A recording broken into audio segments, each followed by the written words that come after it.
Humanity has always hunted for knowledge in the unknown. The wonder is, not that the field of stars is so vast, but that we have measured it.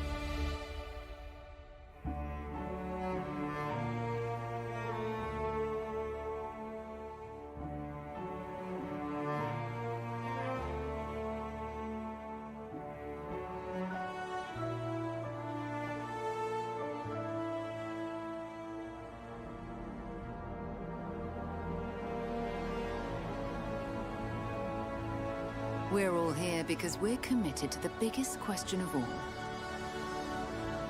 What's out there?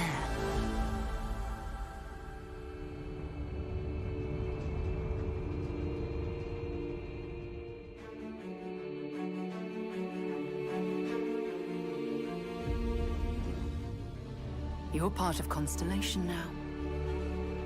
Part of our family.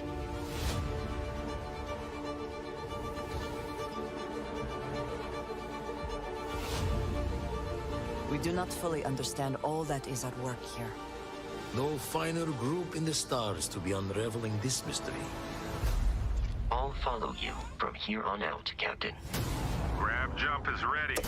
I love this part.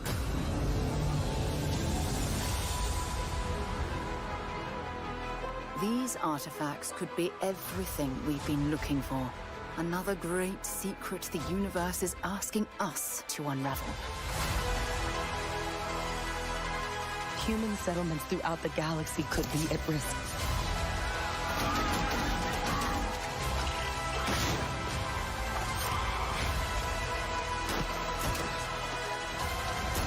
We are not stopping. Whatever lies at the end of this road will change humanity forever.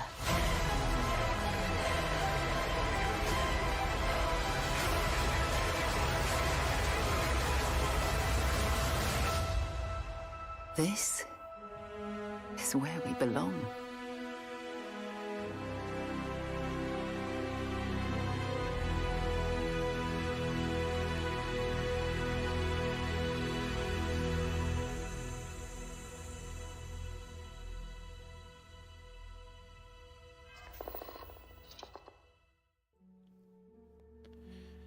Hello and welcome, everyone. It is Thursday night, and you know what that means.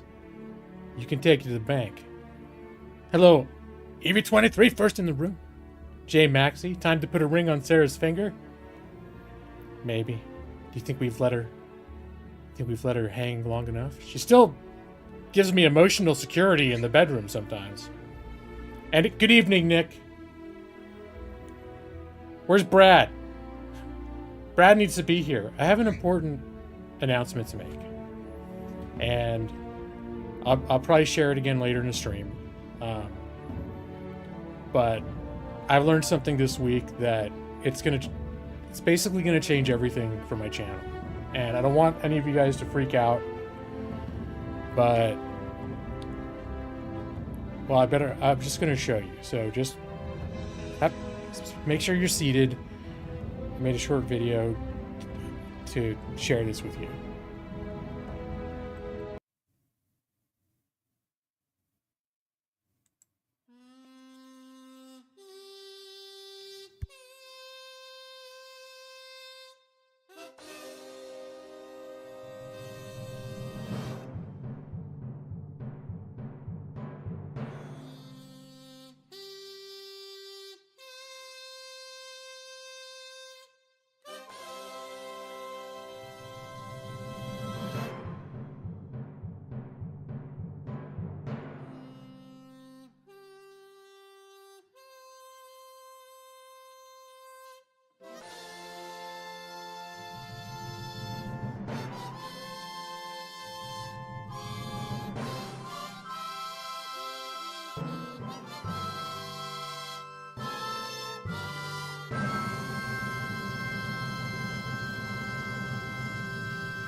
I know. Nick. Did Nick just say evening and leave? God, I hope he didn't. I hope he didn't just take off and not see that. Because this is as much his moment as it is mine and everyone else's.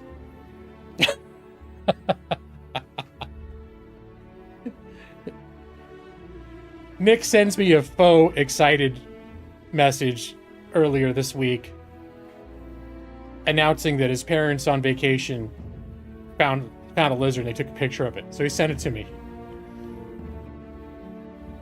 And I told him this is the moment that could change the entire direction of my channel. Because we've always talked about somebody's relative catching a lizard. But until now, it was just a pipe dream. But now it's happened. Now it's happened. Our dreams have become reality. And it's something that should remind us all that if we hold on to our dreams, if we believe in them, that someday they can come true. Right, Nick? Nick's like, I forgot I even sent that.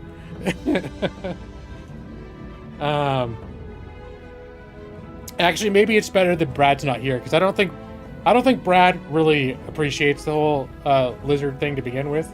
I think it's one of those aspects of my channel that he would just soon weren't a thing.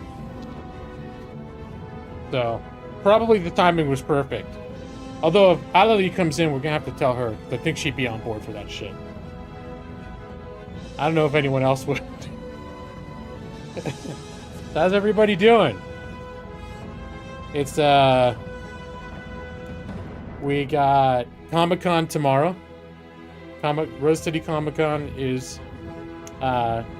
Friday through Sunday. I got tomorrow off.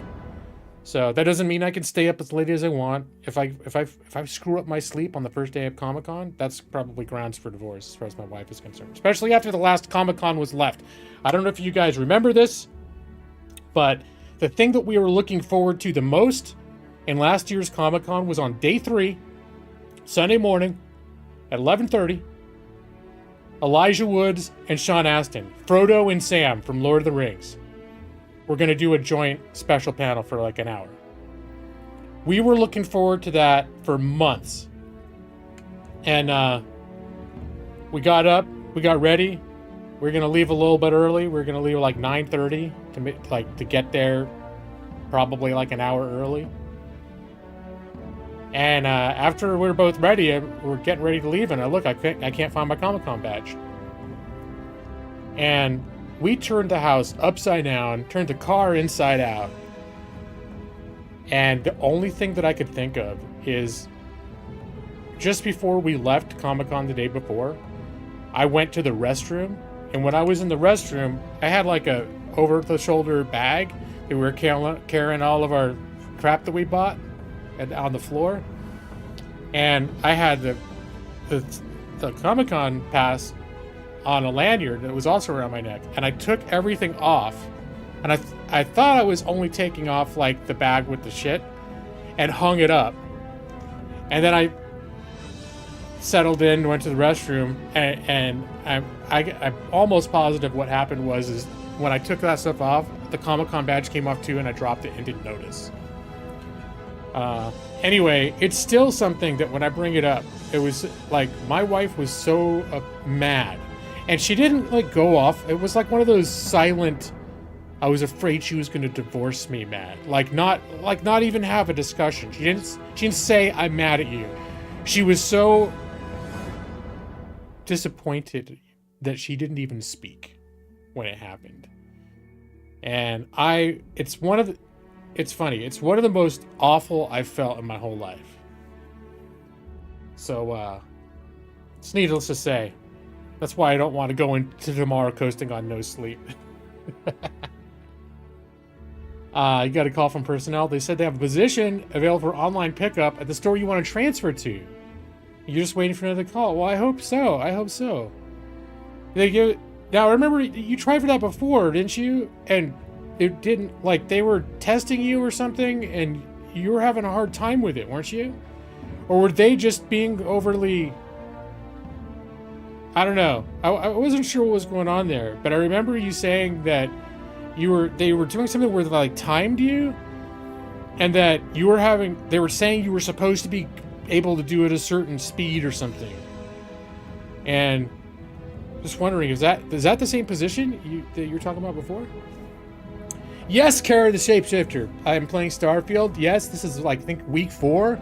It's the only game I've been playing since it came out. I was playing Baldur's Gate 3, which was excellent, and I'm going to finish it, but I always knew as soon as this game came out, I was going to play it. And whatever else was happening game-wise, I was going to play it. So I've been playing it. I love this game. I understand why people were disappointed, like they were expecting certain things that it wasn't, but it's pretty much, by the time it came out, it pretty much is exactly what I wanted it to be. It's pretty much, actually, I was hyped because the more I saw, the more I thought this is going to be something like really cool. And so I feel like I knew exactly what it was when it came out. It was exactly what I was hoping it would be. But I think for a lot of people it wasn't. So, oh, so if you transfer to another store, they won't ask for that? You should just be able to transfer? And then you transfer straight into that job? So I remember that was something you wanted before, like last year or the year before. Oh yeah, oh Kara, you don't know that much about the game? Yeah, like literally they have like a Lego, you can go to a vendor and have them upgrade the parts of your ships. But yeah, you can also go into a build mode when you're at these vendors. And depending on what you're like, to really use all the modules available, you need a higher like ship engineering skill or something. But from the get-go, you can switch all the modules around, change the configuration of the ships, and what you change, it actually changes the inside layout of the ships too, which is pretty cool. Now you can't customize the inside in terms of like putting furniture or rearranging things like that.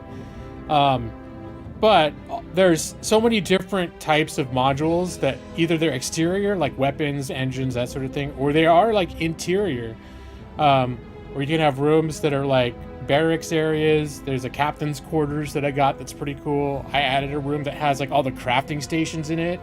It's neat. And then you can you change it around like whenever you want to, and just do like change it, run out, see what it looks like. If you got money, of course, but it's not that expensive. Oh, it definitely has modding capabilities. In fact, I did a full reinstall yesterday because I did some modding to it that kind of messed it up. I didn't break it, but I was screwing around with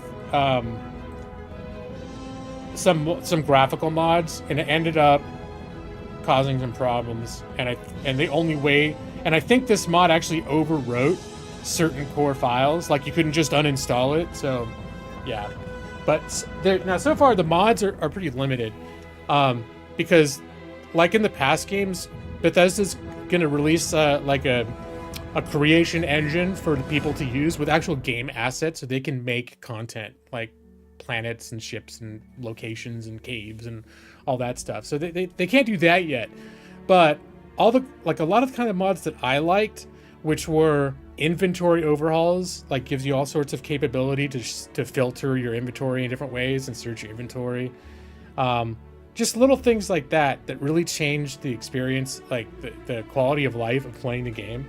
They've got a bunch of those, and so I probably have about, I don't know, 8 or 9 mods installed.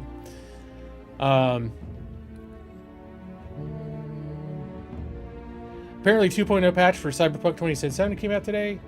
Yeah, that sounds like it's really good. The initial murmurs that I've heard about it, the new Cyberpunk, like it's basically a reboot of Cyberpunk. Like they've revamped tons of things, from the systems to the skill trees to the mechanics of the game to the even like the graphics engine's been totally revamped. So it's like it's almost like a remake. It sounds, it's like that dramatic of a difference. But initial murmurings that I've heard have been pretty positive about it. And you got your Class C license. Is that the biggest one? I think I got the B or the B license. Yeah, have you gotten your hands on any Class C ships yet, Maxie? I mean, obviously, I think I've only had Class A ships. I do really like my ship, though. I finished a major faction quest line and got a ship as my reward at the end. And I'm digging my ship. I mean, I'm like, can it get better than this? And I know the fact that it's still only Class A means, yeah, I'm sure it can. But I'm really grooving on my ship.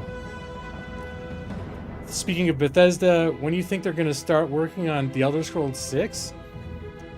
I think they're already a little bit working on it, but really, I think Elder Scrolls 6 is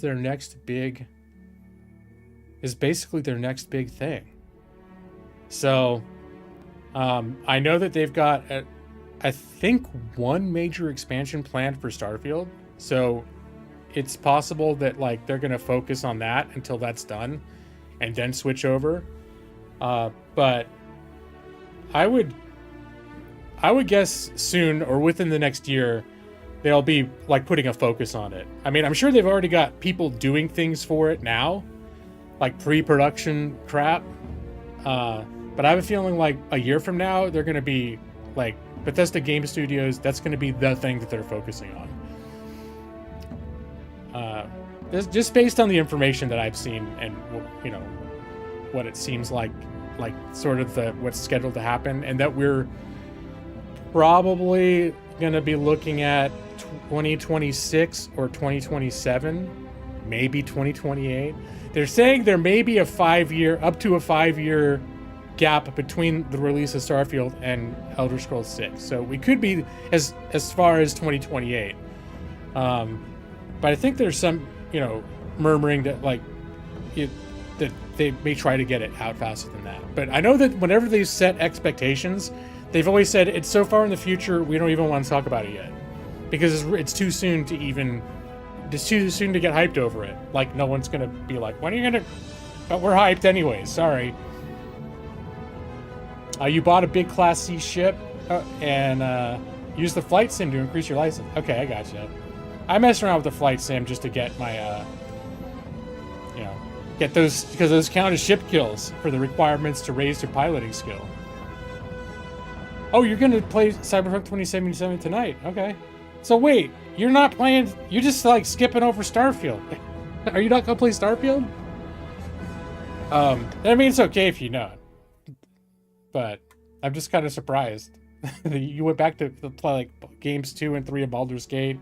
And now you're going to go to Cyberpunk. But you haven't played Starfield at all, right, Nick? Or have you a little bit? I don't know. Last I heard, you were like... You were like, nah, I'm not ready yet for that. Oh, Nick, you think you saw that they have actually started working on it? Yeah, I know it's going to be the handoff from Starfield to Elder Scrolls 6. Like, that's the transition they're going to be making. You have a free consultation for LASIK. If you can do it with your eyesight, you may take the plunge. All right, well, that could be interesting. I'm a little freaked out about LASIK. Also, I have astigmatism, which I think I've heard is like LASIK surgery doesn't work great. Like, I don't know if it works for people with astigmatism. And then finally, I actually just like glasses. Like, I don't know. I like glasses. I like wearing them. I like the way they look. So even if I could get it corrected at this point, if I could just have someone wave a magic wand and my eyesight was perfect, I would take it. But at least for me, like, the slight risks of complications that are involved with LASIK surgery, and also the experience of having it done, which doesn't sound, I mean, it doesn't sound awful, but it also doesn't sound like it doesn't sound like fun. But I know people who have done it that like, they never look back. They love it. But Carol, you tried Morrowind recently on your Xbox? You might get it on PC sometimes so you can mod it. The other thing they have on PC is OpenMW, which is they actually ported Morrowind into it's the whole game, but they ported it into like a modernized engine so that the underlying mechanics of it is a lot smoother, and you can still also mod that. And I think that's one of the big advantages of PC if you're into modding and that sort of thing, is they basically rebuilt the game, but like the actual game, not like Skyblivion, where they're recreating the game in a different engine. Like they literally took everything from the original game and just built it back into this new engine.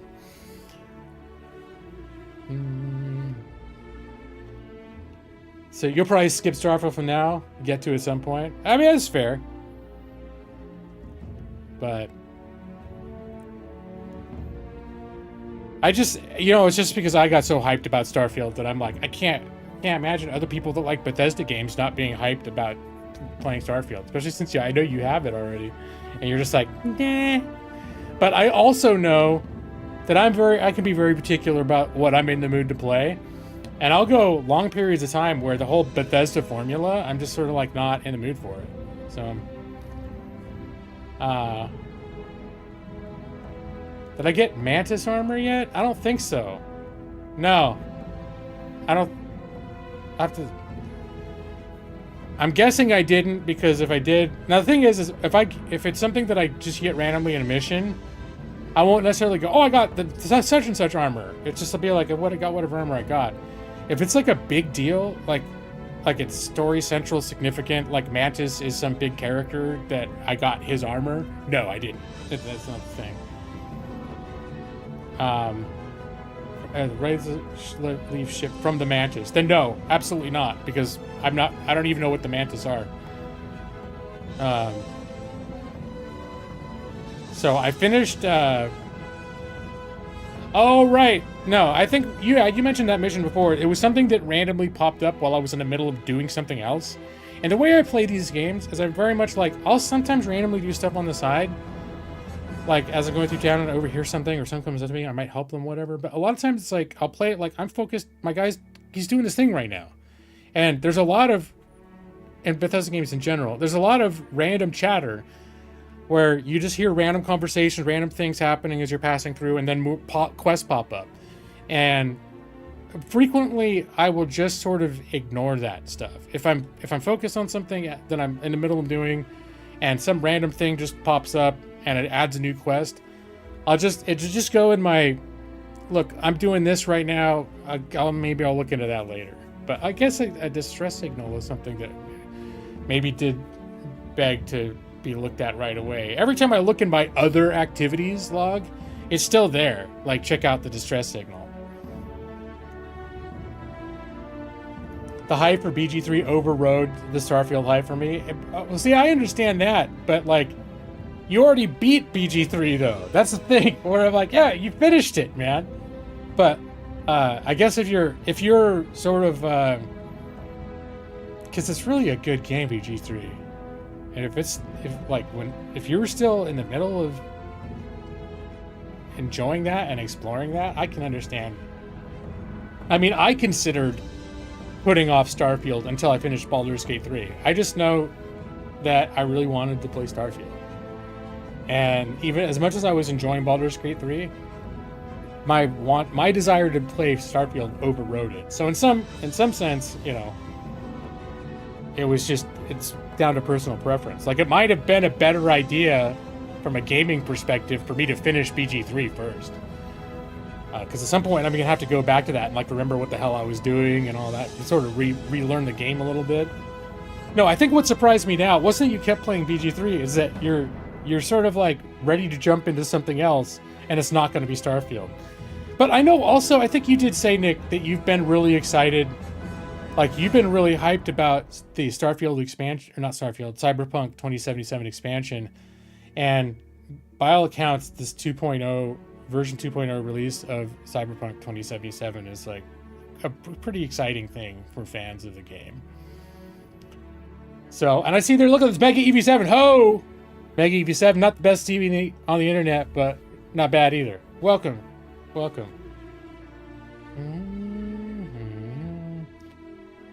You love how your all-in-one PC can handle Skyrim with 200 mods and it can't handle Fallout 4 at all? Oh, geez. Yeah, I don't know. That's crazy.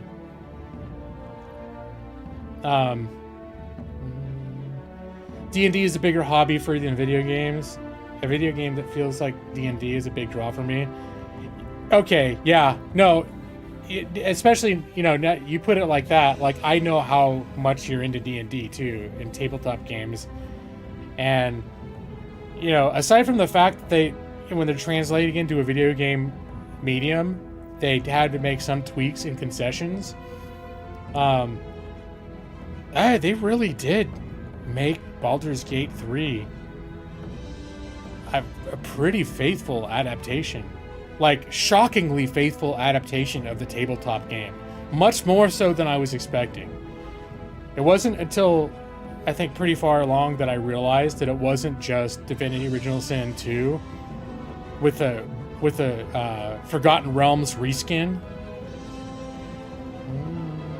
She was here. I don't know if maybe she figures there's only enough room for one Eevee. She's like, there's only room for one Eevee in here. Of course, also, a lot of times right now, she'll eat dinner and stuff too right now,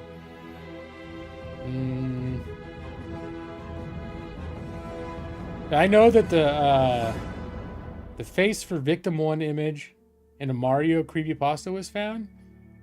Well, no, but I'll say I don't know what the Mario creepypasta is to begin with, so I wouldn't know. The face for the victim, I don't even know what that means. But, you know, that's probably something that all you youngsters are all like on top of, the creepypastas and all that. Oh, Mega Eevee's trying to ask. Oh yeah, you saw that. What is TTYD? Yep. No, there's not enough more people. Yeah, no one would care. I was debating whether I should share Nick's big announcement again. We gotta wait for Ali. Maybe Brad. I don't know if Brad won't give a shit, but maybe when Brad comes in, if Brad comes in. But I think I'm gonna jump into the game. Let me get my get things configured over here. 45 seconds of gameplay.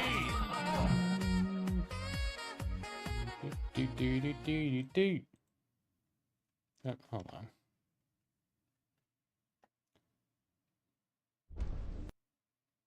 on. Okay, that scared me for a second. I thought my computer was freezing.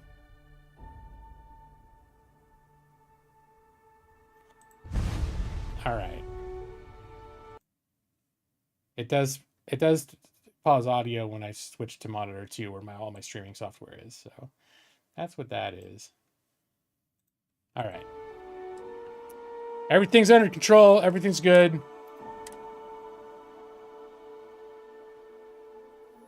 So first things first.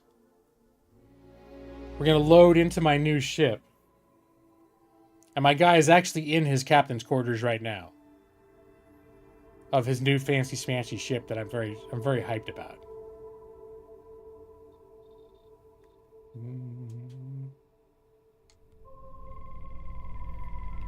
Sitting, as I do in real life, fully armored, sitting in my chair. At my desk. But yeah, this is my bedroom suite. This is the captain's bedroom suite. There's a little like meeting room out here. And this is my bed and my desk, and then there's like a little, I guess there's like a little living room type of thing in here situation. My own little, maybe a kitchenette. I don't know what this, whatever. It's my space though. I mean, randomly all the NPCs, they still walk in here anyways. Despite my wishes. All right, we're gonna sleep for 1 hour though, just to get that experience buff. Where the hell did you learn to do all of that? Ooh. Oh, please don't say Neon. So. Hey there. Glad to see you again. Hey, Sarah. Let me see. Did I get the emotional support buff? Right now, I don't have an active companion because I'm trying the stealth thing. But I guess if she's on the ship and you don't have an active companion, she kind of swoops in there and does her thing. Yeah, emotional security. 24-minute buff for 15% experience gain. The bed doesn't look comfy? It's probably some kind of, look, it's kind of got a shine to it. I think it's like a gel, you know, like a memory foam gel. It's probably very comfortable. It's probably very temperature regulated to your preference. All right, thank you, Sarah. So I'll give you a little tour of my ship. So here is, this whole top floor is basically just my bedroom. And then, you come down, this is the main level. So there's 2 rooms around the side. This is like a med bay. It's got my a research lab and a pharmaceutical lab. I'm thinking about putting some windows in over here because I think this corner's not doing anything right now. I'm level 25, I think. 26. 26. And then, Hello. hi. And then this is sort of just like a kitchen, like hangout area. There's Lay it on me. some more bunks over here. You have a hell of an effect on people around you. Very popular. Everyone loves me.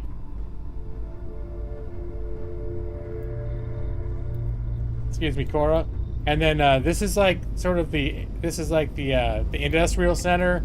It's where all the crafting stations are. We got a weapon workbench, spacesuit workbench, another research lab, and industrial workbench. And one mod that I've added is I've added a weapon.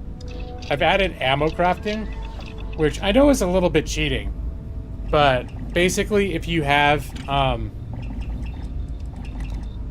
copper and lead, you can make like regular ballistics ammo, and then laser cartridges have other things: lithium, cobalt, and nickel.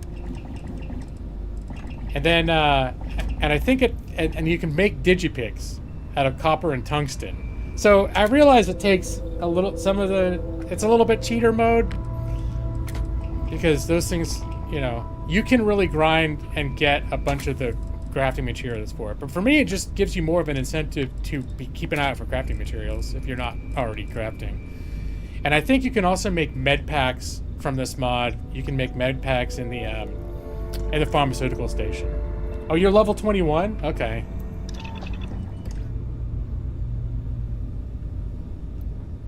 So, so did you get... Have you finished the Rangers quest line, Maxie? I finished the Ranger quest line, and then I finished, there are 2 United Colonies Vanguard quest lines.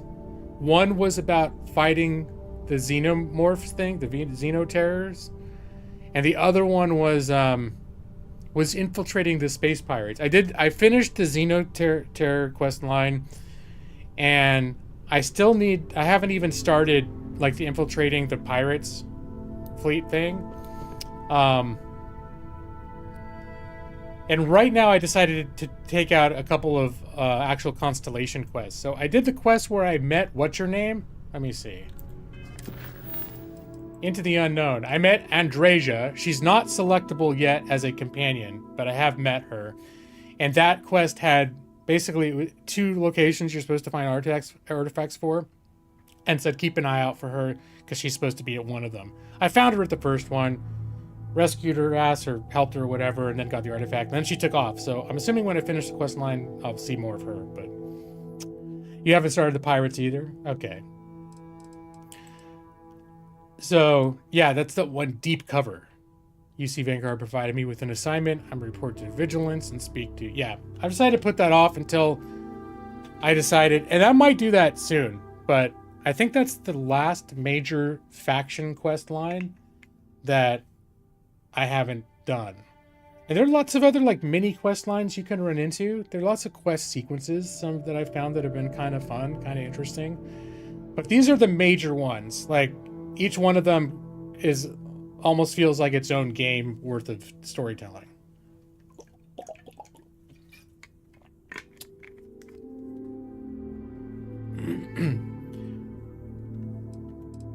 And let's see.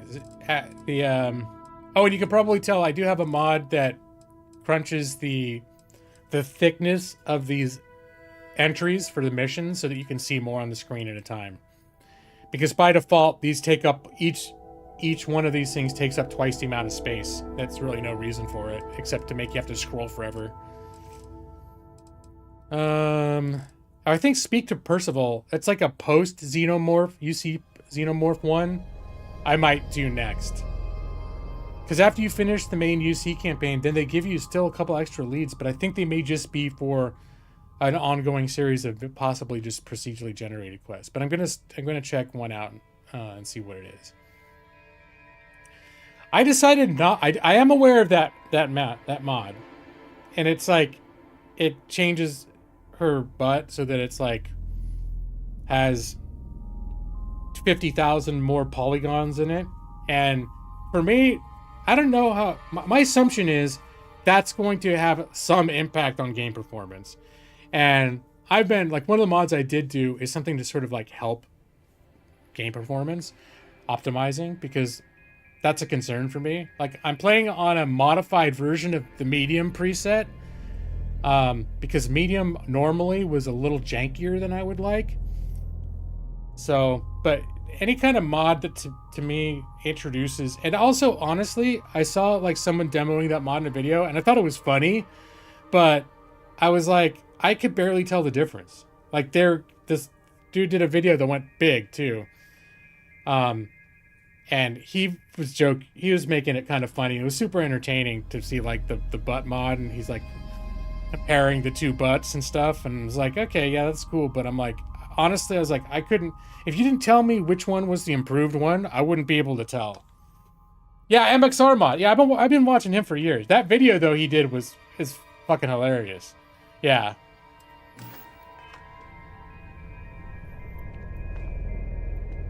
And then I think it's what the hell is that dude's name? Asmongold, like did a reaction video stream to that video, so I think that video is like gone huge because of that too. Not that the guy was unheard of quantity, but so. But anyway, yeah, this is my ship. I'm totally digging my ship right now. Let me see. Do I have shit I should be turning in? What are my... Okay.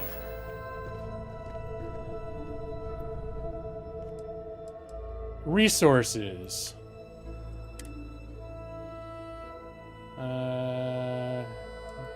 Container. I just noticed my guy's looking a little heavier than I'm used to.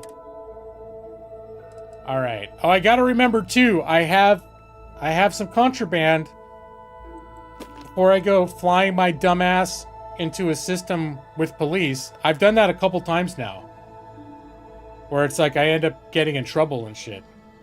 I have not hired crew. Apparently they make a big difference.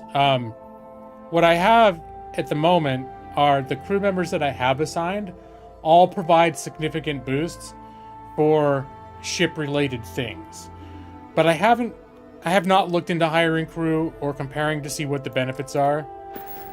So let's see. And then also I've maxed out my crew anyway, so I can't add more. But the people that I have assigned are Barrett, who's got 4 stars for Starship Engineering and 3 stars for particle beam systems. Sam Coe has 4 stars for piloting and 2 stars for payloads, which is how much you can carry. And then Sarah's got 4 stars for acid dynamics. Now, have you been doing the hired crew? Like, if you get people in the crew, are they just maxed out with tons of skills each? Because like these guys, you know, like Sarah's got 4 skills, only one of them has to do with the ship. Sam's got 4, only 2 of them do, and so forth. I did go to space jail, Mega Evie.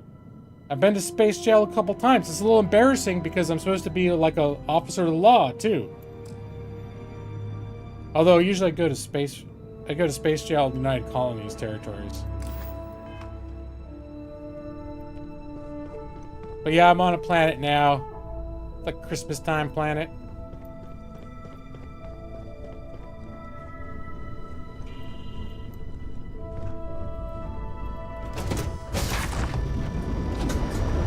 You have no crew, you can need to look into it. Okay. Yeah, that's just yet another facet of this game that I haven't even looked into. Though I have paid some mind to ensuring that the people who are part of Constellation, who are hireable as crew, or who are assignable as crew, that I've selected for the ones who are actively going to improve my ship performance. What is that? I think this thing's like an aggressive son of a bitch. I do still like to scan stuff. Alright, that thing's done being scanned.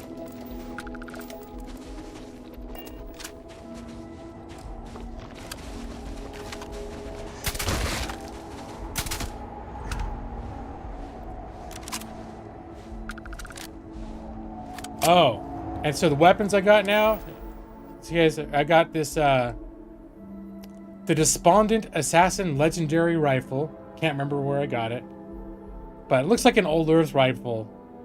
This is my sniper rifle. And then, this is, I think, the same, whoops, I think this is, get out of here. Get out of the map. I forget, I always get screwed up in the 8 layers of map and I forget to hold the button down to leave all at once. And this I've had for a while, Assassin's Beowulf, because I'm focusing on stealth. So basically when I find decent weapons that have suppressors, I've just been taking them. And I've maxed out my stealth already. Now it's time for you to for combat, invest things into my ballistics and rifling and stuff. So yeah, this is that. And then, let's see, the other thing I'm using, which is like my new favorite, and it's almost making me think like, man, this is even, I use this more in combat than I do the rifle. Once it's time to stop using the sniper rifle, it's this, what is it? A dissembler suppressed calibrated shotty. It's a shotgun, but it's got like a decent fire rate and it does tons of damage. So like when you shoot it, it's like this. And it's got 12... And then like a quick reload. It's insane, dude. Like, because normally the shotguns I had up until now just seemed just unwieldy. Like it took forever to load. They only have like 2 chambers in them for bullets. Like, what the hell? Yeah, I don't know if, can you make them from scratch? I know you can heavily customize to the point of essentially building ships from scratch in this game. Yeah. If I think of it, if you're still here, next time I'm on a planet, I can show you how that customization system works. I haven't looked into whether you can just start with nothing and build a ship. I assume you can. What I've done so far is just taken existing ships, but like you could literally take everything off of that ship and build it up from scratch. It looks like a reef blower from SpongeBob. Not super familiar with SpongeBob, but I'll take your word for it. Oh yeah, and then I got this, I have this pistola. Let me see, what's the pistol? It's a suppressed XM2311, 45 caliber. So, it's also, I think, is everything I've got, suppressed except for, let's see. My sniper rifle is not suppressed. So, this is almost worth it to me where I'm going to have to invest points to be able to craft and add suppressors to weapons. But since it's such a focus of what I'm trying to build, like an actual stealth guy, it may be worth it because they're probably awesome weapons that I passed by simply because I want to ensure that what I'm bringing along has a suppressor. And right now I can only get weapons with suppressors if I happen to loot them, if they're drops, and either through treasure chests or kills. I have seen Spaceballs. It's been 20 years, but I have seen it. I am, one could say, a fan of Spaceballs, though the fact that I haven't seen it in 20 years could suggest otherwise. And hello, it's Stone! Addressing the Law Cox. How you doing, Stone? What's up, man?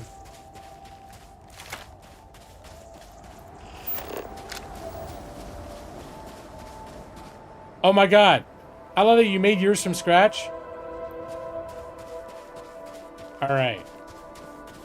Now that Ali is here, I think it's time, once again, you're probably the only new addition that you're going to care about this, but I made a very important announcement at the beginning of the stream. And so I'm going to made a little video presentation.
Even better, Nick's parents found a lizard on their vacation.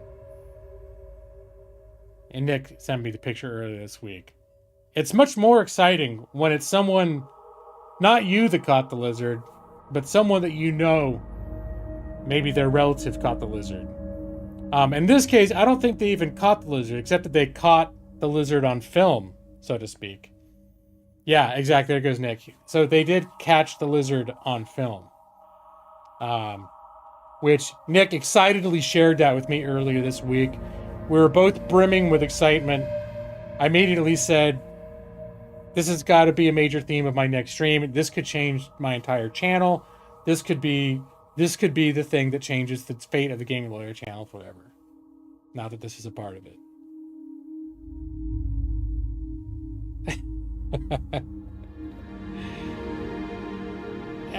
Actually, you know what, Stone? I think snakes are too exciting.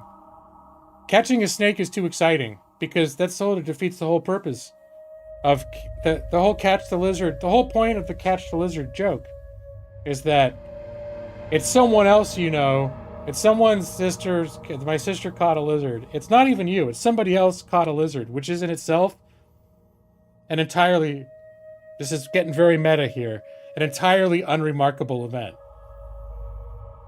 It's supposed to represent like when the kids used to come in here all the time, and they would very excitedly, they wouldn't know what to say to try to impress the grown-ups, so they would come up with just these rando things that they're like, well, let's see, what could I say that's going to be very exciting to everyone? Oh yeah, my sister caught a lizard.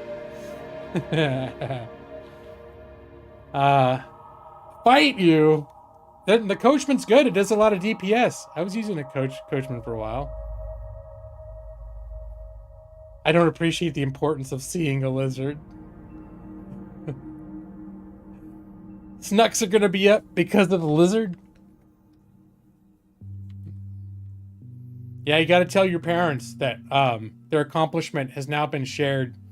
Well, Brad's not here, so we can't necessarily say internationally. Is anyone here from a country other than the United States? We can say that we shared it internationally. That what they thought initially of as some sort of like, hey honey, look, a lizard. Oh, I'll take a photograph. There's that lizard. Finally approved your wheelchair, but you need a $600 copay to come. How much is a wheelchair without a copay, though? I'm guessing it's pretty expensive. I mean, $600 is not nothing either. Oh, look at Mega Evie's all behind the lizard. Yeah.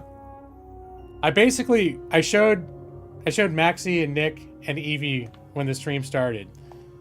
And then I specifically said, where's Brad? But then I said, Brad doesn't really give a crap about the lizard thing anyways. But I said, if Alalie comes in, she'll care. So I said, if Alalie comes in, I'm showing the video again about the lizard. Because she'll get it. And she'll be all about that shit. It's one of many pictures, but the only one with meme potential among us. Okay, that's fair.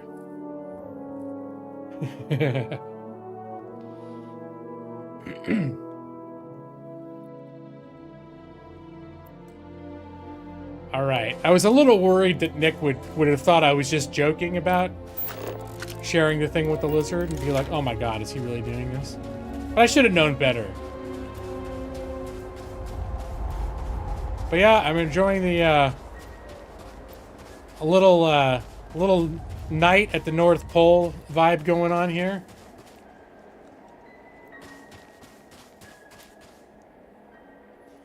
It ain't cheap. You have a GoFundMe set up. GoFundMe, not a GoFund you. But yeah, totally.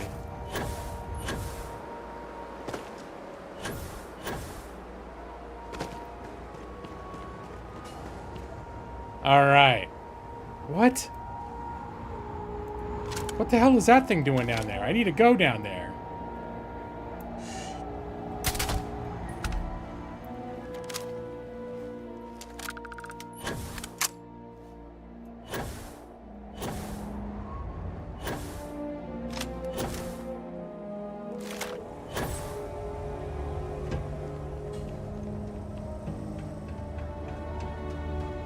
I've already cleared out the entrance. There were a bunch of spacers up here. And there's supposed to be an artifact in here that I'm finding. I'm doing one of the artifact quests. I just met that Russian lady or whoever she is.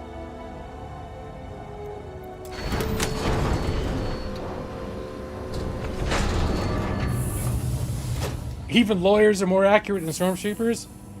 If you give me a lot of time to sit in the dark undetected and it barely moves and I have a sniper scope, then I got a chance of hitting it. The spider Slender Man looking monster? I mean, I know I've seen a lot of aliens that look terrible and frightening. Oh, this is it. Mining complex. Oh, hello, Brad!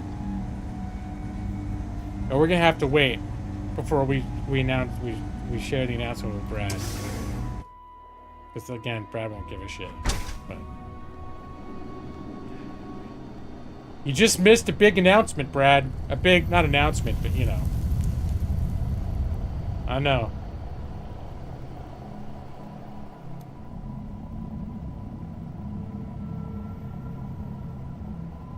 The one that was made in the lab. Alright, I think I know. Well, there's those xenomorph things that were, like, genetically done. And they're pretty flippin' scary. I finished that quest line. Oh, wait, what's going on? There he is. Little silent. There you go. Oh, just a little. Oh, damn.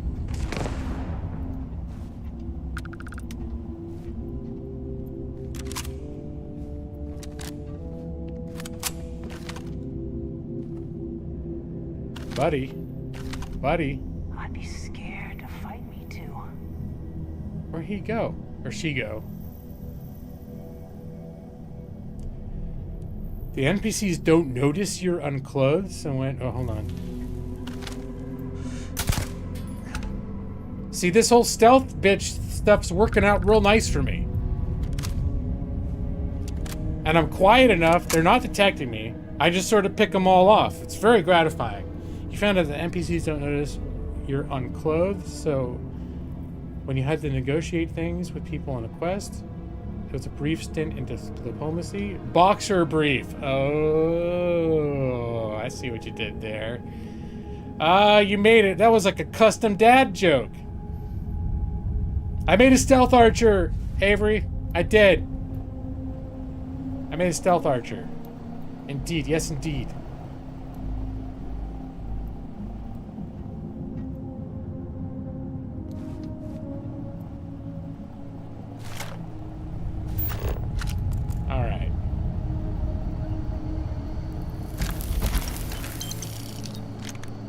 Biosuppress what? Biosuppressant. Okay, what the hell did I just pick up? A corrosive regulator. Well, it's worth a pretty penny, and I'm not going to use it, so that's good. Alright, let's slowly stealth my ass through this place.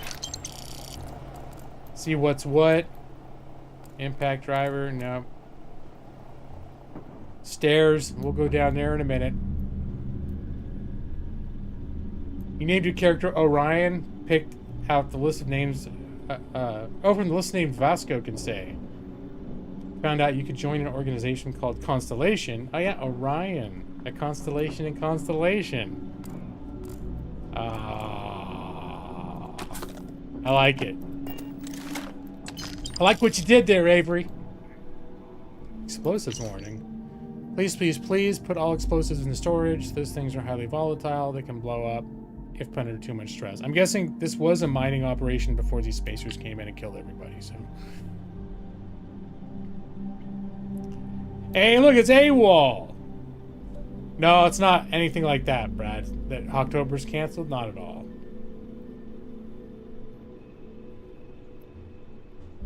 In fact, if I made like a minute-long video to introduce it, but I'm pretty sure all it would do is irritate you. Just because you won't care. You just be like, why did you just waste a minute of my life with that crap?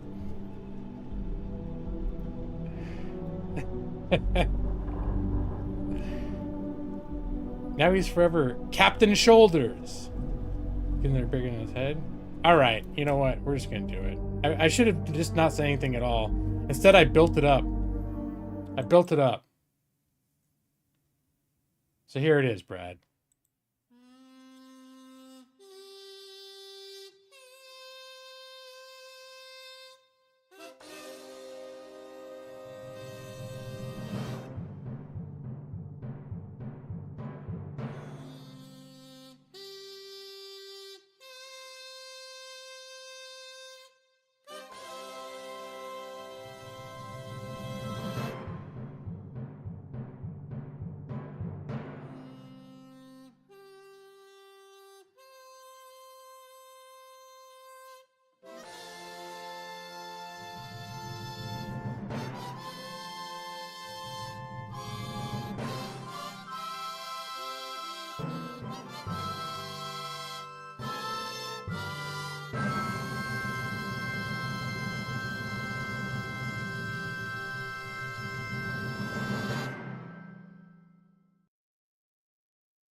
So there you go. My channel is going to be changed forever. Now that that's happened. Our dreams have come true. Yeah, I figured you'd think it was a waste of time.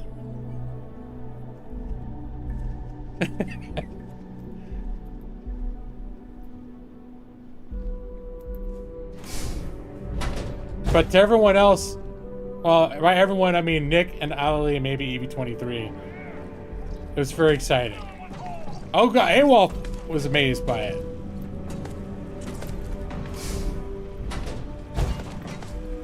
Alright, I don't know what's going on over there, but we're just gonna let it be. And hey, CPG! What's going on, man? How you doing? Happy Thursday. I played it 3 times now, Evie. I played it once when you guys first got here, then I played it when Alali came in, and I played it again right now when Brad came in.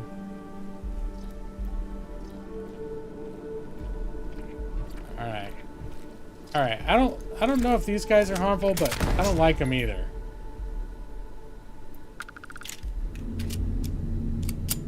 Poorly at pinball. Not bad, just not great. I'm sorry to hear that.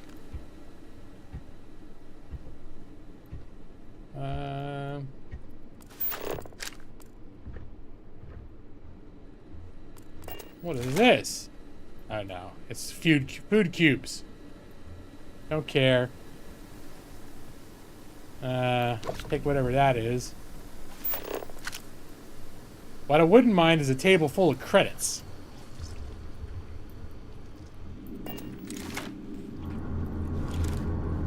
Oh, Oh, advanced. Oh, can I do advanced locks? All right.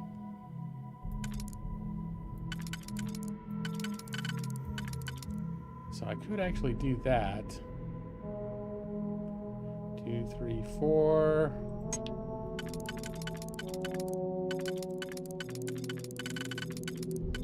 I'm still at the point, there is a mod to get rid of the obnoxious nature of this.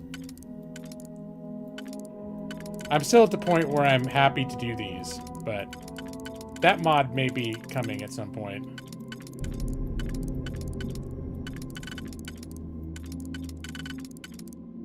Nope, I don't think this gets used at all. You know what, I'm going to use the auto slot. This one's a little bit tricky.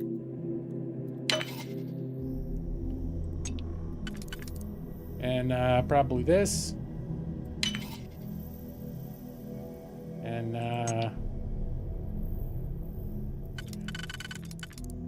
that one's not going to get used. This one could get used. There we go. We're good. We're golden.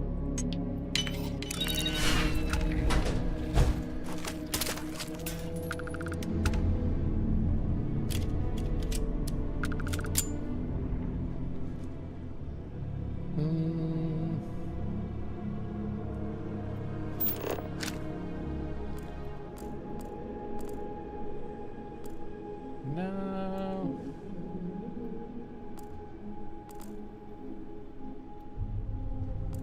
There's some background sound effects. For a second, it sounded like I thought my wife was talking to me. Like, what's that sound? I think it was just like a ambient, like, music sound.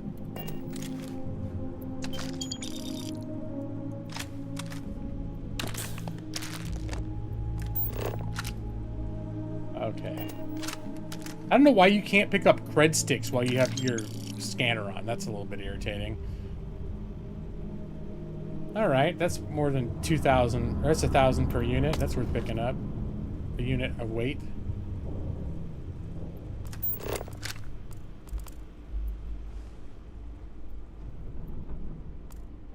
All right. Tissues? No.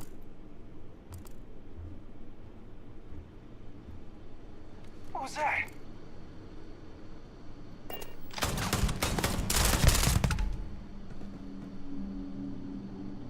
Alright. That took a while to get. I think man, this gun took him out pretty quick too. I think I'm gonna go back and check that first door that I didn't go out of yet. Because I thought this was gonna meet up, but so far it hasn't. Or there was like some stairs that went down in here.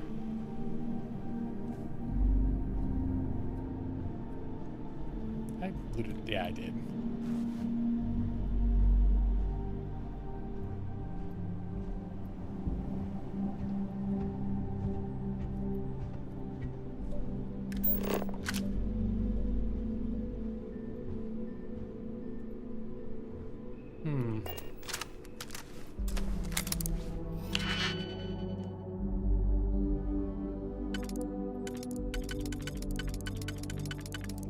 There.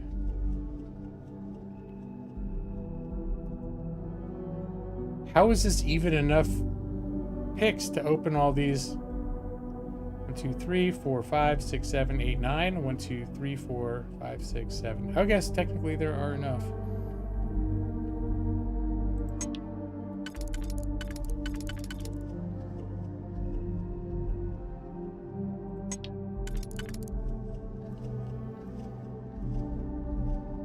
Alright, well that's not going to work. So I think it's these two.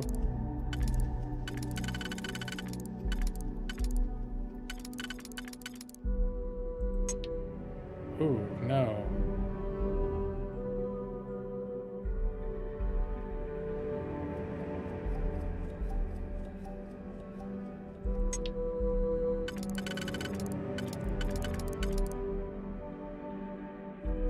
Really?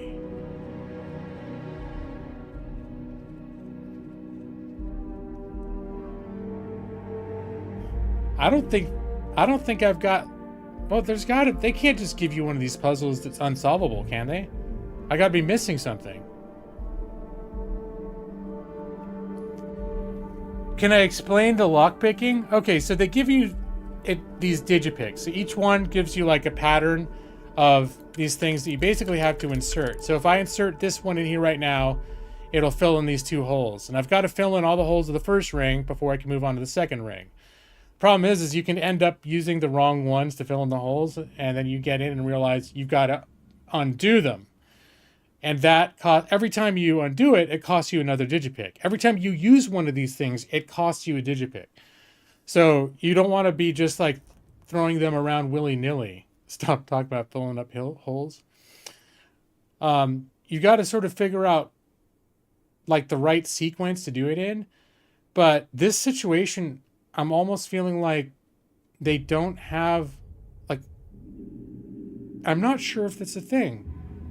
If I'm just not seeing it, or if it's possible that they'll give you digipicks that just will not get the job done. My presumption is they shouldn't be giving you set of digipicks that will not get the job done. Technically, it's an easy lock. So, but if I use this, then there's 2 more holes. They're both at this end. Nothing else. None of these will do that. So this one cannot be used in the inner layer. Now we can flash ahead and see these line up with these, or with these, and then this. No, that doesn't line up with those either.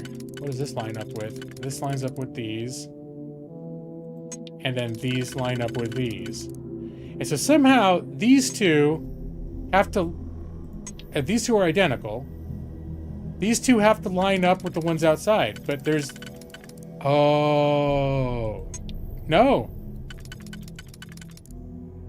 No. If I can't... Wait, can... No, this is the same. That's... I have to have one that will do these 2, and I don't. So I think what I've got to do is actually exit. I'm going to lose a digipick just for leaving this, and then it will regenerate it. But I think there was no way to solve that one.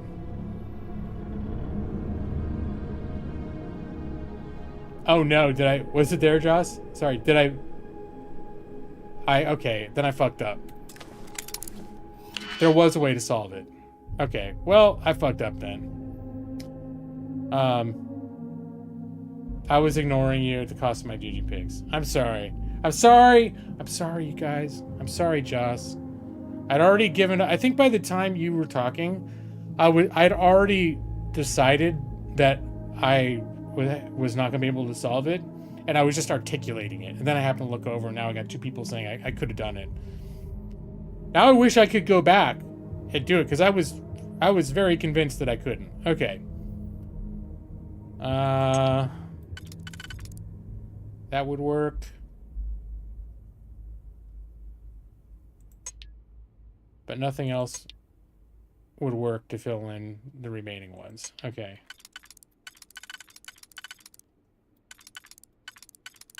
That would work. And this would work.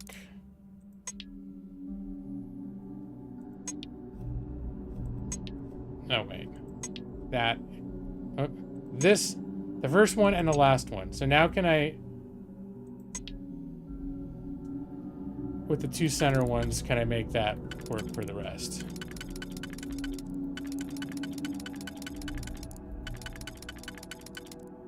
That'll work for those 2. Those 3.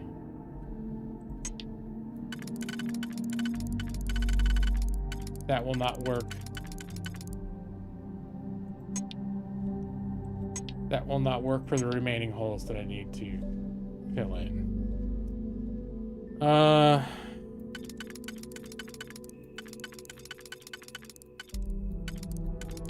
Alright, so this is not going to work. Let me try these on the outside.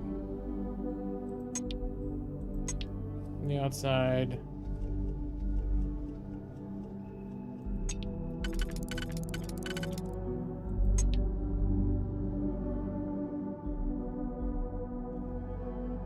You had 109 digipicks before regenerating. You still have 109? I didn't lose one? Did it? Really? I always thought it said... Alright, fuck this. I'm going to use the auto slot because I'm feeling stuck again. Part of it, too, is honestly... I've mentioned this before, but... Because sometimes I think I'm, like... Not that I'm an awesome, great gamer, but when I'm streaming, it's like my brain doesn't hone in on things the same way I do when I'm quietly concentrating. So just in case any of you are like, God damn, G-Law's a dumbass. He didn't see this obvious thing that I saw. I still could have not seen it if I was on my own. I'm not gonna lie. I'm not like the best genius gamer ever, but I'm a little more clueless and unfocused when I'm streaming. Gamer of the Year. Thank you, Brad. Awesome, great gamer. Thanks, Chris. I need more practice filling holes. Appreciate that. All right, I'm gonna just use this thing. All right, so this supposedly, when you do the auto slot, that supposedly is like, got you covered. So this is the only other one that we have that's gonna fit, so that's gotta work.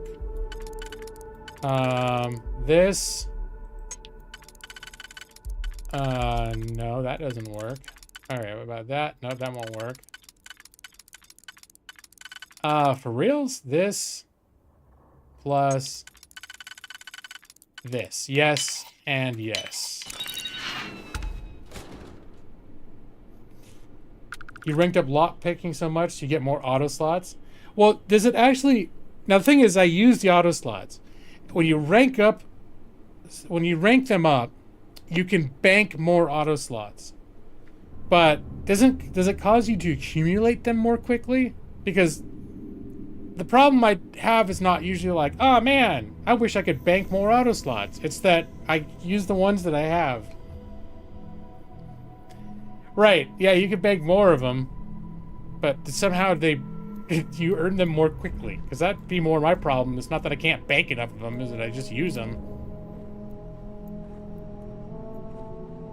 An injector, yeah, I'll take that. A little cred stick.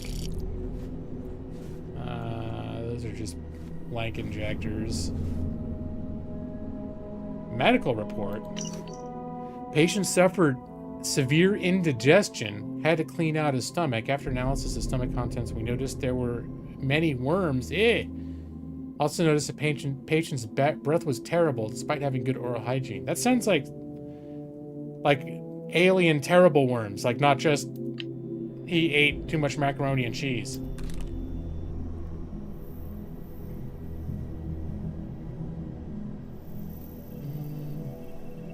You just give me more safety pins so I can fall out? Yeah.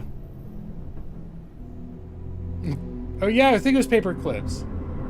Now I can't remember. I want to say it was paper clips. I want to say yes. Space clips!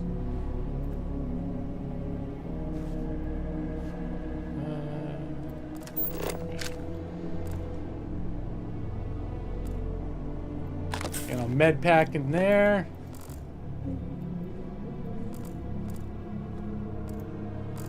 Oh, that's good. Some kind of a drug. That's good.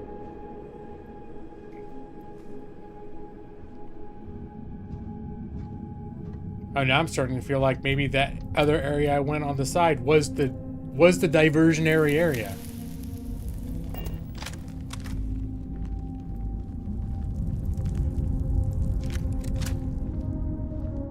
So, like, the way that, when I say diversionary area, the way I feel like a lot of these places are designed is that there's mainly a main way for you to go.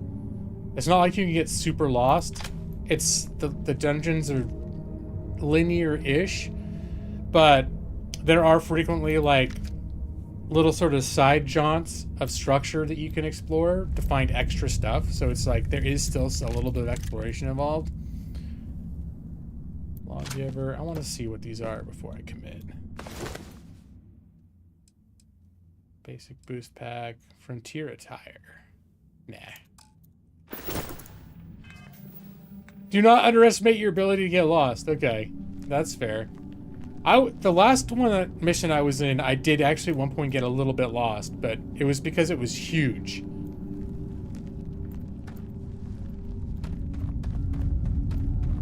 think there's anything else going on in this room.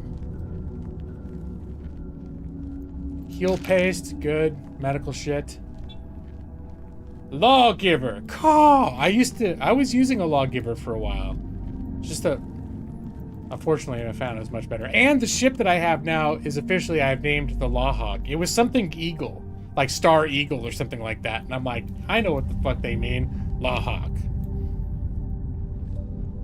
And I got it as an award for being a lawman. So, you know, that all made sense.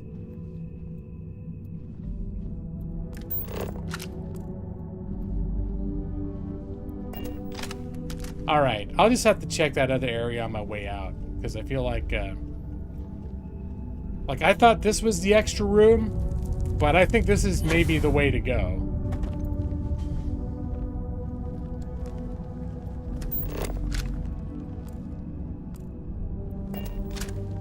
Oh, it's Jess's birthday. I'll tell Jess, the game lawyer says happy birthday.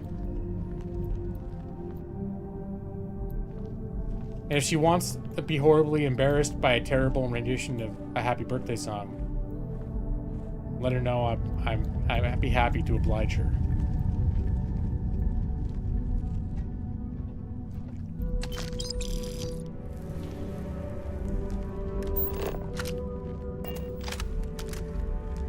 All right, there's definitely some shit going on up here. One to the head.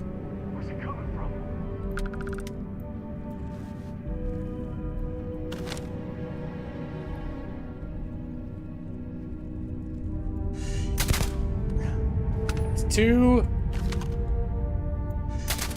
Oh shit.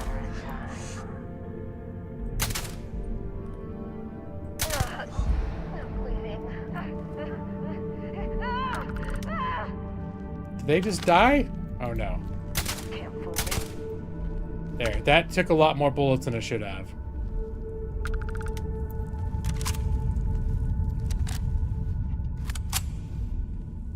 She's asleep at the moment, so no need to offer happy birthday sing. Okay, that's fair. I can ruin her birthday by showing her Gela's little... Yeah, you can show her that later, you know, if it's important.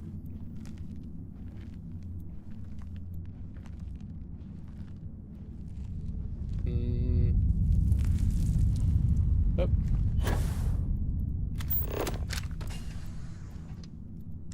Med pack, another lawgiver.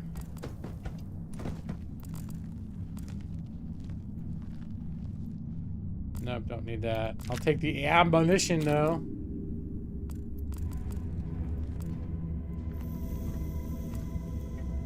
Cover. Looks like there's a whole way to go up there.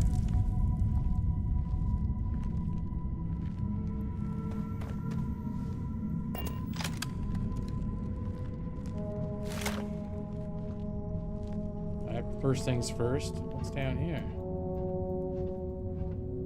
So this is a little more, this place is a little more labyrinthine than I'm used to.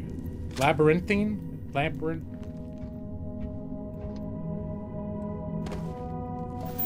What was that? Silver? I'm not that impressed with silver. Alright, so this was not a whole other place to go.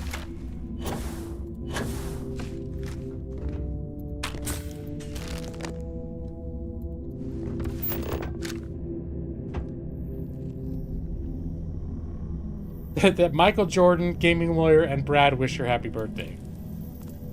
Yeah, because that, you know,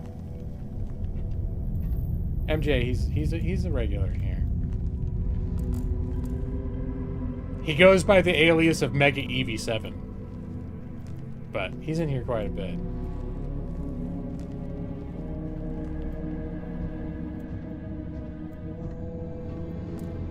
Hey, what's down there? How do I get to that? Note to self, how do I get down there? I see shiny boxes down there. Alright. An advanced lock, and I already blew my load on the last one. Okay, that's fine. But this one's actually not looking that hard.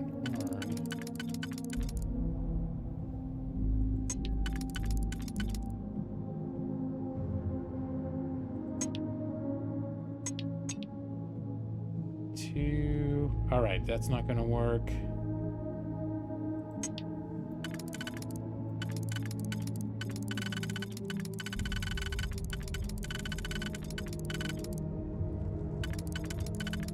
It's really not gonna work on either layer?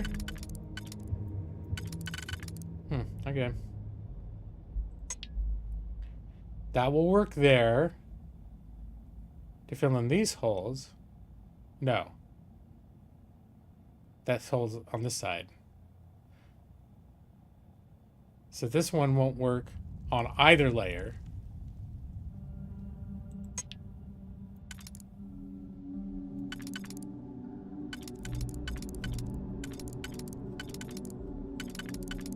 This one won't work on either layer.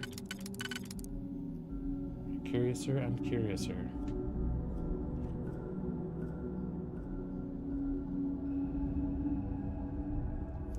You're 3 weeks behind the meta. You haven't played at all, just seen the news articles.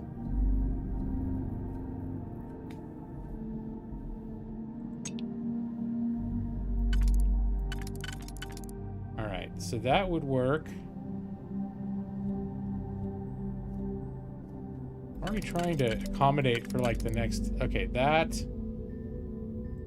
And that. That would also work, but that has to work.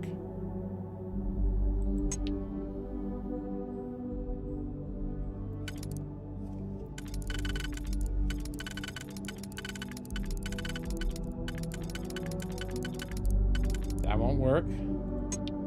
That will work.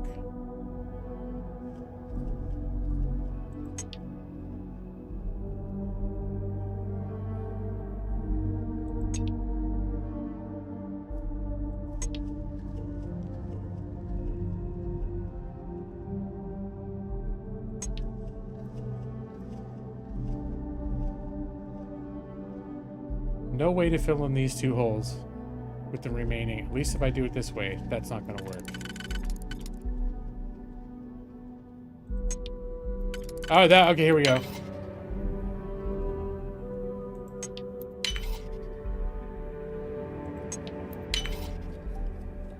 Oh, did I fuck up? No, here we go.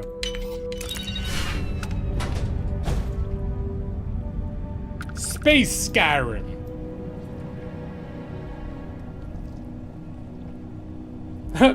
Chris, like, yeah, it's Skyrim in space, basically. Really.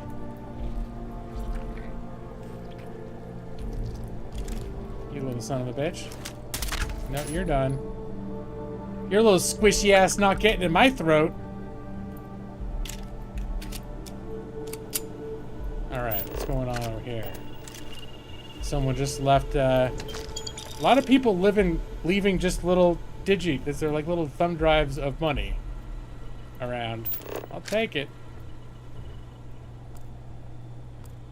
For this, I'm playing it as a space stealth archer for sure. I'm spending 120 hours in the crouched position.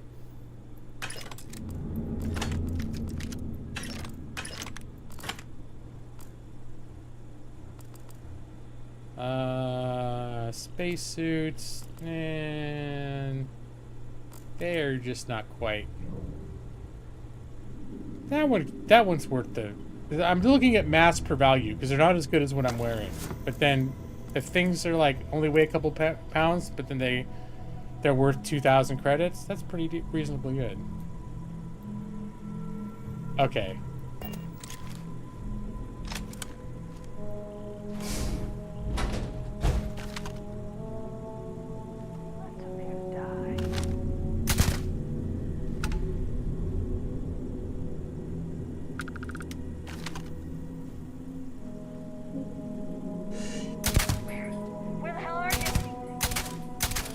That one's tough. Not so sneaky now. They're like, not so sneaky now. You still gonna have to find me. I'm pulling bitch tactic. Enact bitch tactic configuration C, which is go back to the next room till the detection thing goes away. Lost them. Run. All right.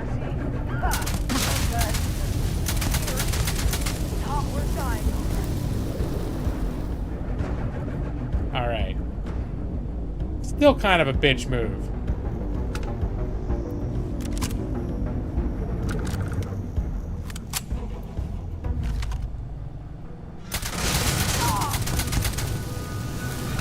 I actually got hurt. All right, that's time for a one of these smaller med packs. I have some really high strength ones that are on my hotbar. Nobody's gonna miss you. That's mean. That's not nice to say. Yeah, find a batch of unused credit card blanks. You guys are really detecting me way worse than I would like. Go ahead, poke your head out.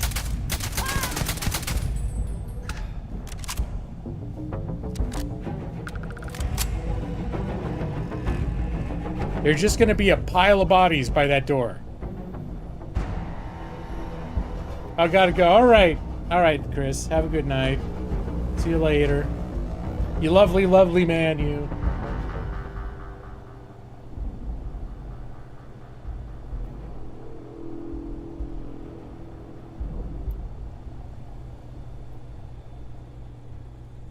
All right, what was this?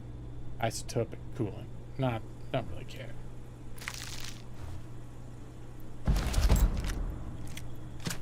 An assassin's refined equinox. Okay, I better take a look at that.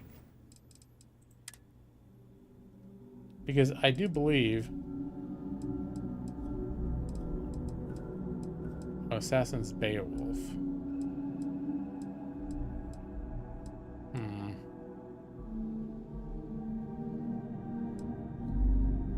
Oh, this is a laser.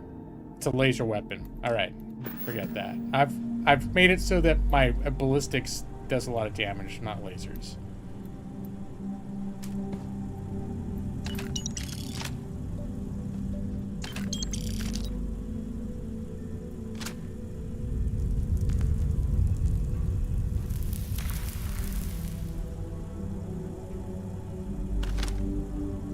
I just saw my crosshair go red when I was pointing over here.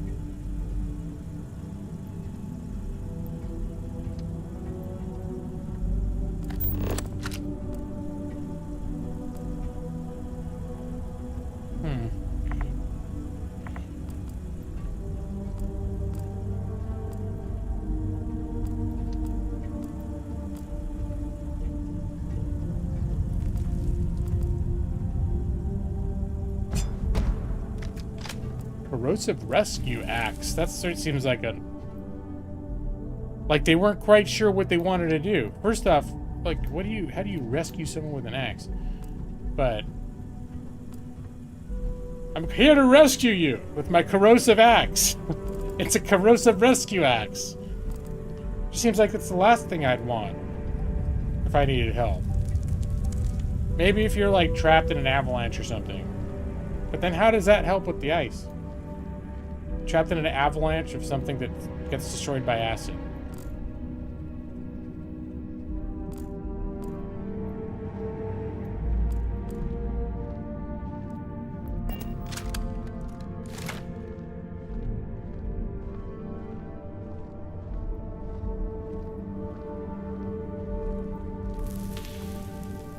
Oh, what's down here? Uh-oh, that's grim. Ask every firefighter. Okay, yeah, I guess you could bust open a door. That's true. No, you're right. Now my question is, why do they throw these miners down here and they don't take the money off them first? That sounds dumb. These pirates are terrible at pirating. Nah, I don't care about those things. Aluminum? Nah.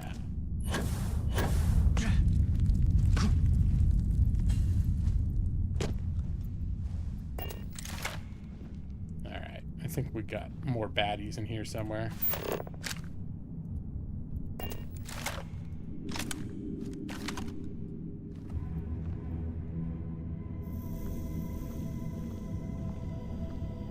If your leg is trapped under a rock, they cut it off? Is that like, hey, I just rescued you with my fire axe.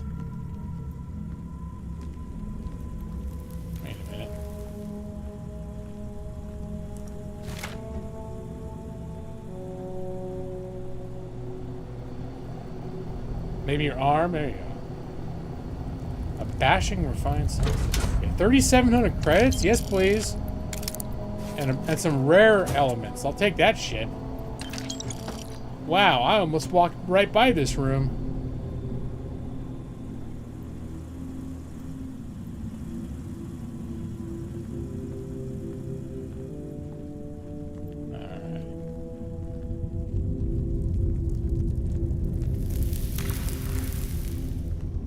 There he is.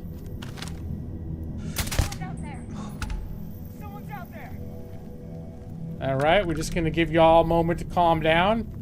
Be like, I think our friend just got hit by a stalactite. Is that the one that could fall from the roof? I know, I've even asked that in here and you guys have told me which is which. Which the one that sticks from the roof of the cave?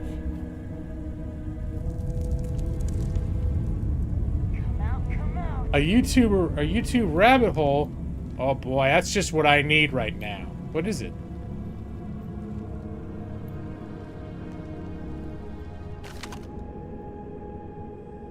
Oh, this one's got, like, multiple segments in his health bar. And you already saw me? Alright, bullshit.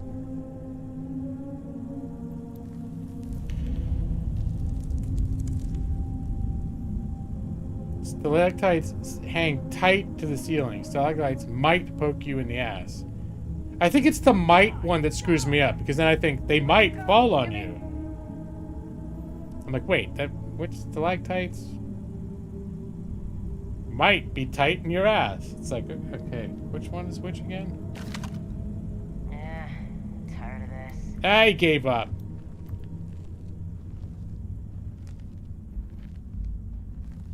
I mean, fairness, I probably could have,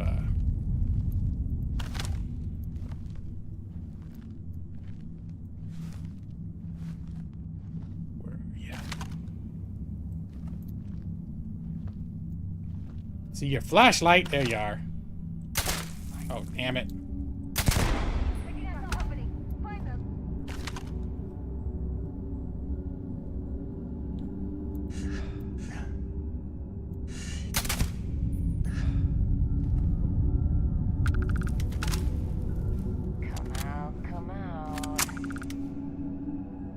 Where's the last one?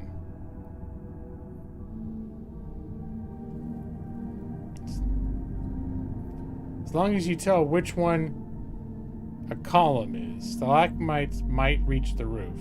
Stalactites have to hold on tight. Getting tired of this. Alright, see, all these are making sense, but next time the issue comes up, I've already forgotten. So stalagmites might reach the roof. Scared to fight me too. Here, right in the ass. Well, hey, no one. Stop being alive. It's very irritating. There. I think that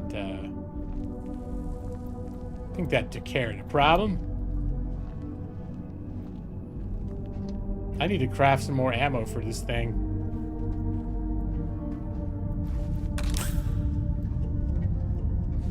Oh, there's like a whole...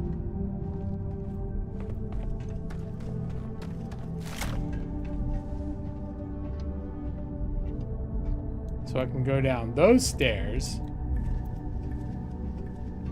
This place is big, and then I can walk over here. There's a whole other way to go over here.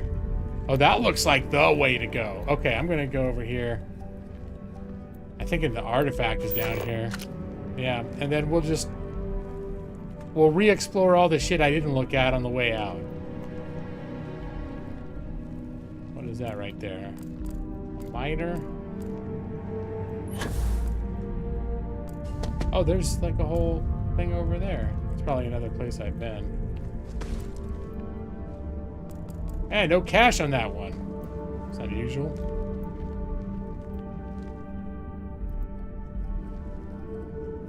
The mites go up and the tights come down. When one has ants and one pants, the mites go up and the tights come down. I don't think that last one is helpful at all to remember. Because why wouldn't the tights go up and the mites come down? It just, you know. Beryllium, don't care. This stuff, though, is worth a pretty penny.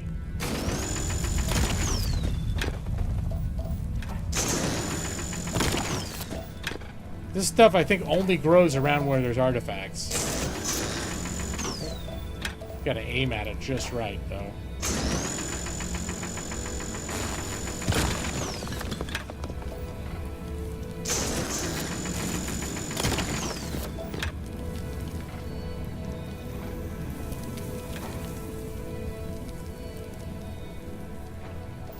Did I already get this one?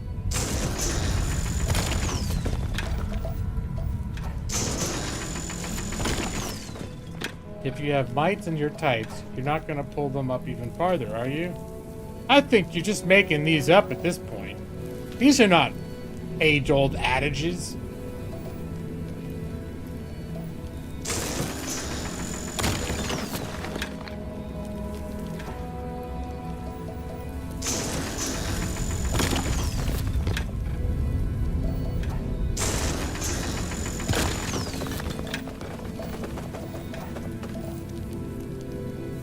This.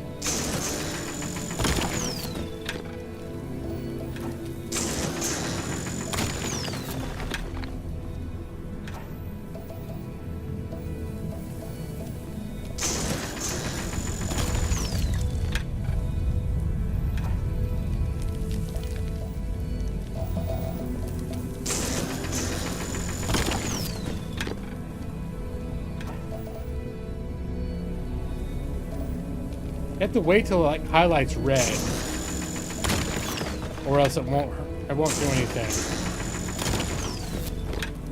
except waste your time. All right, did I already get that one? No, it didn't. All right, now it's time to move in on this. Let's see.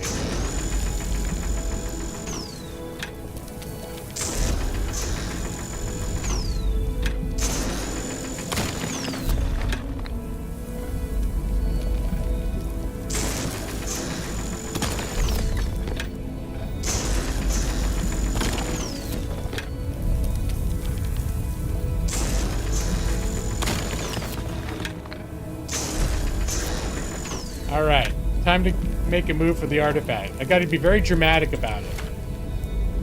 Put the gun away. Zoom out. Walk slowly forward. Very cinematic approach.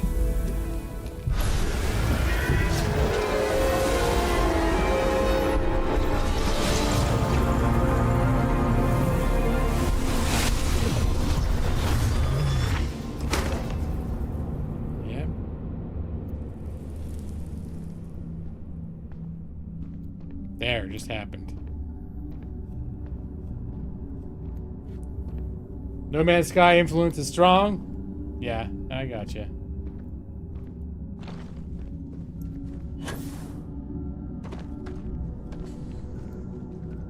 I don't disagree with you. Alright, let's get back into normal. Because there's still dudes in here. Okay, this was the bottom area of that room that I was just in. I think. Yeah, it is.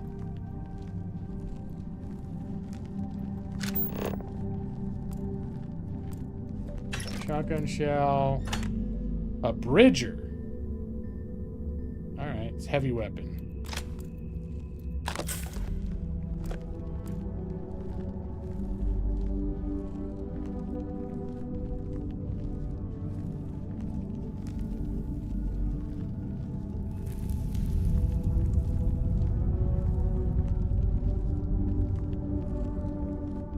I think there's still some bad guys in there because I'm still getting like the little oh, hold on. There's still a little bit of orange like sense, like something is sensing me, something hostile, potentially hostile. All right, well there's clearly a way to, an interesting little way to go.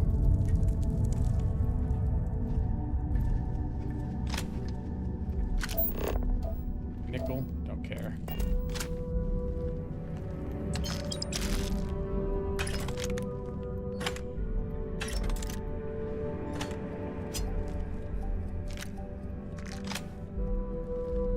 How's my weight capacity doing?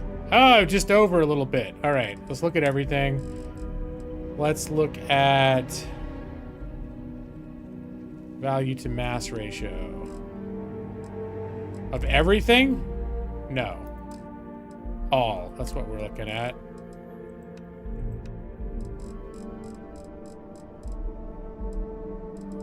Let's look at titanium is much heavier than it's worth. So we're gonna drop that. Biosuppressant. Yeah, get rid of that too. Get rid of these things. Aldemite. Oh, that's very heavy. Very heavy. I mean, it could turn out if I get way into crafting, I'll be like, damn it, I should have collected all that. But right now, it just seems like it's not that useful. It's not that worth that much. Stalactites hang on tight. The other one does the other thing. That's fair. That could help. That actually, the hanging on tight could help. And hey, Ethan, howdy, howdy. How you doing, man? All right.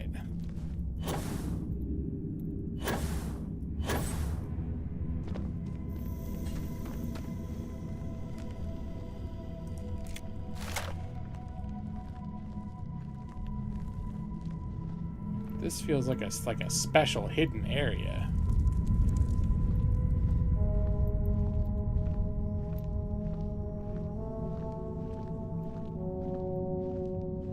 Will I be rewarded for discovering it? Some grenades. A Digipick. They're always nice. Nothing here is screaming, you know, the lost treasure of Montezuma or something.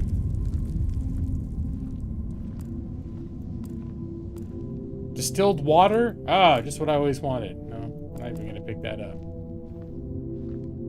Just remember, it's important to stay hydrated, kids. Even though I didn't pick up the distilled water. Speaking of which, I'm gonna have some of my Taco Bell Diet Mountain Dew. Because it is Thursday. And I did have Taco Bell.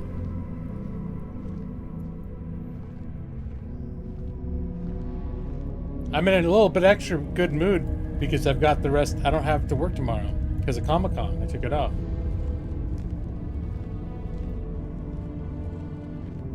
I need it for my space CPAP. Yeah, that's how you keep the residue from building up. Exactly. You get it. Get it, AWOL.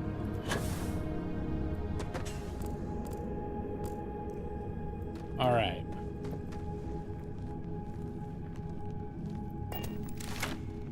There's still some baddies around somewhere. Something hostile is remotely being like, what's that sound? I got Taco Bell. Yes, I got my Mexican pizza, my meal with the 2 regular tacos, and I got my bonus burritos. You realize you can't... No, I already talked about this in the beginning of the stream. That's why I had to recall the horrible failure, how I ruined the last Comic-Con, and that as a result, I'm extra wary of the possibility of totally screwing up my sleep and then being completely wrecked going into my first day at Comic-Con because I didn't sleep well. So, and the fact of the matter is, even if I know I can stay up, technically I can sleep later, I still get tired. And when I get tired, I don't want to talk anymore. It's just what happens. All right, someone's over here.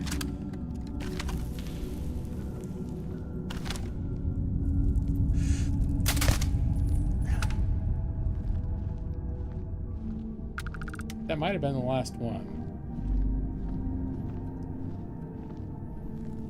I don't know if that's an acceptable solution, Brad.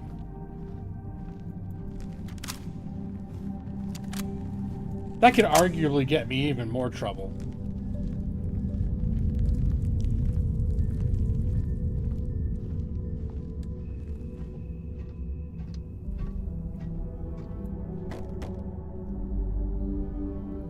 Find Navigator Balanced Pack. Let's take a look at that. Let's compare it to what I'm wearing. I like the Balanced Boost Pack. I've got some other packs that were like, had a bunch of really cool ass shit, but they just, the jumping, the way that they jump doesn't feel good to me. Is it this one? Yeah, okay. So, it looks like the one that I'm wearing is better. All right, and we're not going to even pick that one up. That one's pretty heavy. It's just not. It's not a lot. Well, weight to the value ratio is not great.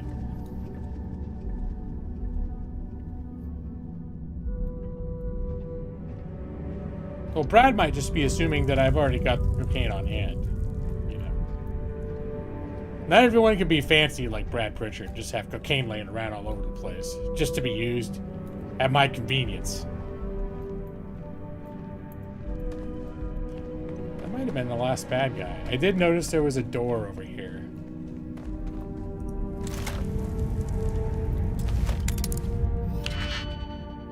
Here we are again. This one's got a shit ton of layers. Okay. Let's start with the,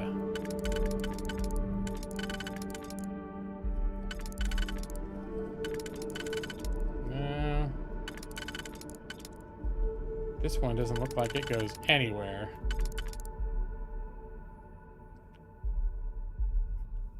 You've never been able to just leave it laying around your apartment? Okay.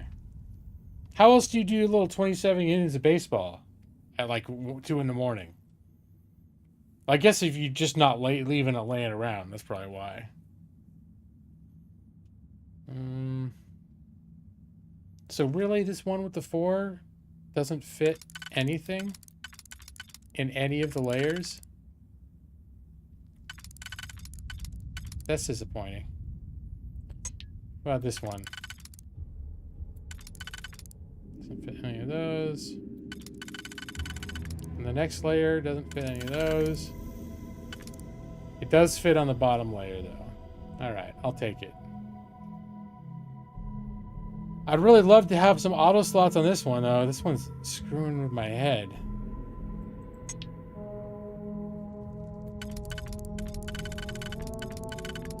Alright, let's just see if we can solve this very first one.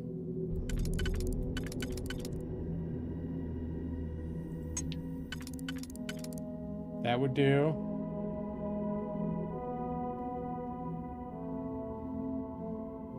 There's no follow-up to that, though. I need something that goes here and here, and I'm not seeing that on any of these. Okay. Already look at this one? I think I did. And I've already got that lined up. So that works here, and then this would work here. So I think I'm just gonna try this shit.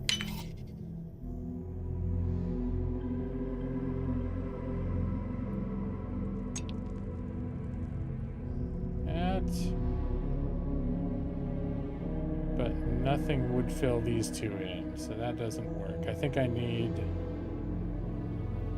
something that's got 3 and 3 on it. This and this. Yep, I like that. Where was the other one?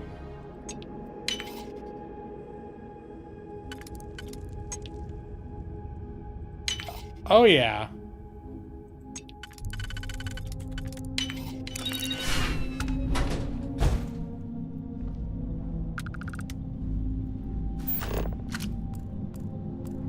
Okay, so lithium? Nah.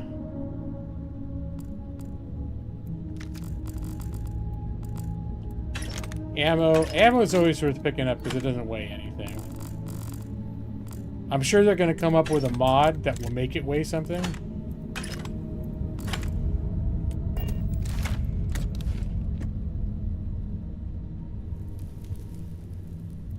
Alright. I'm probably going to have to start dropping stuff. What's this?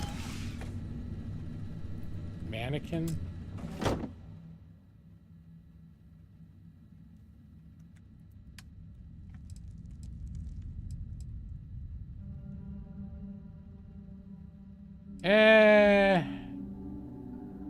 None of these are worth bringing along.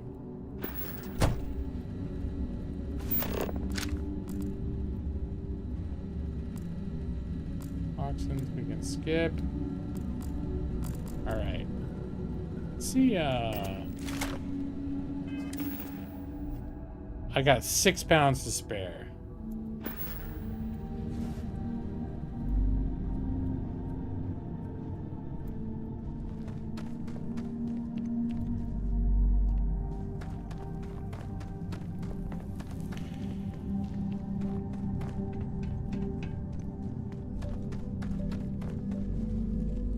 Are there any other baddies somewhere in here?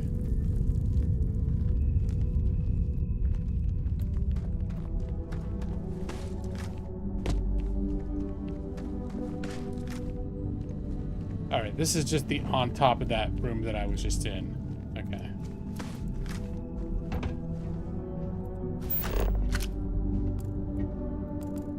Driver staple gun.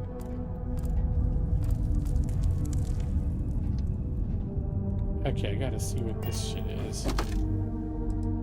Acrobat's deep core spacesuit? Sounds like an oxymoron. Okay, not great.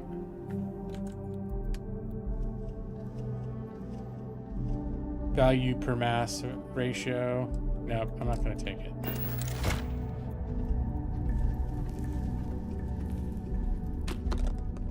Credits.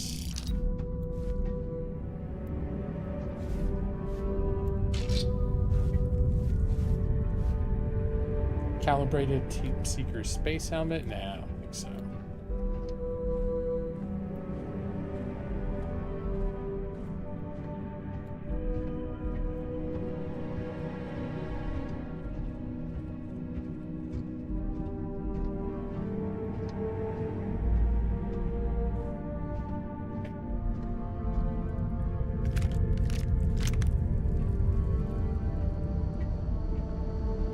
Oh, wait.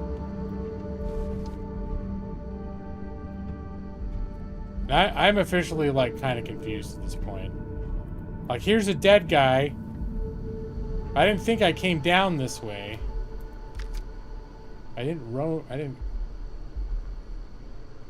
Alright.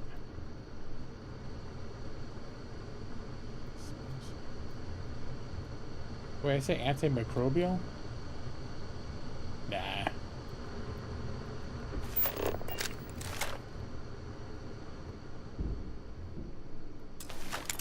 Ah, more locking.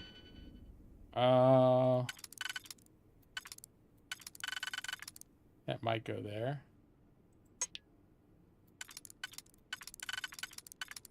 That might go there.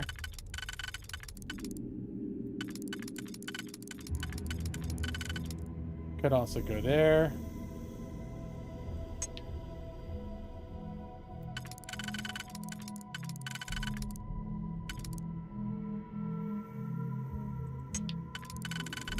Okay, I like those two for the first layer.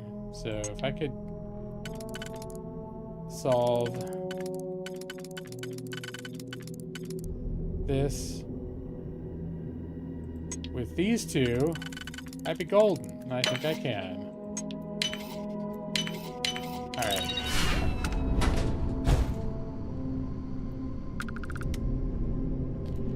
Puzzle solving with the gaming lawyer. Everyone loves it.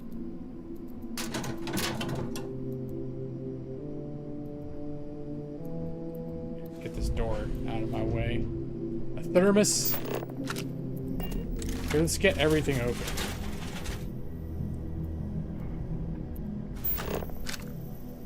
Don't need to loot cutters. Outfits, no. Light suit, no. First aid. I think I see a breadstick under there. The Count of Monte Cristo.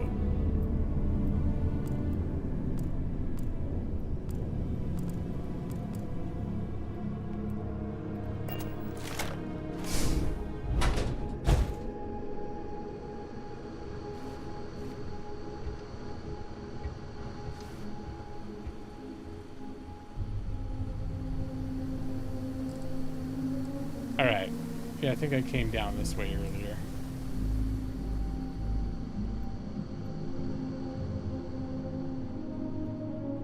Okay, I think this was the other way that I decided I better turn around and check the other thing real quick.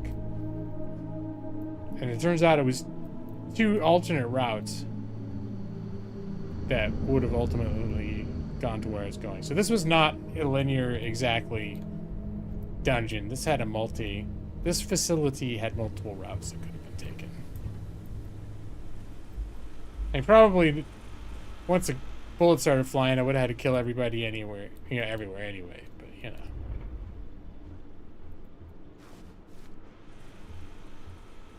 Oh, breadstick. Alright, I don't think there's anyone else here. If there is, I will be shocked to find myself getting shot at.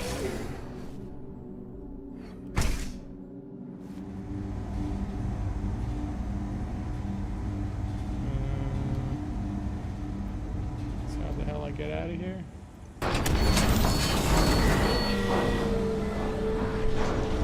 Oh, look!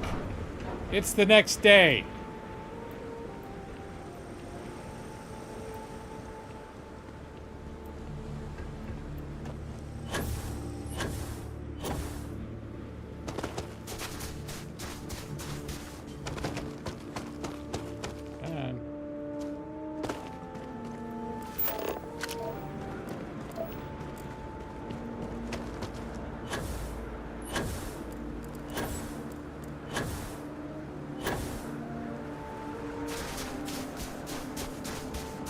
Walking in a winter wonderland.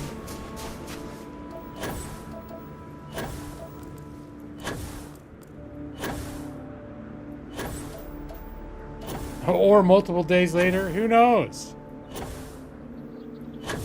One thing I have not been tempted to do with this game is to try and change the time scale. Because usually in like Fallout and Skyrim, I think the days go too quickly. So I always change the time scale, but every world here has a different day-night cycle. So it's like, and some of them are really long, some of them are short. Yeah.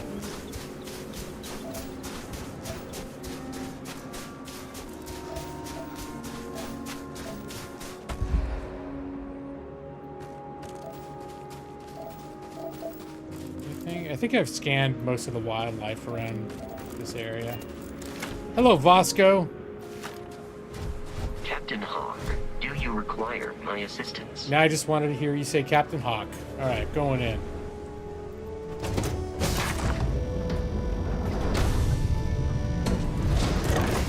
Alright, now I have to remember I've got contraband, so I need to go to the wolf system first. Oops. Oh yeah, I didn't give you the rest of the tour. This is the downstairs room, which essentially does nothing. I think it adds extra crew slots. Itchy here. It adds extra crew slots, but otherwise doesn't, I have no need to go in here most times.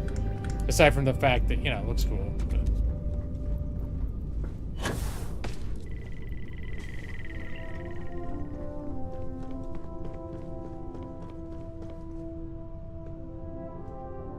Hey, Dad.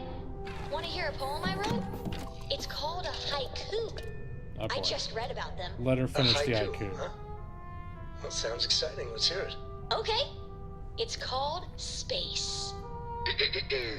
Space is cold and dark. Starships fly there like comets, carrying us home. Not bad. Hey, will you write it down so I can carry a copy with me? I'll copy down too. You Wow. know how you lose things. I still don't know how you lost that picture of Nibbles the comet-eating bunny. It's quite the exchange. Quite the father-daughter exchange. Alright, off we go. Remember, wolf system, Dust off. contraband.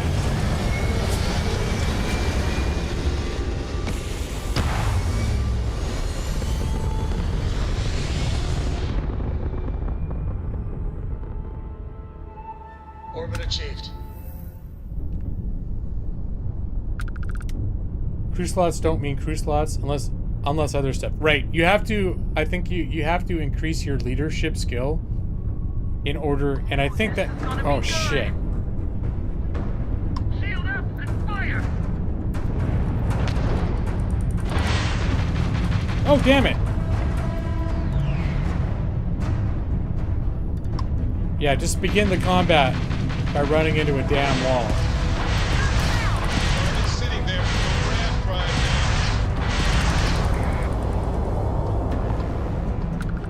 now. Alright, need his loots. Loots.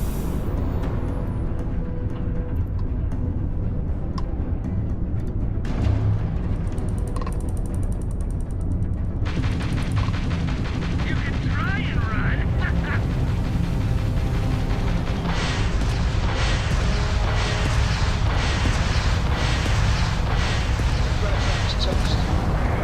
But these space pirates were not very good at fighting in their ships.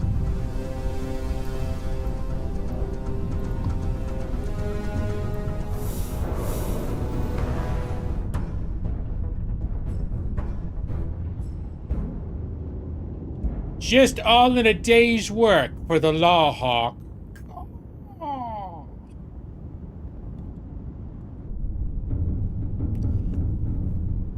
You love this, says Captain Hawk. I do too. I love it. He doesn't always say it, but when he does, it makes me very happy. Alright, we're not going straight to our destination system because we'll get scanned and the contraband will be discovered, which is not okay. Which is not the thing that I'm going to do again. We're going to the Wolf system, where they don't scan you when you're approaching the den. That... Oh, hold on. Where did I go? Wolf...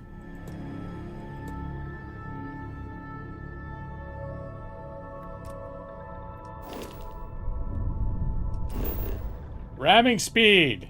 How often do you board instead of blasting? Maybe it will be. I haven't experimented with it too much because when I have done it, see, in order to sell a ship, you have to register it first. And so what I found is a ship that, if you were to buy it on the market, would cost you 100,000 credits. Actually only sells for like 12,000. And then it costs you 10,000 to register it. So after all that trouble, of disabling the ship, boarding the ship, eliminating the crew, switching main ships, landing the ship, selling the ship, registering it, selling it, I was only 2,000 ahead. So it's something that can be a lot of fun to do.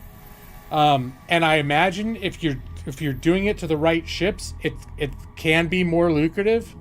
Since I only have maybe a Class B license, maybe I could start finding ships that would be worth doing it to. If you register it in space, it costs less. That I didn't know. How do you register it in space? I thought you had to go to a vendor. Can you just hit a register button and then...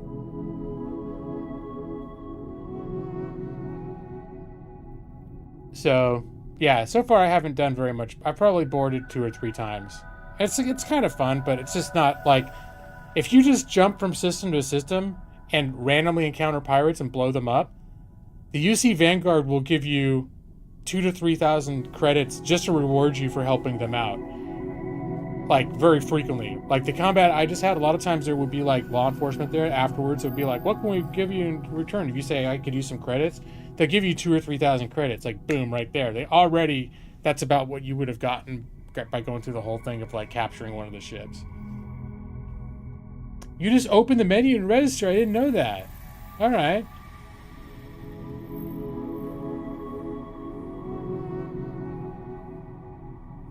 If you leave the ship floating in space, do you get more loot by just boarding and leaving, but not selling?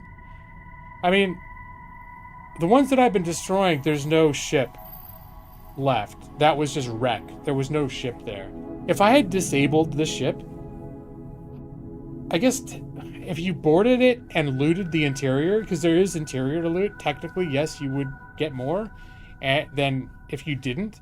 I don't think inherently there's any difference if you board it and then leave, like without doing anything else. If there's some magic, like you suddenly have more money. If you board the ship after you disable it, you've got to fight the occupants. So it's just like a little mini, it's like a mini base that you've got to take out, which is, again, it's fun if you're in the mood of doing it. Like, Joss was in here before. He was saying, I think it was Joss, that was saying that he had made a whole thing about doing it. He loved doing it, and he was doing it all the time. But he admitted that it was not an efficient way of making money. He was doing it because he enjoyed doing it. And you do get, you will get some loots from looting the ships, interiors, and the guys you're killing interiors. But if you're doing missions or randomly generated missions, you're going to get all that anyway. So really, it's like, it's not something you do, unless they're, like I said, there may be ships and very valuable, more expensive ships that you can find later that maybe will make it worth it. But at least the ships that I'm in a position to pilot back to a starport myself, that I have the skill to do so, and the ones that I've found so far, it's like, it doesn't seem like it's something you do like, oh, I'm going to do this to make money, because it's just not going to be cost effective compared to other ways you could make money a lot more quickly.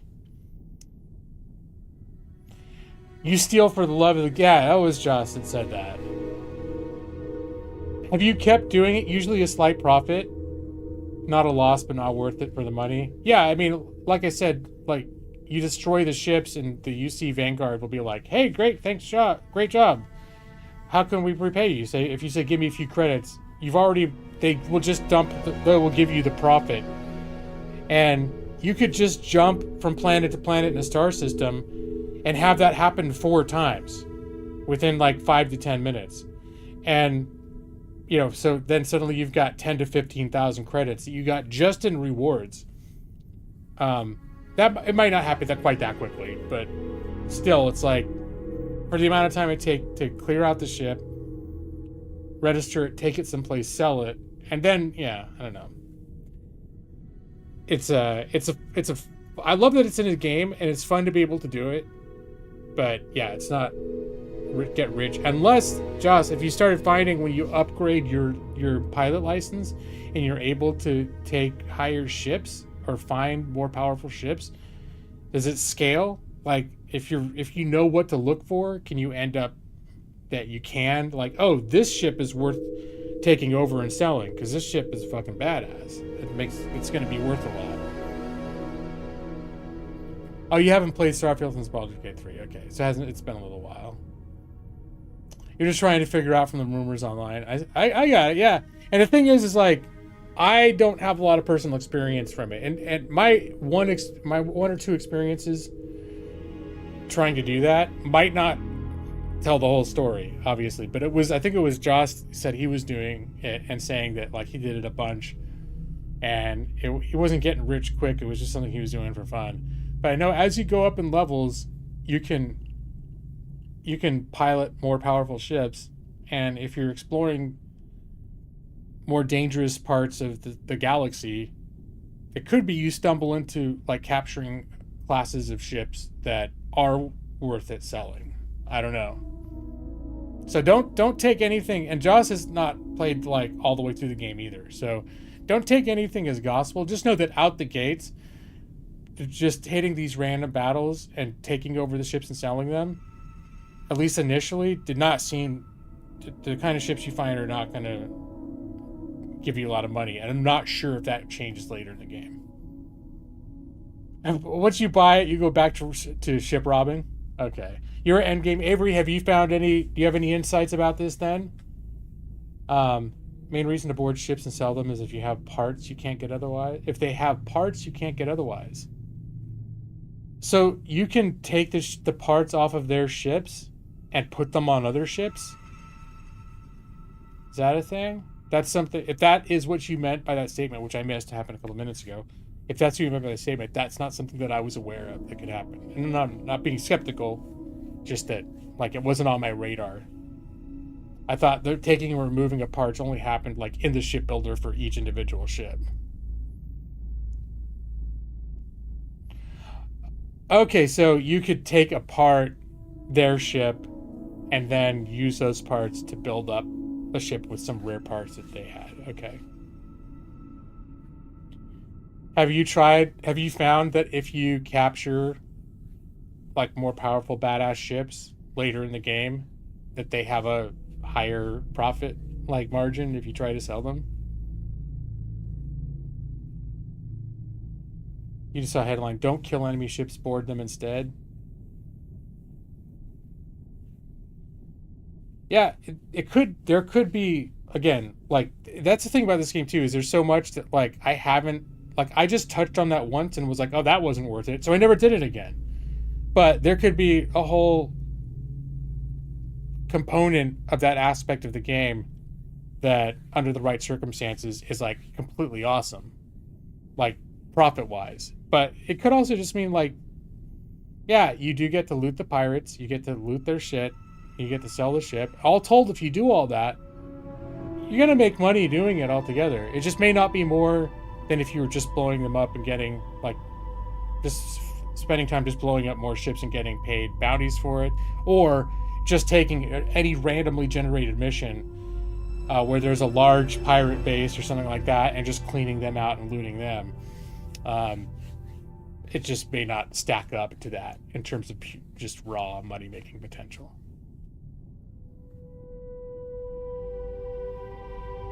It's probably fake news.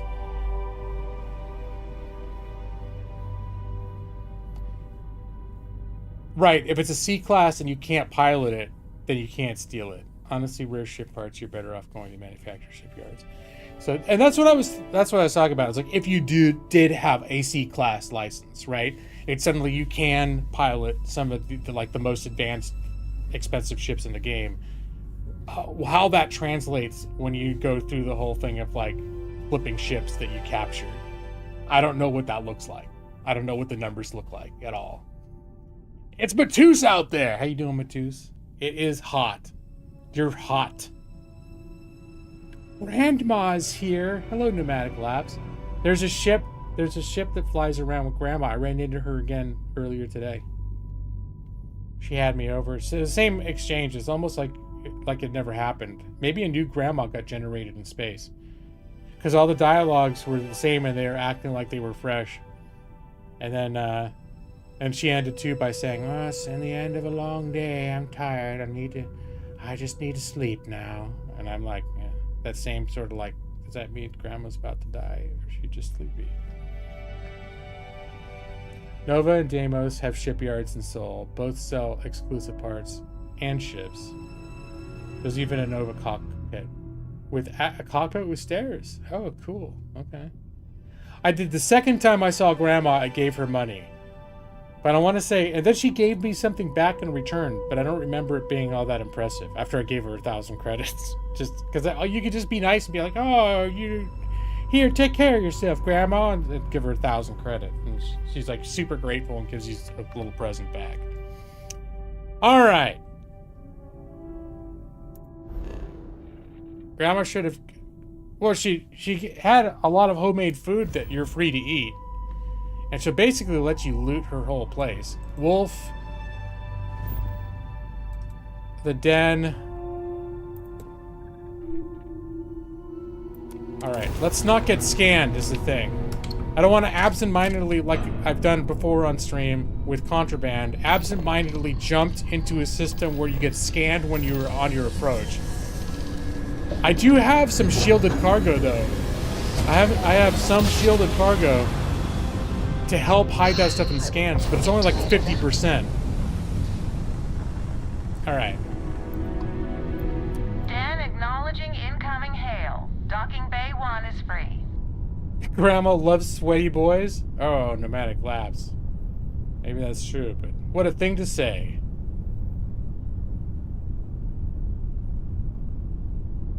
You got caught on purpose. I mean, I've never been caught on purpose. I don't see the point of it.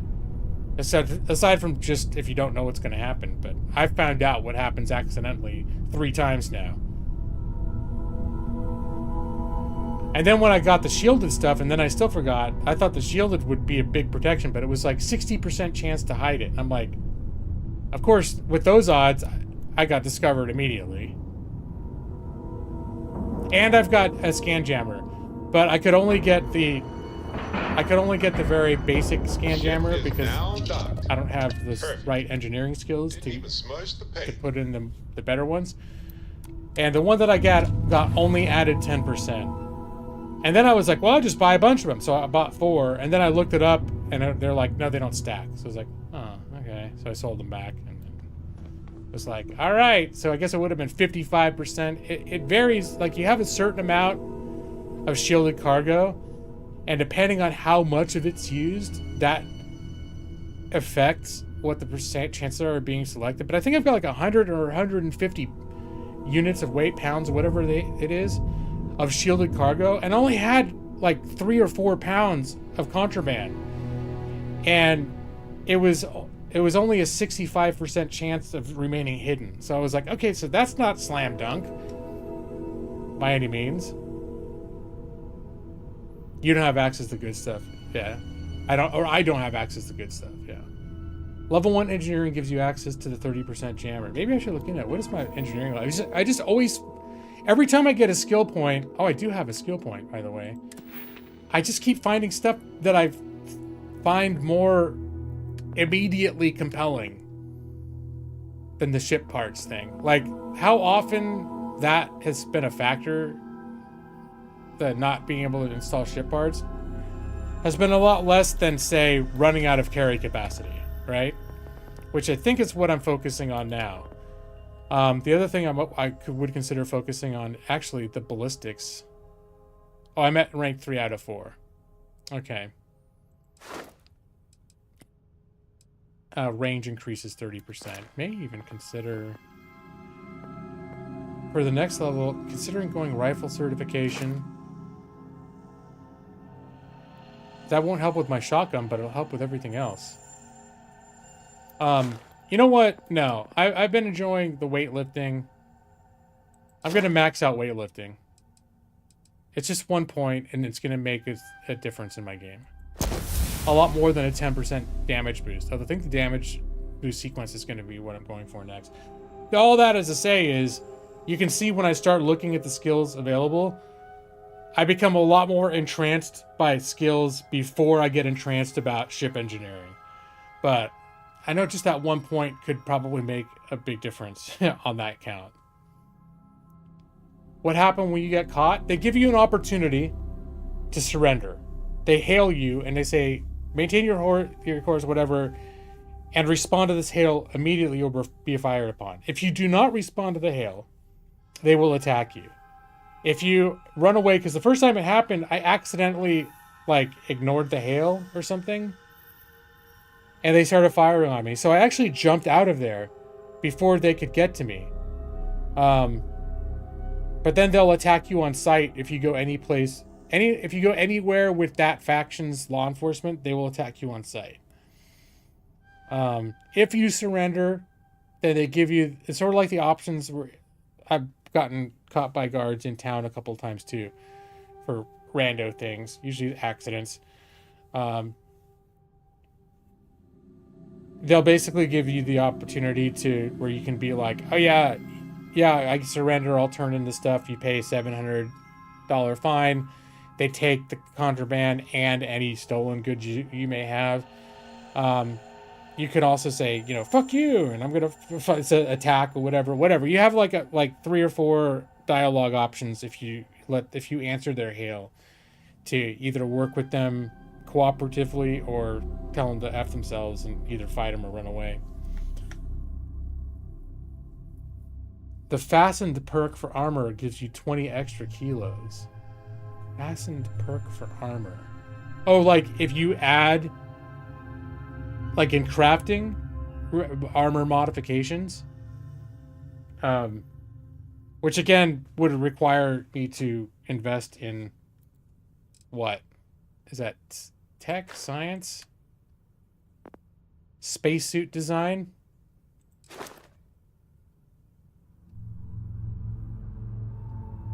Yeah. Spacesuit design. And that's one of the things about this game, is there's so many possible ways that you can develop your perks, and so many of them are appealing and knowing that there's way more, like, you've got to make decisions. You're not going to get all of them. Or if you did, you'd be, you know, grinding in New Game Plus for the next year. And to me, it's a little bit kid in a candy store with some of this stuff. Like, you're saying, yeah, spacesuit. Oh, shit, yeah, oh, yeah, spacesuit design.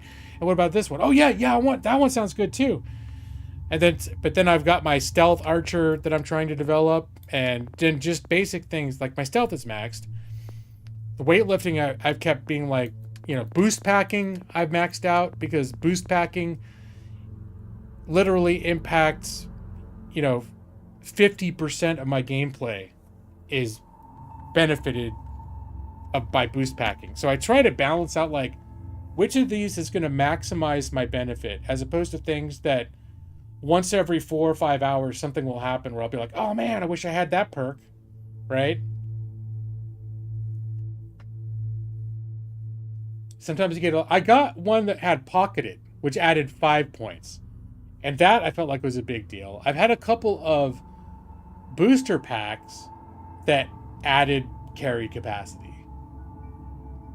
Boost packing. This is the way. Yeah, I've maxed out my boost packing. And so far, I really only like the balanced boost packs. Alright. Now, I know I could just get right off the ship, but I like RPing. So, what's new with you today? I like RPing getting out of my chair.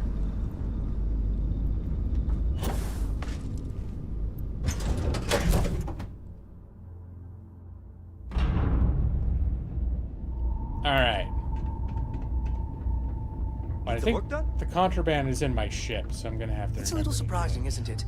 Out here on the edge of UC space. If there's anything I know that guy is just begging for me to talk to him and probably have a mission. I ignore him every time I come in here. Alright. Good to see you. One of these days I'll talk to him, see what the hell conversation he's trying to lead me into. Sometimes that'll happen. It's like I'm in the middle of something, and you'll see very blatantly someone will be standing in the corner saying something that's supposed to make you go, oh, I better go talk to this guy. He sounds like he wants to have a conversation. And I'll just be like, nah, I don't want to talk to him right now. I'm busy. All right, so what we got for sale? You like my ship? I love my ship. You weren't here when I gave the tour. When I leave, I'll do another quick tour because there's more people here now. I am a fan of my ship interior. We'll just say that. Let me see. From the Law Hawk. Miscellaneous. Firstly, yes, let's sell that. Secondly, let's just sell all the shit that I've got on me. He's going to run out of credits. We'll start with just the heavy shit that's clogging up my inventory. That's worth the least of the weapons. Lawgivers. Modified lawgivers.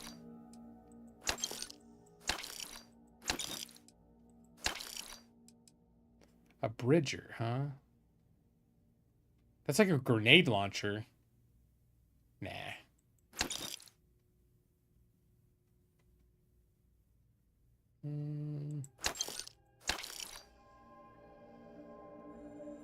All right, and I think...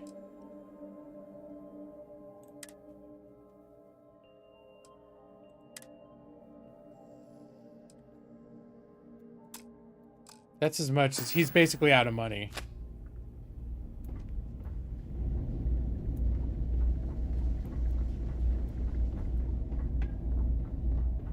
But yeah, I'll give you a little tour of my ship, AWOL.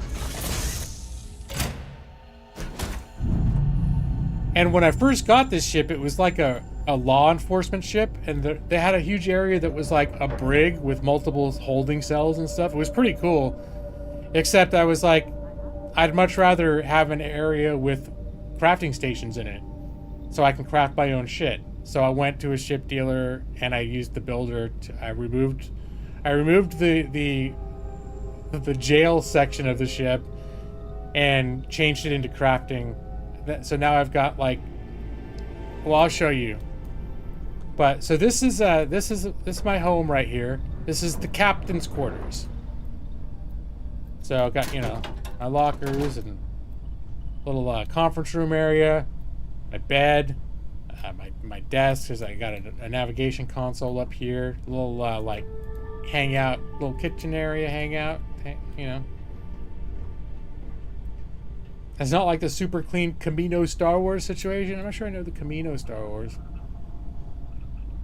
But yeah, I like they described the design philosophy as NASA punk, which I think is, well, I brought that up and some people here thought it was lame, but I thought it was kind of cool. So that whole upstairs is just the airlock the docking airlock, and then basically my bedroom. So we're at the back of my ship now. And so this and the next thing over was originally what was sort of the brig. And what I replaced it with is this is a med bay, and it has a pharmaceutical lab where I can craft healing shit if I decide to, and research lab. The other one has a research lab too, but I'm thinking of adding a window here because I'm pretty sure I could add a window without it messing with the functionality of anything. And then this room is the one with it's got a weapon workbench, a spacesuit, another research lab, and industrial workbench. And I actually added mods that let you craft ammo, and that was one of the main reasons I wanted to make sure to have an industrial workbench. And that's one I've done craft ammo in other games, in both Skyrim and also in Fallout 4, but the fact is, it only seems realistic that if you can craft all this other like really advanced high-tech shit, it only makes sense that you'd be able to craft bullets, right? I don't know, I just feel that way. Yeah, it does have a like an alien vibe to it as well. I agree. And I think a lot of the alien design decisions when it came to their ships was think about what the inside of a space shuttle looks like and expand that onto something the size of, you know, an aircraft carrier or something. So this is this came with the original ship. It's just like a hangout area. It's got a kitchen. I think it's got a cook station over here too. Does it? Maybe there isn't a cook station. I just assumed there was. I don't really do any cooking. But a little bed to hang out in. I think this adds what they call passenger slots. I don't know exactly how those help you, but I figured, you know, that's good. So this is the whole back of the ship. And then this is the entrance. When you first come in, you come in down here. This is like when you exit and enter the ship. And this whole area down here is just like guts of the ship. I think it adds a couple crew slots, but this would basically be what you consider, I guess, like engineering. You don't really do anything down here. It's cool that it's here. A pet. We live on a starship, Cora. Pets and starships don't always make sense. All ears. Aw, come on, please. And then up here is the bridge. While I'm on the ship by myself. And I really like the bridge on this ship. Because the other ones had like much tighter cockpits, which are still cool, but this feels like a starship. Like this is like, it's roomy. It's all spacious and stuff. The only thing I don't like as much is when you're actually in the cockpit, the field of vision is more limited, like the actual, like closed in.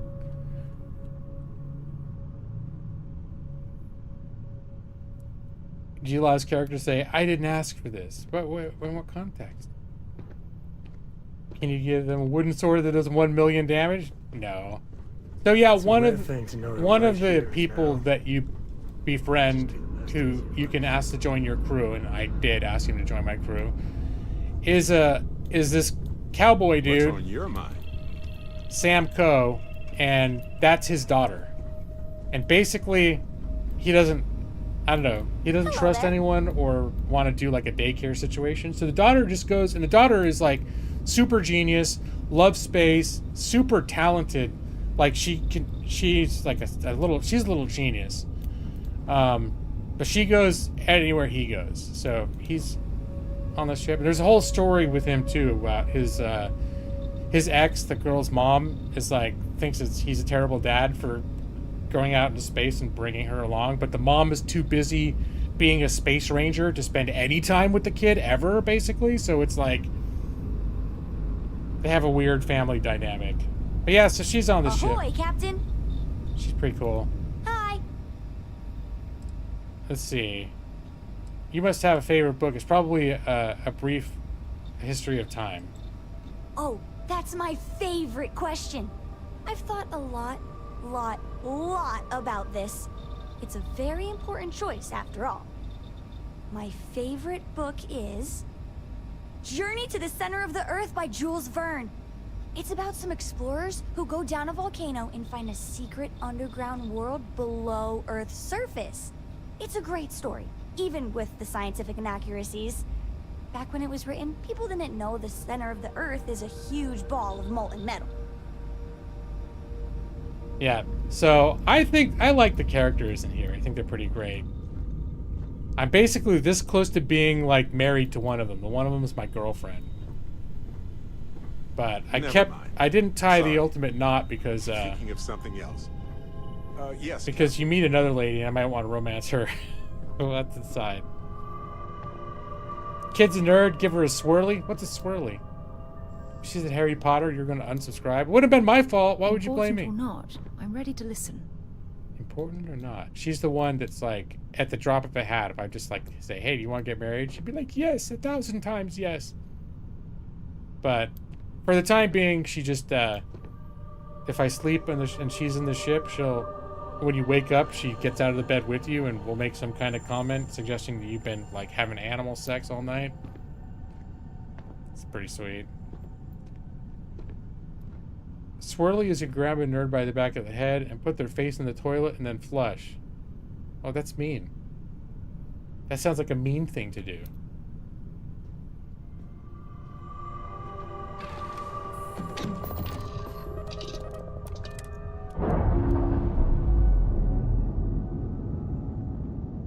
It could be one of the many things that I've heard at certain points over the years and then forgot about. Swirly was not a thing, was not a term that was used when I went to school in the 1980s. So, it might have been a thing that was used some places, just not where I was. I don't know.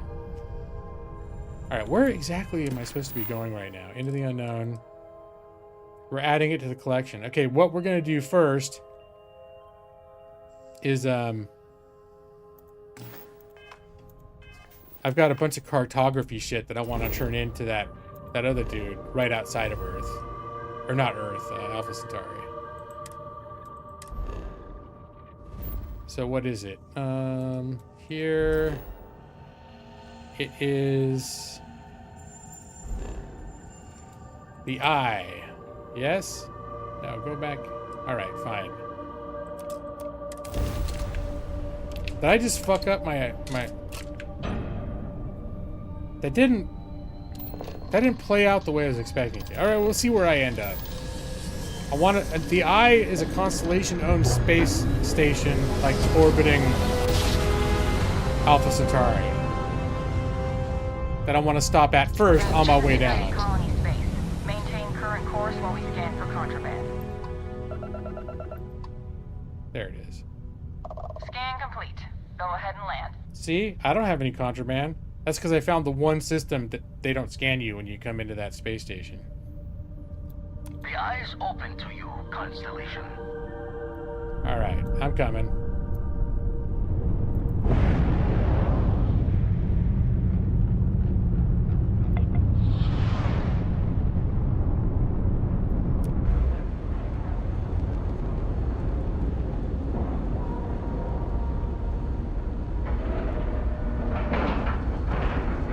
Oh yeah, I don't know. I don't know how much of it is based on what we actually know, but I have a feeling the way that these guys design things, that if the information is available, they would try to make it accurate. Oh, dude, no, whoops. That was a mistake. I just meant to get out of my chair, not undock. We're free and clear for flight. Yeah, but that was just an accident.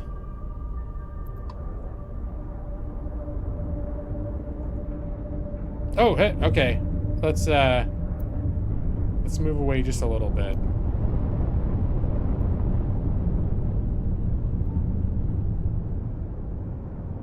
That was a mistake.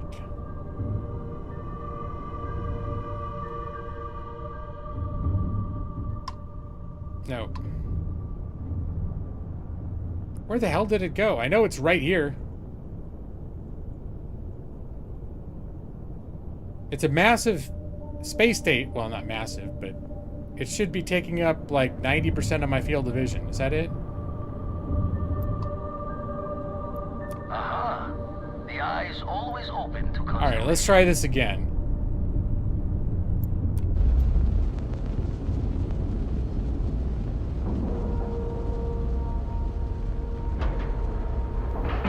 How is that system multiple stars with different planet numbers? 100%. Good to go, Cap.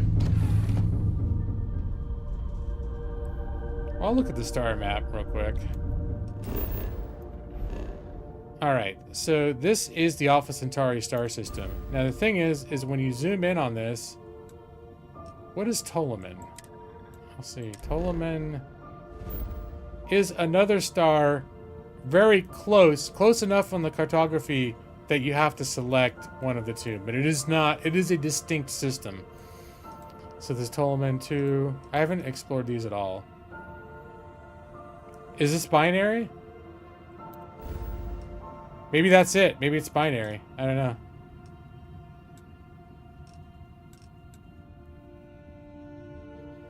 Anyway. Lot on your mind? Heaven is having a smooth running ship with a crew of friends.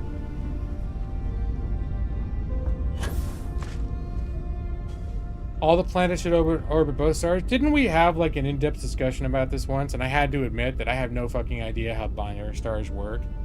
I think CPG was in here one night, and we talked about it for like 40 minutes. And my ultimate conclusion was I had no idea how they worked. Whether one star orbited the other one, and all the planets orbited that star, or the stars orbited each other. I think it sounded like the answer was, yeah, all the things, different things happen. And then, like, if there's a center of gravity between the two stars, and any orbiting planets follow the center of gravity, these are things I don't know, and I think the problem is I don't care enough to, like, I think it was explained at some point during that 45-minute discussion we had in here, and I just forgot about it already. So it's just like, it's like, I am enthusiastic about space travel, and there are certain things that I know about, like how orbital physics work in general, but when it comes to binary star systems, like, I don't know exactly how that works. Everything orbits each other. I don't know what that looks like in terms of like a planet orbiting two stars, though. I understand the words you just said. I understand what they mean in terms of like how things actually move around each other.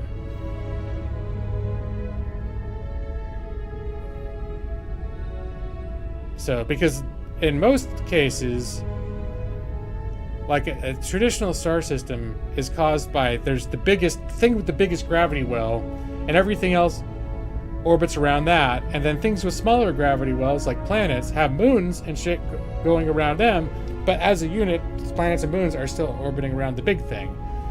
I have two big things that are orbiting each other, and then what do the little things in the middle do? That's where I don't know. The pair orbit around a common center with an orbital period of 79 years. Their elliptical orbit is eccentric, so the distance between A and B varies. Okay, so but do the associated planets orbit their own stars like normal, though? Is that how it works? Like, the stars orbit each other, but then the planets for each star, it's not like the planets orbit both stars, right? Or somehow are like swapping between them or some weird shit. I would still think it would be the same as like a sun is to a planet, and a planet has moons, and that the planets would be like the stars' versions of moons as they orbit each other. The same way that planets orbit a sun and have their own celestial objects. Distance between Pluto and the sun. Okay.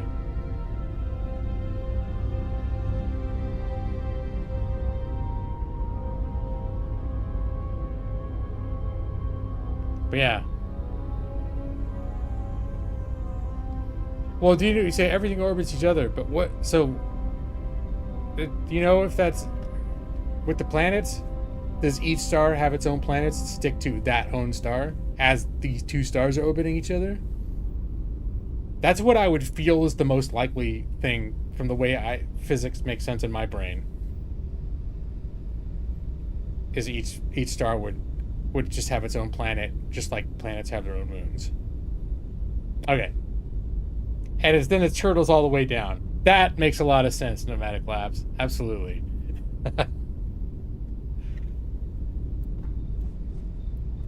Oh yeah, I was gonna go in the eye. That's what I was doing.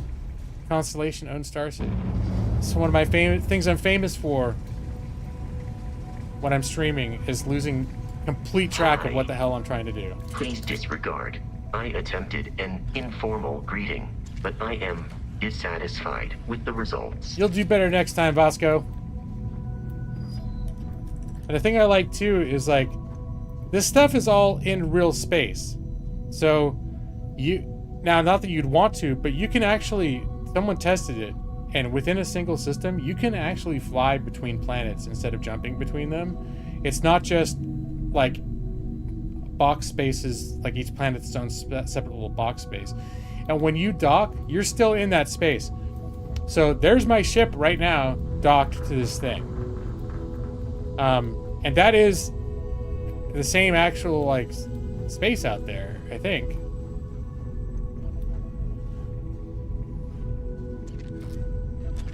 You should say pew pew like Barrett does, like Barrett does. That's a picture. You're still not sure about the answer to your last question. I'm just gonna look at what she just put.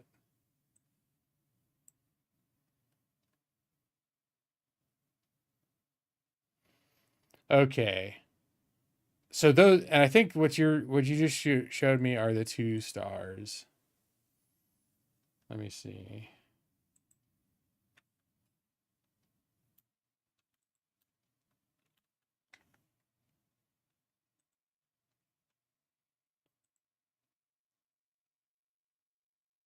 Yeah.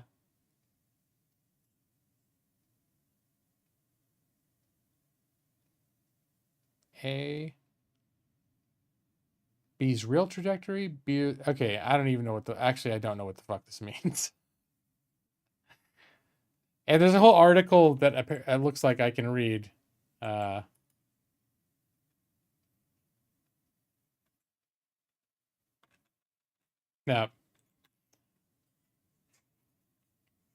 at some point, if I become curious enough, I will spend a half hour reading up on this and figuring out how it all works. It's a little bit like orbital physics itself. I only really learned how orbital physics worked by playing Kerbal Space Program. And there was a period during which when they were explaining like how to actually increase and alter your orbit and how orbits work and what you actually, time maneuvers you actually do in order to change your orbits, I was like, that doesn't make sense. Like I thought it made no sense. So I used to think that, and I think Hollywood does this sometimes because like the people that write movies don't know this, but I thought that you left a planet, and if you got far enough away, like a few thousand miles, then you would just be outside of that planet's gravity. And then that's just the end of it. Like, which is, and then you're just in like weightless area where you're not orbiting anything. You just like, you broke free of its gravity. And the fact is that's not true, is you're constantly falling around something. It's just which thing are you falling around primarily. So, and if you orbit the Earth, you haven't broken free of Earth's gravity. You found a way to fall around the Earth in a way such that you don't end up hitting it. And if you get far enough away from the Earth, it's not because you broke free of its gravity, it's because you've entered the sun's gravity well. So now, and the whole time you were orbiting the Earth, you were still technically also orbiting the sun.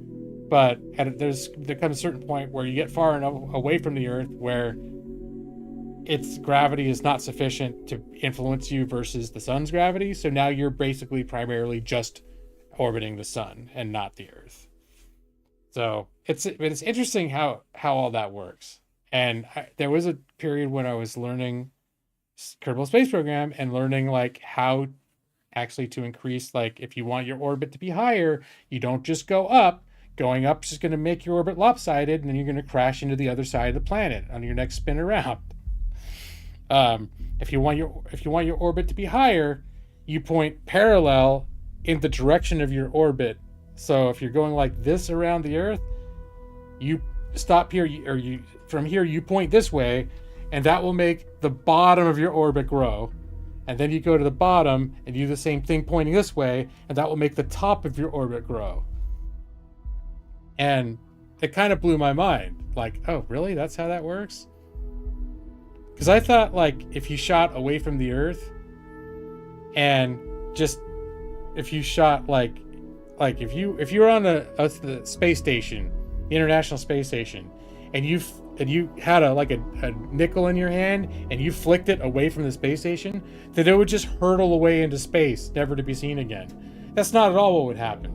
It would settle into a slightly adjusted orbit around the Earth. And it would keep getting further away from the space station, relative to the space station, but it would just be like a different orbit of the Earth, which moves at a different rate around the Earth. Anyways, all right, I'll stop talking about this shit. But the reason I bring that up is that was an example of like, I really had to spend some time looking at the physics, at first not really understanding exactly, like, because it went against how I thought it worked.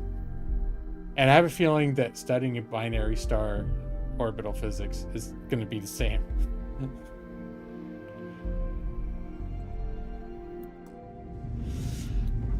Alright.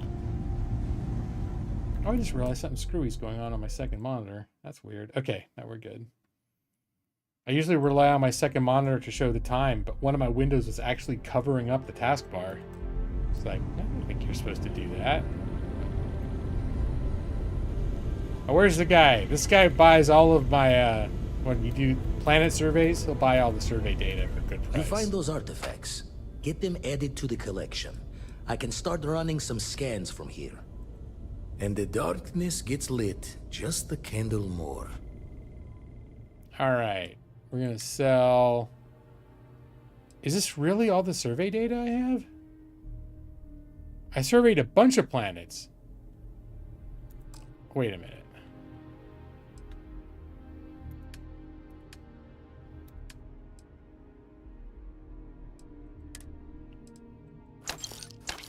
That's surprising. Okay. I spent...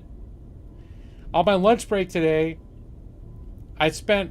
In a whole system, I just went to a whole bunch of different planets. Maybe it was just that whole star system is worth.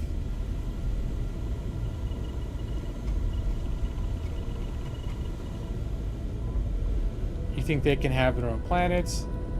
Do you like stars? My favorite star would have to be the moon. That doesn't sound right. Voyager broke through the heliosphere, which is close enough to not being in gravity anymore. And I think that's that point where I'm talking about, right? Or Voyager? Oh, right, yeah.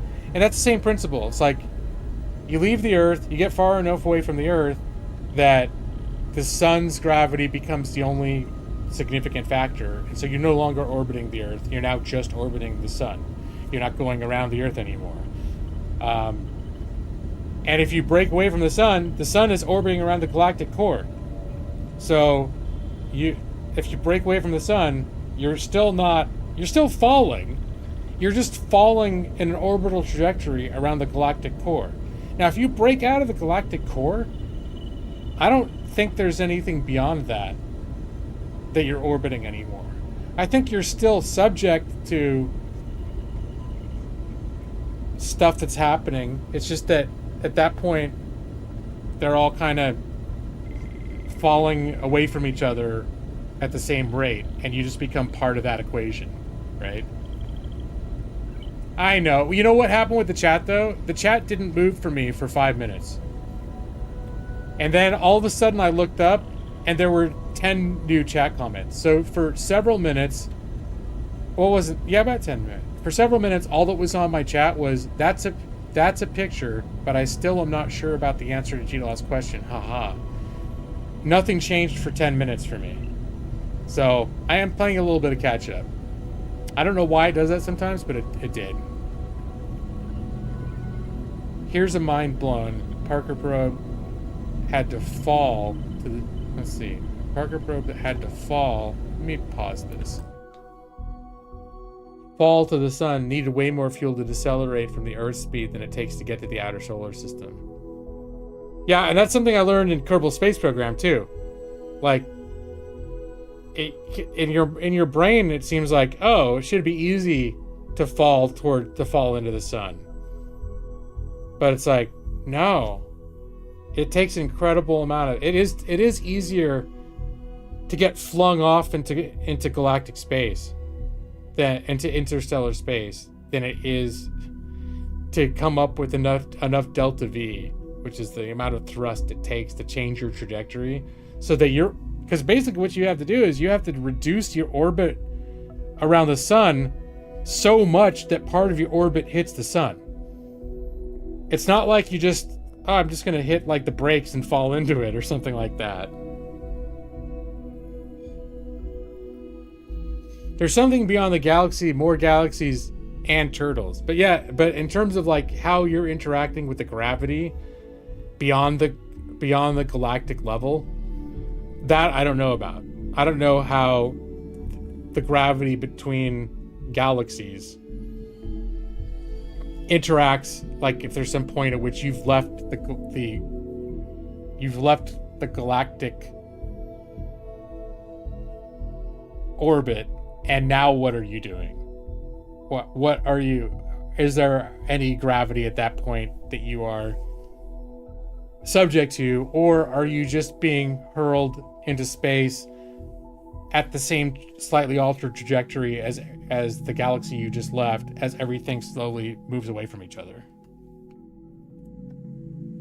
Unless they found out the opposite's true and everything's getting closer together. Last I heard, everything was in a red shift, which means that everything in the galaxy was spreading out the way chocolate chips do on a muffin as it bakes, or the way that blueberries do on a muffin as it expands. That's how all of our galaxies are changing in proximity to each other at a universal scale.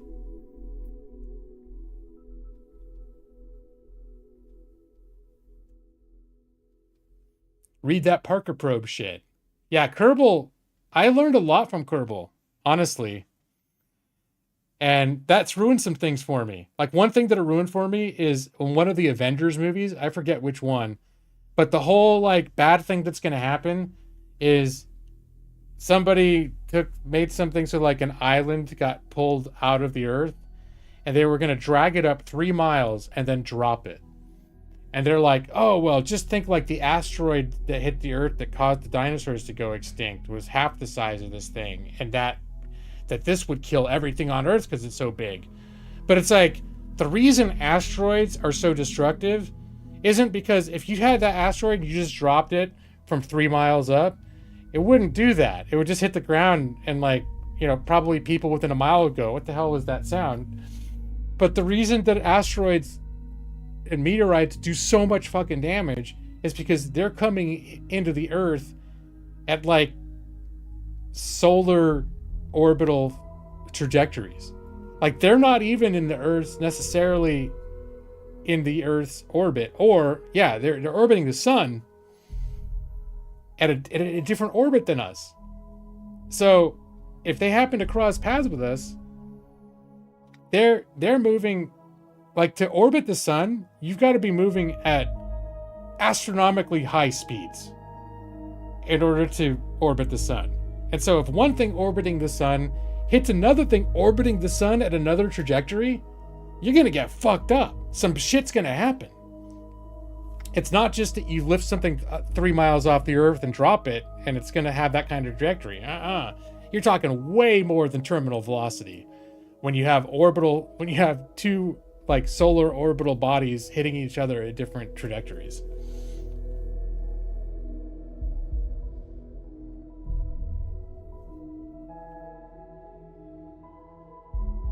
I'm an orbital mechanic. Let's see.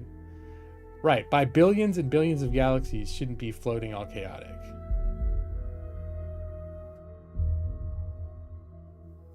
You're always affected by universal gravity, all the galaxies around you. Well, I mean, essentially, that's sort of part of, I don't know if it's a function of that it fits in with the Big Bang Theory, but that the universe is expanding. It's just like in the Big Bang, they say it's not an explosion, but a rapid expansion from a singularity, and that we are in fact still expanding. So that, and that would mean that beyond local orbital, like different bodies attracting to each other and causing orbits, which is what a galaxy is at the largest scale that I think works. The individual galaxies, I don't think galaxies are orbiting each other or anything else. I think they're still part of the larger trend of universal expansion that started with the Big Bang. And so I don't know that their gravity is doing shit to each other, because they're just part of just like the everything coming apart, right?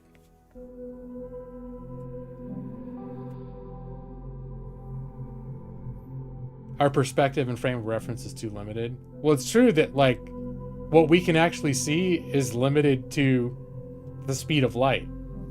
So if something is more than 13 billion light years away, we can't see it, period. And 13 billion light years compared to infinity is nothing. So we do have an extremely limited perspective if you look at it that way, that who knows what the hell is beyond that. There's an infinite amount of something or nothing beyond what we can see.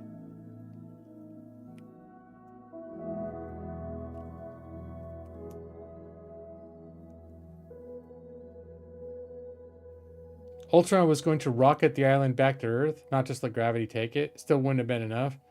I thought they were just gonna like drop it, but I agree. Even if he had rockets that was making it go at the Earth, if the idea is like look at the asteroid that killed the dinosaurs, and to say that somehow whatever they were gonna do was going to approximate that, is grossly misunderstanding how fast an asteroid coming into contact with the Earth, how devastatingly fast those things are actually going.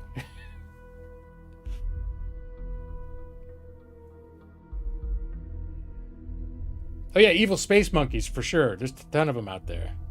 They're probably some in the solar system. We just haven't discovered them yet. They're hiding out, like they're drinking the water under the surface of Mars right now, laughing at us.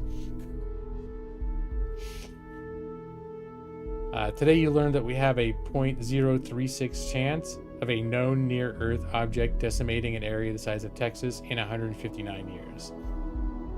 It's just a few miles wide. All depends on how its next flyby does. And I think the more like the bigger concern is that at some point also, and the odds of this happening are also real small, so it's not something you should lose sleep over. But there are things out there that we haven't detected that by the time we do detect it, it could be a lot closer than that to hitting us. And we may not know about it until, whatever. Like, so those things are out there. But yeah, the 0.036 chance in 159 years, I think there's a larger chance of us destroying ourselves every day. Well, maybe not every day, but I say annually, the chance of somebody having some sort of whoopsie daisy with nuclear weapons, much bigger chance of that happening than this thing hitting Texas. Big Bang Theory is one of the most extraordinary claims ever made. I wish Carl Sagan were here to demand some extraordinary evidence for it. So, well, I don't think it explains everything. I think it's just what they call it a theory because they did detect that everything at a universal scale is moving away from each other. And so I think that's where the theory comes from. It's like, well, the way that physics works is objects in motion tend to remain in motion. So if everything is moving away from each other, if you reverse it, if you go backwards on that trajectory, everything's getting closer together. So it just means that, like, if you could rewind the universe, and instead of everything slowly spreading apart, everything is slowly coming back together, then you hit a point where it comes back together. So now does that mean that's 100% what happened? No. But based on a very simple analysis of universal trajectories, it leads very simply to this what feels like a very obvious conclusion. So I don't think that the evidence for the Big Bang in that forensic sense is like it is that extraordinary a claim to say, well, if everything is coming apart and if we're going to know how physics works and reverse time, that it all, you know, it's not a super complicated way that they came to that, in other words. But things get really funky when you start talking about everything coming down to a singularity, right? So and then time and space are a function of each other, so that, like, time slowed down, so that essentially, like, if you went back in time, you would never get to the point of singularity because time would keep slowing down to the point where it just would take an infinity and you'd still never get there. So because time and space are, like, you know, they distort, like they do in a black hole. And so there's all that kind of stuff where it's like, yeah, weird. It's like at a certain point, even by their own theories, the laws of physics and time and space and physics kind of break down a little bit.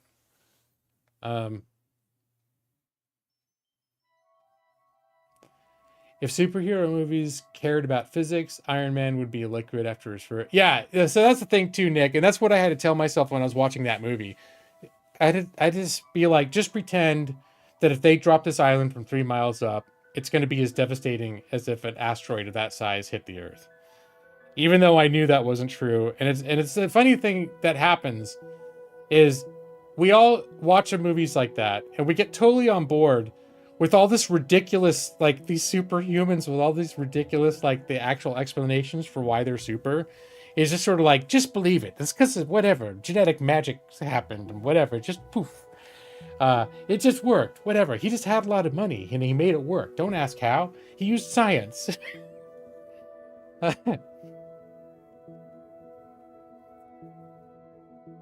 Yeah, us destroying ourselves, way more likely, for sure. Massive amount of matter and energy we can't identify is way more scary, like 90% plus. But yeah, even all this stuff about, like, dark matter and all that shit, there's all sorts of stuff going on, like, and I think dark matter is still a theory to just explain some weird shit that they see about how things are happening on a universal scale, that the simple physics based on what we can observe don't account for it. And so there's got to be a whole bunch of other shit exerting forces, and there you go. It's like, it's just magic dark matter. It's just like, it's magic, you know?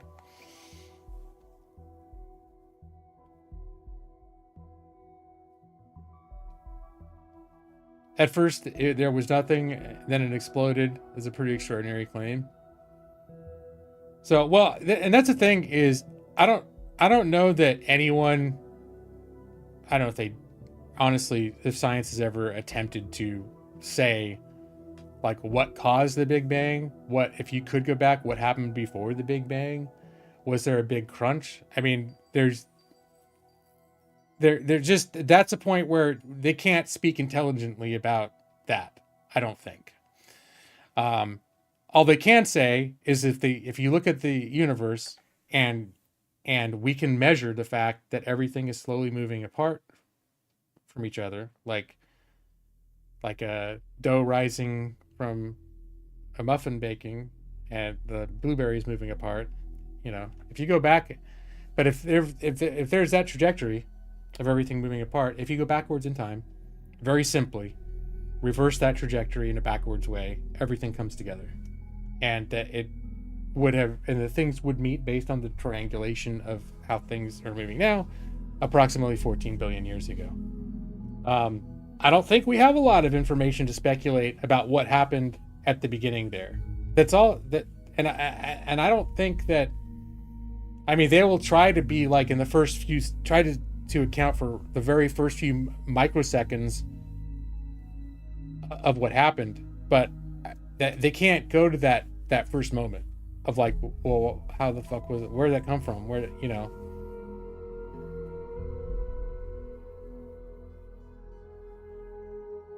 Well, singularity just simply means like it's not even a molecule; it's a single point. Like, and they try to say some infinitesimally small thing that it was, and it could very well be that.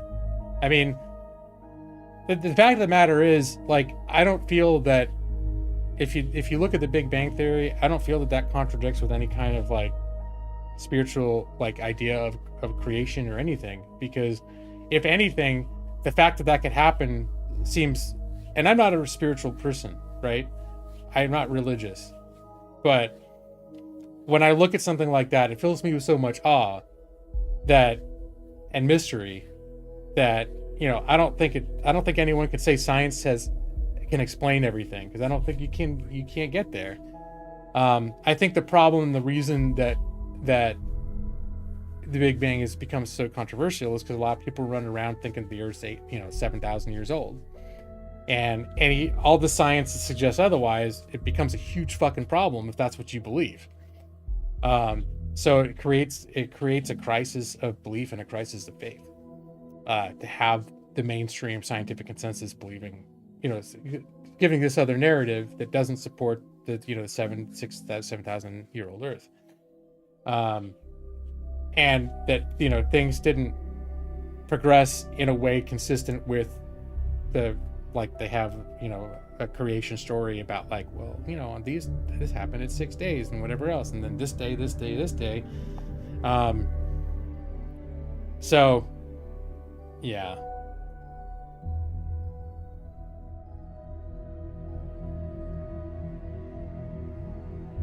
Science questions that cannot be answered. Religion answers. Well, I think science is not as straightforward as that. Because I think science does answer a lot of questions. It answers what it can, and it answers. I don't think it's ever perfect. It's all just about like our ability to observe and extrapolate things based on our observations, and like the sun could. The Earth could fly out into the universe tomorrow, and it turns out that all of our theories about orbital physics were it was all a hoax. That like there was some other force that was just replicating this thing that looked very much like we were orbiting the sun, but we weren't. It just happened like the same coincidental thing happened 200 gazillion times, and so we assumed it was just like a set, law of physics, that this is how things work. But it turns out, no, it was just an incredibly weird coincidence, and none of that shit was real to begin with. But we have fairly good reasons to believe that the Earth orbits the sun and had a certain trajectory, and that explains how our seasons work and how day and night works and all this other stuff. And to be able to extrapolate like the size of the Earth, there's things. Now the thing is, yeah, if you try to, there are things that science can't answer. And I think people need to be realistic. And I think scientists are realistic about it. They try to answer. And the thing is, a lot of scientists will have this perspective of like, eventually we will be able to explain everything. And actually, I don't know if scientists ever say that. Honestly, it's like the amount that we don't know is essentially infinite. And anything we learn, just like we figure out like how much more we don't know to explain what we just learned, right? But what we do learn, I think, has value, right? And it's not, sometimes that they get it wrong, but it does enable things to happen, right? They do figure out things that have knowledge that has real applicable value. Yeah, it's our best tool. I agree. Yeah, absolutely. So, and I think religion, like I said, I'm not spiritual, but I think religion, the function of it is like, we have, even though we can't answer certain questions, we still have a very deep desire to know the answers to them. And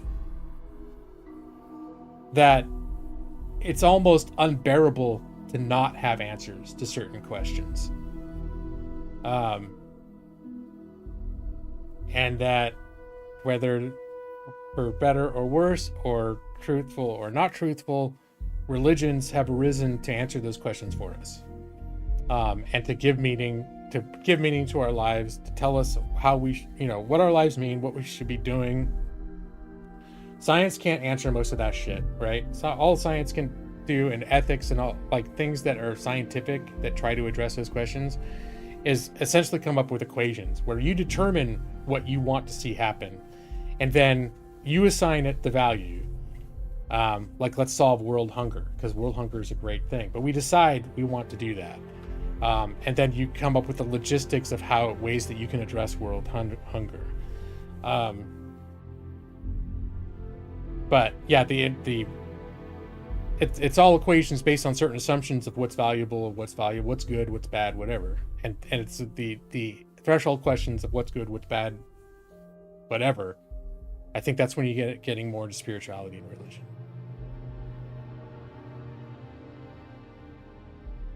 Science is a methodology we use to answer questions. Yeah.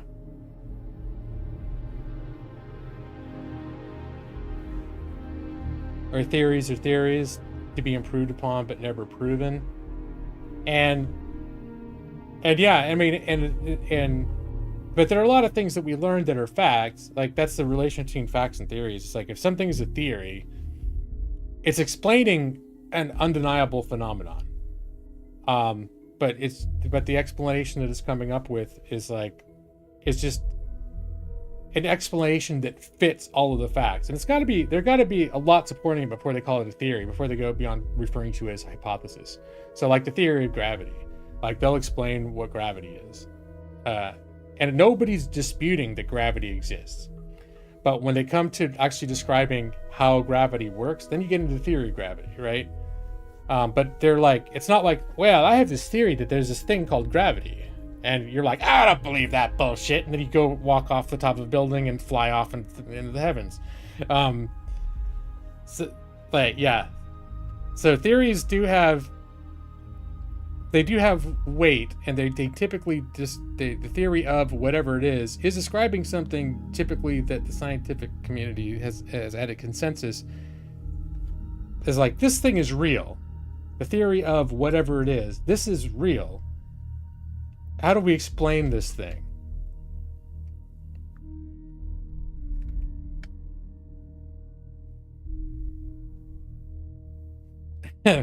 Science flies men to the moon, religion flies men into buildings. I would be... yeah. I'd be very loath to boil things down to that level, because the fact is, lots of stupid shit can get in people's heads to get them to fly into buildings. I would be more inclined to say ideologies, bad ideas, are what cause people to fly into buildings. And bad ideas can take many different forms, and religion's only one of them.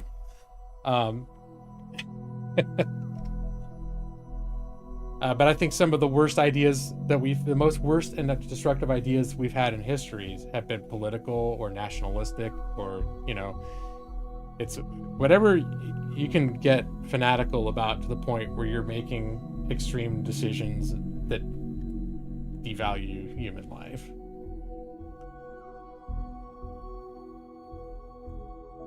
Germs are a theory. At a certain point, you can just trust the theories are correct. Yeah, but it's still like, I think there's, and I've never studied germ theory, but I think the idea is there's still, like, theories are like working metaphors that like if you apply them, you can do a bunch of things with that. Like it's a working theory, right? That in fact, like, we know that viruses spread in a certain way, or we know whatever, we know how these things work. We know how gravity works as an observation. But I think there's a lot of like the fundamental, there's like a cutting edge of that stuff where you dig a few layers off of the onion and you don't know exactly how it works. You get a few questions down the hole into those things, and you start hitting things you don't know how they work. And so that's how you develop a body of theory, right? They're not questioning whether the broad germs work or gravity is real.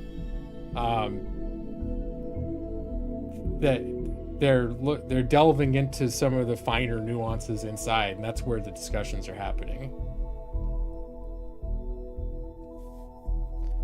Science doesn't prove things. Proofs are for mathematics and liquor. It's hard to quantify. It's hard to reduce it to that, though, because we can say that science has established certain things reliably enough that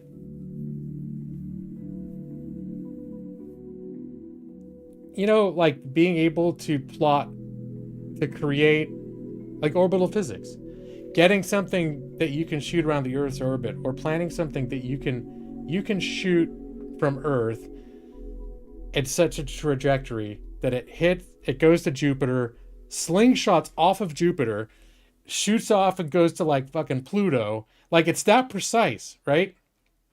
And these are things that, and you're right, mathematics are involved in that too, but mathematics are part of science too, right? That all those things are like, those are applied mathematics as applied to physics and ideas and what's actually going to happen when you do this thing in the real world.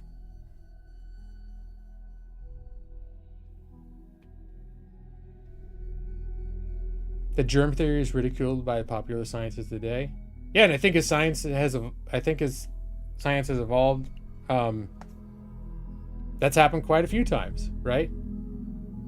So people will think that they'll either say we don't know, or whatever. There's a lot of knowledge that's not settled, and the real answer might seem ludicrous before it's been demonstrated.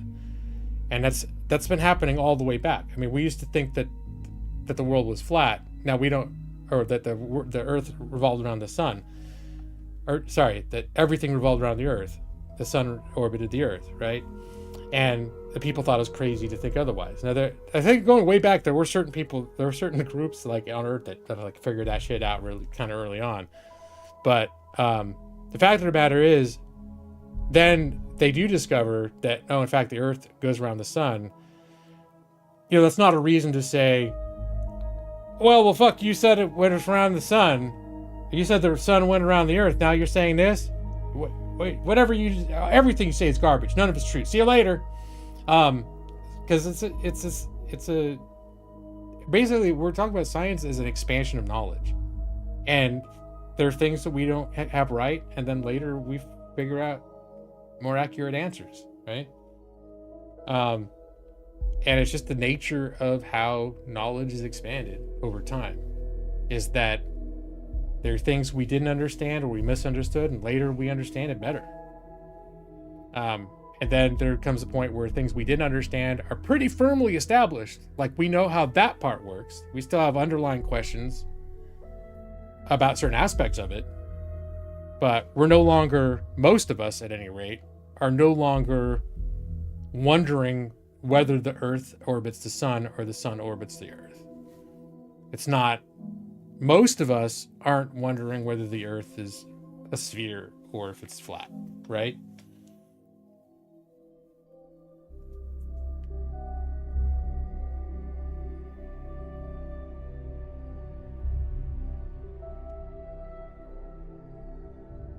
There's an end to some paths of science. I think there are you can ask certain questions and have them solved to an effect where that question has effectively been answered for practical purposes. You can't prove that mine's other than yours. Yeah, I was actually gonna, Nick, that's something that comes to my mind too, is that at the end of the day, it's one of the things that I found when I studied philosophy and I studied Descartes, and it kind of blew my mind. Descartes, the guy, just said, "I think, therefore I am."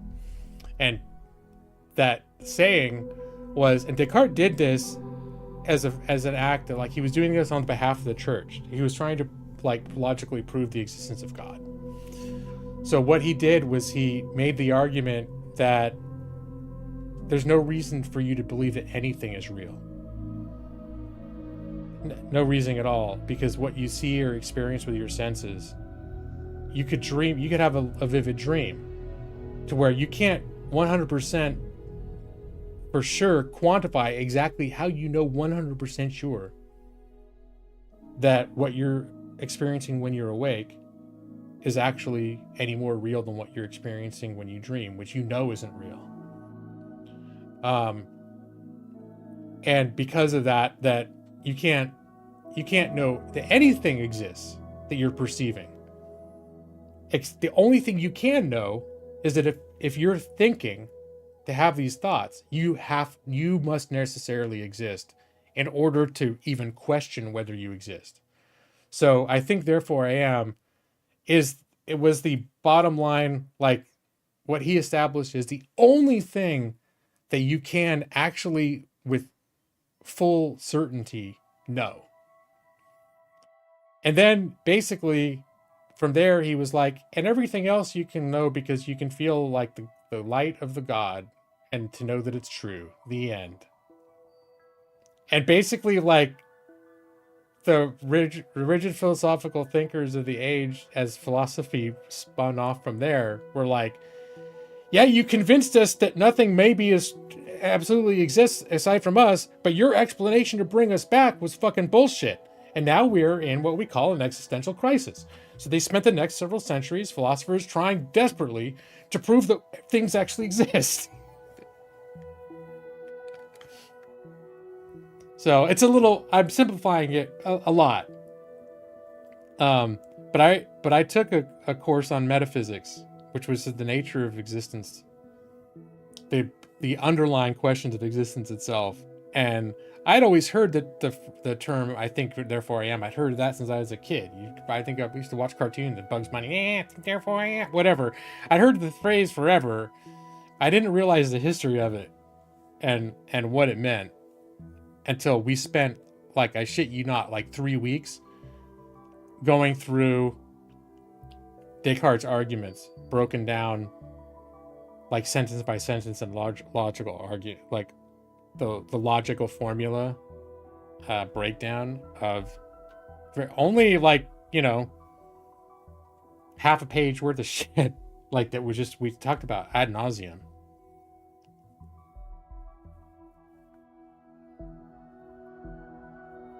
For science to prove something would be to claim universal knowledge.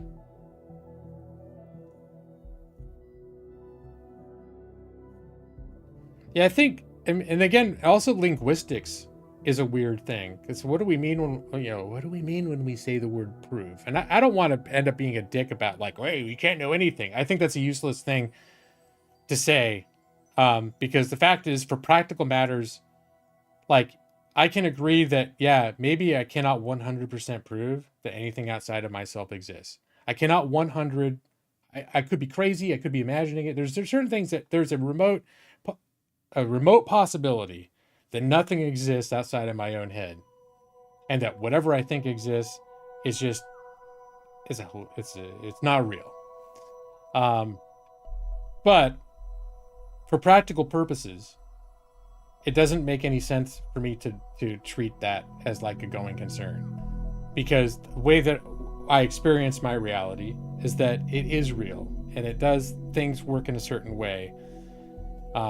That there's objectively something out there that is existent and functioning and going on regardless of what I'm doing. Pretty sure we can all know for sure we're Brad's dream. Oh no, not the wet dream.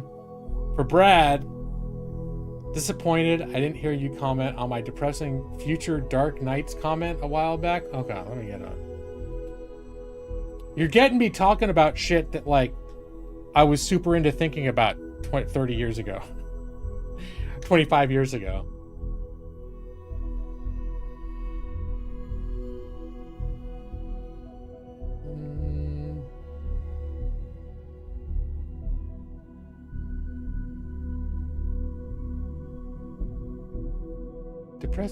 Depressing. I'm trying to find your comment. Maybe it was way back. Oh, here we go. The thing that makes me sad is that people on our planet or other planets in the future will not see any stars in the night sky because they're all too far away, moving too fast to see. Just darkness, and I have no idea that all this stuff we're learning now. I think the idea that, like, anything might still be living when that much time has passed is very rosy, AWOL. I have a feeling like the conditions that support life will probably have long since expired, well before the light of star travel becomes the operative problem for seeing stars. I think there's going to be a lack of eyes a long time before that there's a lack of starlight to be seen. But you know, just to make it even more gloomy, don't worry, AWOL. That's never going to be a problem for anyone alive because everything will be dead before that happens anyways. That may or not be true. May or may not be true.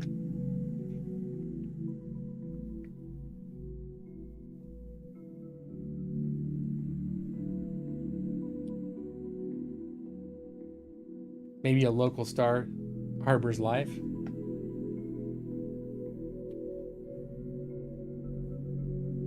I guess what I would look at it as kind of like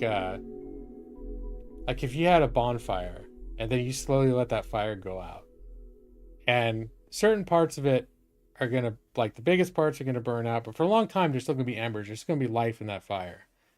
But you wait long enough, and eventually every single last ember in that fire, I mean, absent more fuel becoming available somehow, or more, you know, more branches falling into it or whatever. Left long enough as a closed system, the fuel that makes up that fire is going to burn it. And I think,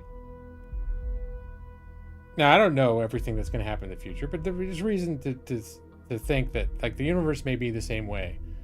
New stars will die and be born and whatever. That's going to happen for a long time. But eventually, all this just can burn itself out. Like, all the fuel will be expended. And that again, this is totally speculation. That could be wrong, but just how, like, it feels like would make sense is that we're talking about, like, universal time scales, billions, trillions, gazillions of years, whatever the time scale may be. That it's going to be just like watching the bonfire go out, and you wait long enough, and it's going to be, all of it's going to be out. There's not one part of it that's still going to be some little spark coming off of it. And,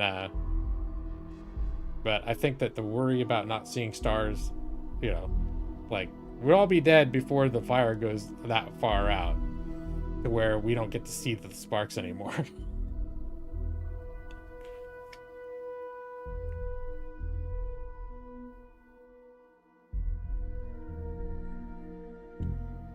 It'll be, now see, the thing that's interesting is, like, you know,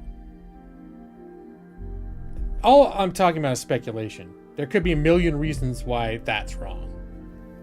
And there could be a million reasons why things aren't going to happen the way we think they're going to happen.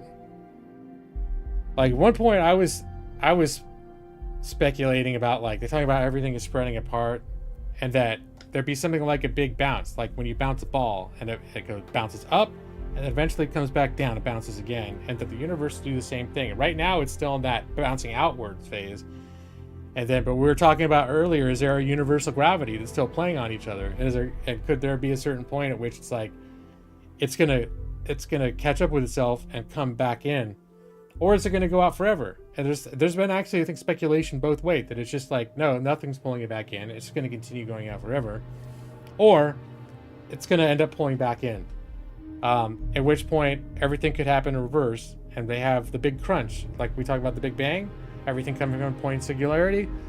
You have a big crunch where everything ends up, because of the huge gravitational forces involved when that much mass comes back together, you end up with another singularity, and then have what turns out was not a Big Bang at all, but was a big bounce. So that the Big Bang is in fact the big bounce from a universe's worth of matter that just finished coming back together again from the big crunch and is now bouncing back out into the Big Bang. So that what we're seeing at the beginning of the universe is just one in a sequence of universe after universe after universe, and depending on how the bounce occurs, that's going to rewrite how physics works in that universe. So I came up with, I was coming up with the story idea of trying to imagine if there was human life or some intelligent evolved life that continued all the way until like the big crunch was about to happen, the big bounce, and that they were able to calculate how to influence the big crunch and the big bounce in such a way that they could predict what the next universe was going to do, and they could influence what was going to happen after the bounce.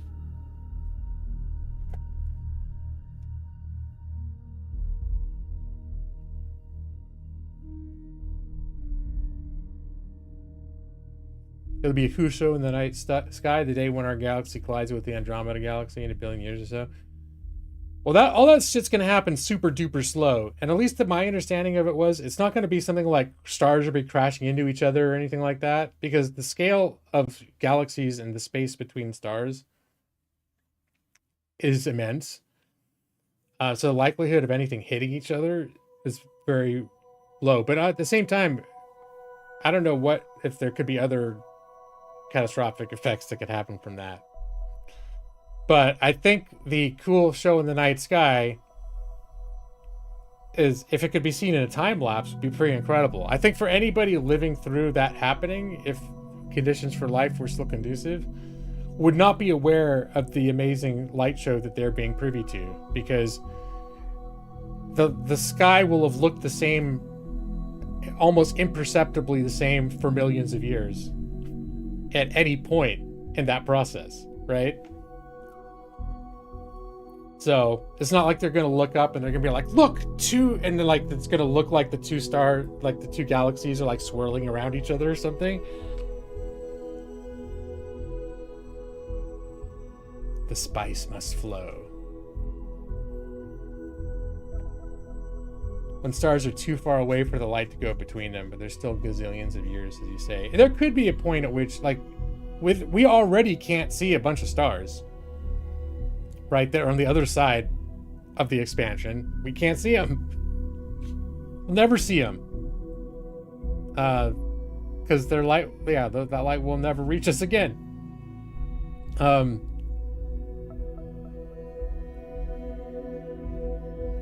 And yeah, the point at which all the stars become too far apart from each other for the light to reach, I don't know if there's still going to be stars emitting light when they get that far apart.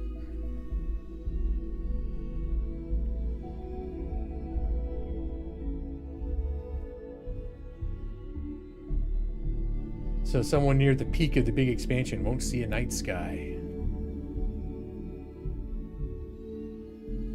Rhythmic equilibrium on a timescale almost unimaginable. That sounds so poetic. Andromeda collision will be beautiful, but yes, nothing actually colliding. And I mean, I think we can look up into the skies now, and if you can find a place where there's not a lot of atmospheric like pollution, like visual pollution, like the Milky Way to look at right now is stunning. And I mean, that's the thing, is like when these incredible events happen, I think it's going to be more stunning, but we're not going to have, whoever may be around to see it's not going to have a frame of reference to be like, oh, this is so much more amazing than when it was just the Milky Way. They'll probably be aware, like, if there's still, is there still like an awareness of how physics, like the galactic physics works and the galactic history. I mean, also chances are by then we would have any civilization that could still exist would have been virtually destroyed and recycled over and over again, to the point where whatever we know now, they don't know that shit then, and they're piecing it all together afresh. They're piecing it all together anew. 14 gazillion years from now, or whatever it is.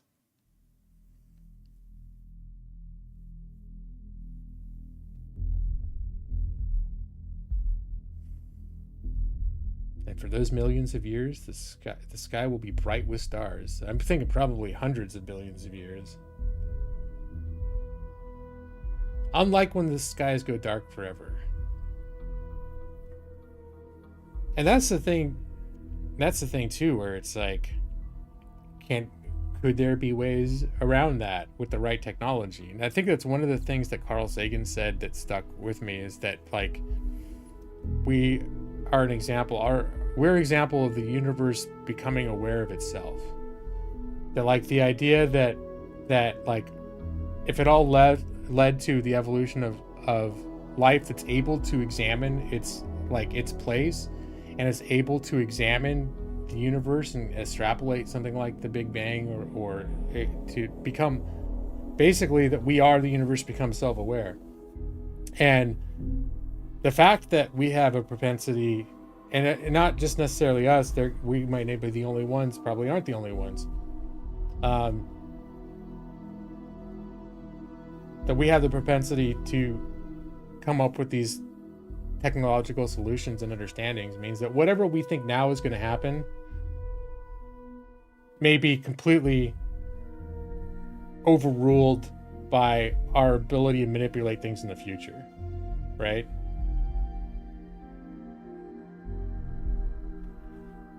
So we could manufacture stars based on dead star materials. Who knows, right? Or there's Fermi paradox, which is another scary thing to think about. Which is the reason why we haven't seen other life, is because when life advances to a certain point, they develop one of the big theories is they develop technologies like the nuclear weapons, or something along akin to that, where it's like no civilization ever advances too far past discovering certain technologies before they destroy themselves. So that's why we never see super advanced life forms zipping around the galaxy, is because in order to accomplish the technology to make the interstellar journeys to meet us, they'd have to get over this hump where necessarily the technology that they have to get through to get to that point ends up destroying them before they can get there. Every time. It could be Reapers. That's right, Jazz.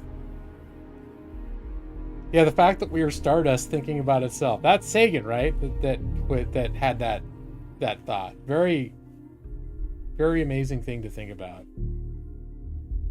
Or, yeah, it could be the Reapers. I'm going to play, speaking of the Reapers, I should play Mass Effect. Yeah. I'm in Starfield. Although that's funny that playing Starfield launched us off on this big discussion about all this shit. It's kind of fun.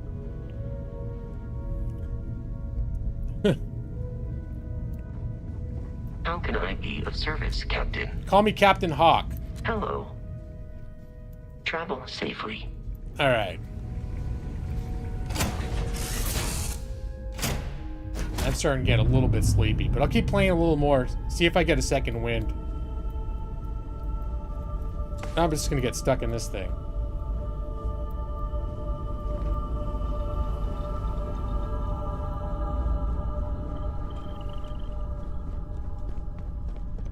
A little bit of gameplay, right?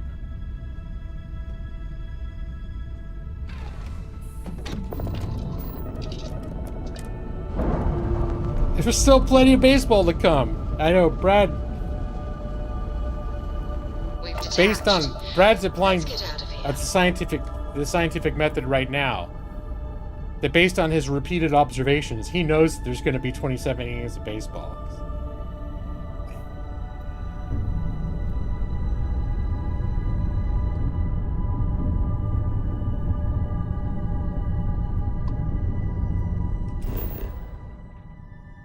Alright.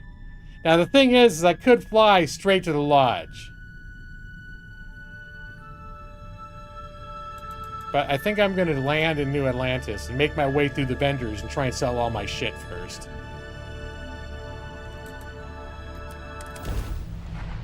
And I still wish, like, now that I'm coming back to New Atlantis, they just have you already standing outside the ship. I still wish you could have the option to watch the ship land and end up in your cockpit when you land. They don't let you do that anymore. There'll probably be a mod for that in the future. But, like, why can't I see my ship landing? A lot of people think that's a pain in the ass. That's probably why. Have the ship landing every time if I want it to. And then have me get out of the ship, have me be in the seat, and have to walk out of the ship. And then it'd feel much more immersive for me than just being like, I push the land and city button, and then I'm just standing here, you know?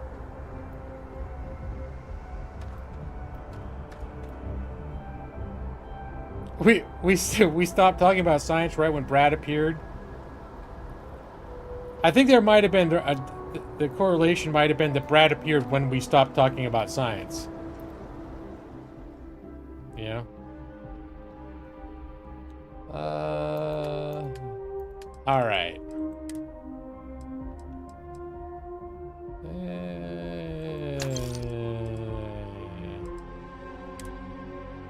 Oh. Unique. Okay, I want to put this in my ship. It's that rare resource that you can harvest from around the artifacts.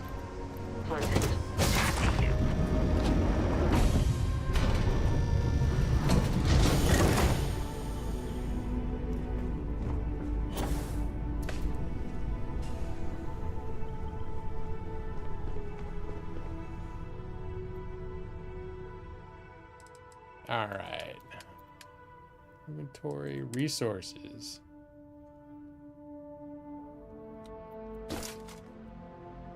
Living the dream.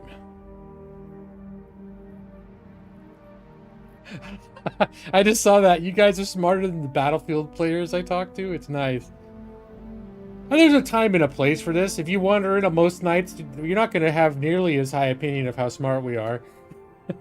Because, I mean, truth be told, I usually try to steer clear of discussing anything with religious or political implications. And a lot of what we talked about tonight, when you're talking about science and answers to questions on a cosmic scale, do touch very sensitively on religious and political themes, or they can. So one of my general rules on the channel is to avoid any kind of talk that's going to be like piss somebody off who's just, you know, really sure that, you know, whatever it is you're talking about is an affront to what they believe, right? It's taking a really, well, like to talk about the Big Bang, like there's a lot of people who are infuriated by the idea that the Big Bang is something that's even like entertained or taught in school, right? And I'm doing it now. I shouldn't, but there are things we talked about that trigger, you know, 40% of Americans, right? Worrying about those people seems like a waste of your time. Well, when you're trying to create an inclusive environment, which is what I try to do here, sometimes avoiding certain topics that will alienate people,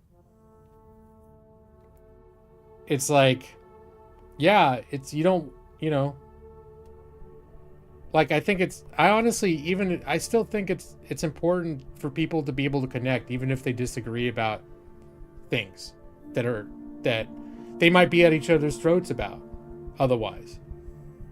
I think it's important that there are places where those same people can find common ground in other contexts about other things and come together about those things. And I think gaming is like one of those things. So that's why I have typically, historically, and in the future will generally continue to avoid getting deep into discussions that have a likelihood of offending a significant portion. Like, I'm not as scared to offend a flat earther, right? I don't give a shit. If a flat earther walks in here and starts defending their shit, I don't care if they're offended, because I think that, like, that's too ridiculous, right? It's too ridiculous for me to be like, oh, well, we have to respect the flat earthers or whatever. Although I would say, if somehow all of a sudden 40% of people in, like, modern society were flat earthers, I would have to amend that viewpoint. Not because I think their opinions or viewpoints deserve respect, but because I understand that everyone's fucking gonna rip each other's throat out about this flat earth bullshit, and I don't want it happening in my I don't want it happening in my stream, right? Hey, look, Jacob's back, baby. Welcome back, Jacob D. People need to relearn how to disagree, but also I think there need to be places where people aren't working through contentious topics in order to have to learn those skills. There should be places where, and that's, like I said, what I've tried to create here for the most part, and like the environment I've tried to foster, is that for this to generally be one of those places where it might be getting near election time, and there are people that, if they're talking election with each other, who come to my streams, might be trying to throw each other off the top of a fucking cliff. But we're not here to talk about that. We're here to talk about how much we all love Starfield, right, Brad? Or 27 innings of baseball, right? And I think there's a time and a place for those discussions. There's a time and a place for people to absolutely try to rip each other new assholes in vigorous and spirited debate. But I don't want that place to be here. I think there need to be places where people can go where that's not going to happen, right? So, because I actually, a lot of you who've been around and know this, but I actually started YouTube in 2006 with a channel where I did discuss, the purpose of the channel was to discuss, like, political, religious, socio-political, religious, like, topics. And all that happened is people would come into my videos and leave comments, and I'd end up arguing with them. Because I'm like, well, how can you not understand what I'm saying? And then I'd realize, like, we're living in different realities, but it didn't matter. Because I thought it was so blatantly obvious what I was saying was true that I needed to convince them. So I learned I was not good at letting shit go, and that I was not good at necessarily, if people were getting a little bit pokey, that I wasn't good at keeping a clear head. And so eventually I discovered, like, I don't want to deal with that shit anymore. I don't want to, and I don't want to be, like, having these videos where that's all that people ever do is come and start, like, wanting to fight me. Because half the people out there, because of the way that politics and religion and everything work, whatever your viewpoint is, half of the people are going to think you're fucking wrong, and they're going to come at you. So it's like, well, not half. A lot of people have more tact than that. But they're always going to be those people coming at you. Remains aggressively mid. Let's see. You have to avoid talking about evolution too. But and honestly, Brad, no, you realize when we're talking about scientific theories, and I avoided saying evolution. I did that intentionally. I brought up gravity. Nick brought up germs. But I didn't delve into evolution, because evolution is a hot, explosive topic. For whether we think it should be or not, whether we think 40% of the public, at least in the US, should be passionately upset by evolution, whether we agree with that or not, it is the way that things are. And I don't want to have that debate here. That's the point. I had that debate on my old channel. Super un-America-centric of you.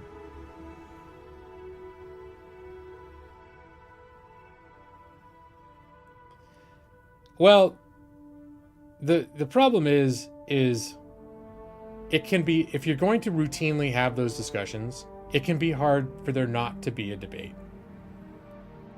Because people aren't good at just casually, a lot of people aren't good at casually encountering opposing viewpoints without it becoming heated. And I mean, if you can recall, like in CPG streams, there used to be, that shit used to happen all the time. And there were certain people that went into CPG streams that he considered friends, but they would get into heated arguments. And it's really easy, it would be very easy for those types of discussions to become pile-ons between like people who were in this group or in this chat were in the minority versus the majority. If you wander into Jesus loved Trump forever stream, whatever, and all they talk about is how much Jesus loves Trump, and that's the whole stream, and you go to bet the kind of people in there, if you wander in there and start being like, well, I'm a liberal and I love this and I think we should whatever, and that's bullshit. It's like you're not gonna have a reasonable discussion, right? But I think the flip side is true here, that if someone from the Jesus loves Trump stream wanders into here and starts talking about like, well, I don't agree with what you're saying, and Jesus said this, and Jesus told Trump to do this, and then they get like dogpiled on in here if we allowed that discussion to happen.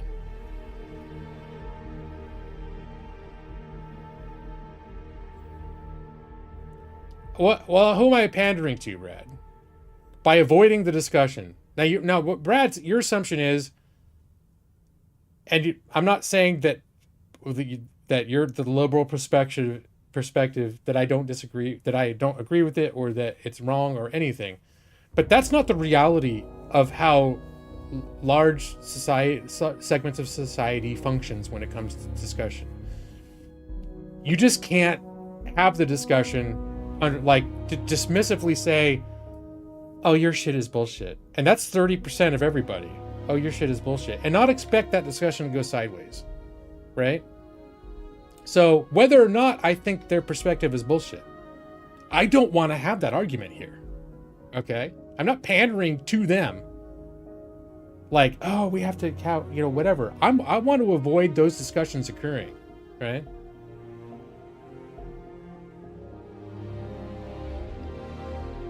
I want to avoid the argument, Brad, because that argument's happening all over the place all the time. We don't need just, oh yeah, just come to our chat. You know what? I want to offer you something unique. Another fucking place where people can argue about the same shit. I don't want that to be here. That's the difference.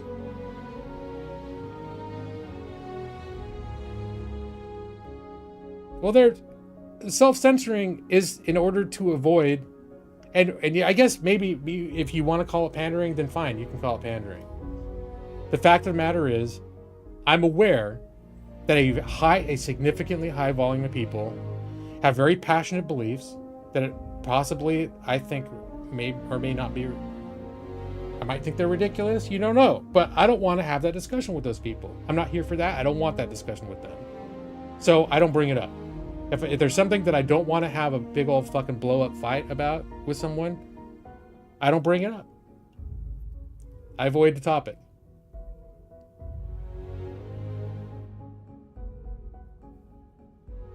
Well, okay, but 99% of the time, you're saying, yeah, I could acknowledge this is evolution and say we're not going to argue about it, but like, if this is a channel that's about like the games I'm playing and the goofy shit that whatever happens in here, I mean, let's be honest. I think by and large, I've been doing this for 8 years, and for the most part, we don't have those discussions, and the discussions don't even go in directions where I have to like have this kind of talk about why I don't discuss these things. I reject your reality and substitute my own.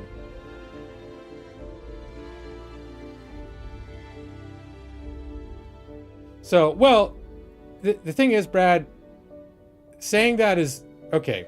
And I know from your perspective that makes a lot of sense. And it's very dismissive though. It's very, and even though I might agree with you on evolution, if there were people in here who are like passionately opposed to evolution and believe with all their fiber and being that the world was created 6,000 years ago, and for me to just say, no, evolution is true and fuck you, we're not going to talk about it. Well, I wouldn't have to say fuck you, but why? I mean, it is, if you went into, if someone said that to you about your beliefs, I don't think you'd be like, oh yeah, cool, yeah, let's just not talk about it. I don't know, maybe you would. If you went into babyjesuslovestrump.com stream and you brought up some liberal point of view and they're just like, oh, we're just not going to discuss your bullshit liberal, like, falsity. All right? Sorry. And you'd be like, oh, you know, that's fair. That's fair. I'm good. So what's going on now, guys?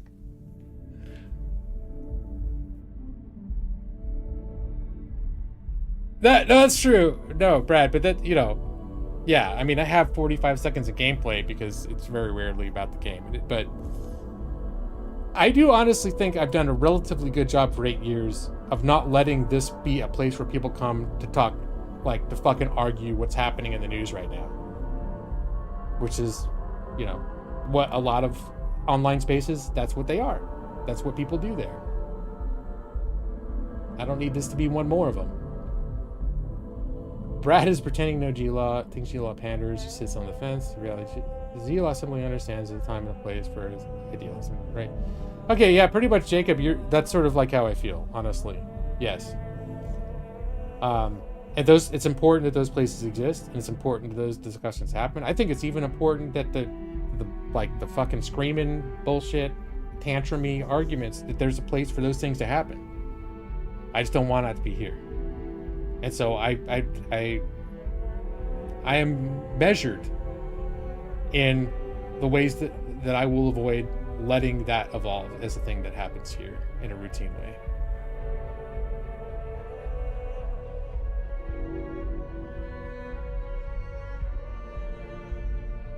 Maybe I could be being more conservative than necessary to achieve it.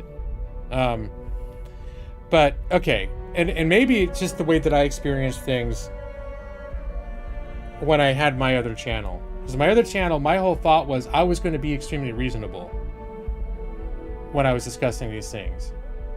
And then what I found was, it's like, A, I don't do well when I'm in the heat of that kind of argument. I get pissed. Like, I don't stay calm. You know, it's like I realized that when it seems like the ridiculous button is being pushed, and you know, there's like really dumb, like logical, like fuck up fallacy shit happening, and really, you know, whatever, it's like it gets irritating to me, and when I see it over and over again, it gets even more irritating to me. So it's like there's a lot of baggage that comes into those discussions, and it's like I get, my hairs will raise on the back of my head. I will get my hackles up, and I don't want to do that either. So part of it is recognizing that myself, that I'm not always the better man when it comes to being civil in the face of opposing viewpoints. I'd rather not have the confrontation, because I'm not going to be having an enjoyable time. My blood pressure is going to go up, whatever. I don't want to talk about it.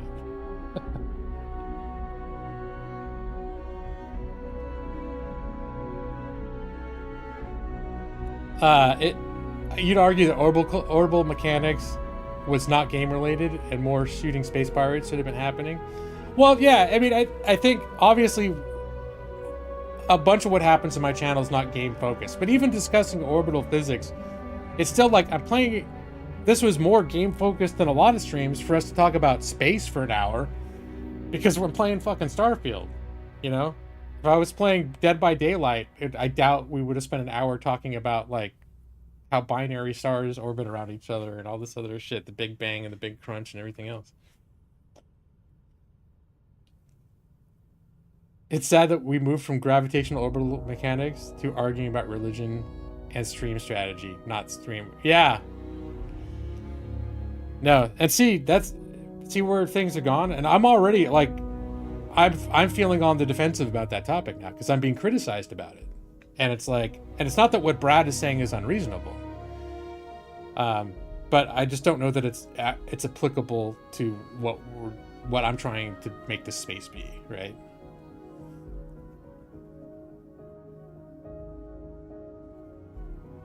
So, well, and I don't feel like I need to tell Brad to shut up about it, but I also know like Brad has strong opinions, and sometimes they come up, and normally I don't be like, Brad, shut up or whatever, but you know, if something's going in a direction I don't want to go, I just do not help carry things in that direction.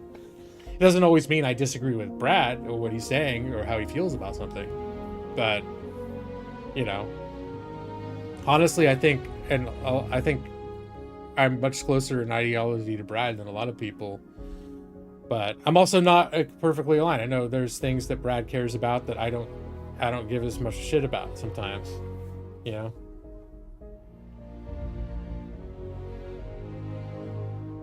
Your highest mass category is aid? That's something I've been thinking about. I need to wheedle out. That I've gotten like too much food and too much shit. This is where it's helpful having this mod. This is the Star UI mod that gives you all of this information.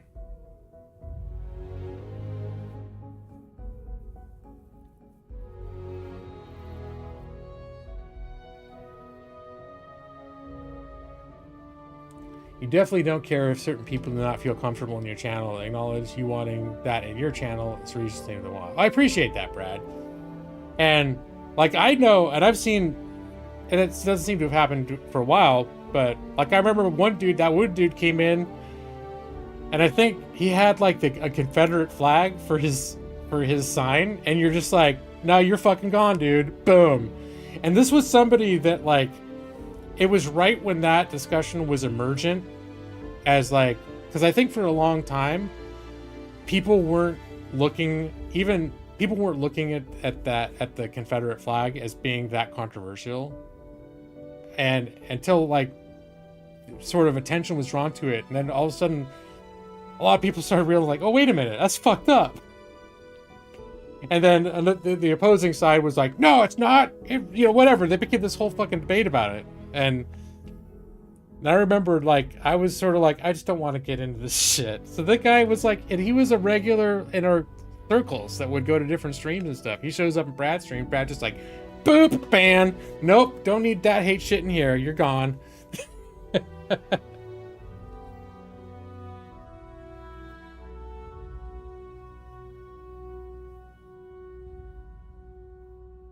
If you have the potential to make my literally vulnerable friends uncomfortable, time for you to go.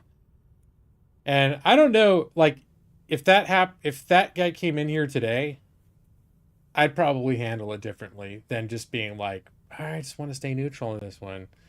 Because, there's always been, if I felt like someone came in like who was just blatantly offensive, they're gone. But I do feel that at that point it was like an emergent discussion, but it was becoming a polarizing one. But yeah, because sensibilities change over time. So one of the most popular shows when I was growing up in the 1980s was Dukes of Hazzard, and it was like perfectly like everyone thought it was cool. No one, liberal Hollywood was like, yeah, let's have this car dude jumps over ravines and it have the Confederate flag on it, and we'll call it the General Lee. And like everyone's like, oh, that's cool, they're rebels, dude.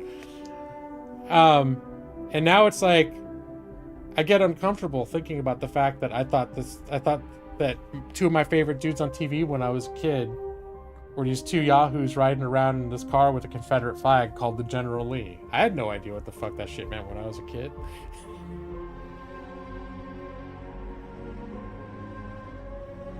If some chud wants to talk about liberal Hollywood, on the other hand, you give him some rope. Daisy Duke. Yeah, that's right.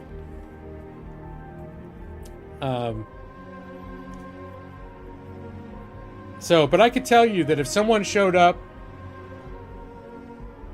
walked into a room in 1983 or 82, and they showed up in Hollywood, they're like, or maybe there were people processing that shit, and I just didn't know about it. Who knows? But I think for the most part, if you walk into most places in 1981 and you're like, fucking Dukes of Hazzard is racist bullshit, you'd be laughed out of the room. It didn't matter who was in there. Everyone would be like, "What you fucking? What's wrong with you? Super sensitive, dude. Get out." And those same people 20 years later might be like, "Oh yeah, I think I know. I kind of get that now." You know, like that was kind of fucked up. You want to see what's in the aid category? All right. Remember Aaron Gray from Buck Rogers? Yeah, of course I do. Click it.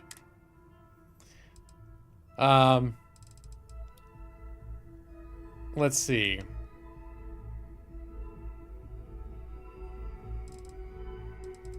What do I have? Any big ticket items? Okay, so I've got a lot of trauma packs. I've got about 6 pounds of trauma packs. I probably don't need this many Synapse Alphas. Research projects. I never use this shit, but maybe someday I will, is the point. I can probably put this safely in my cargo hold at the very least. Like, almost all of it.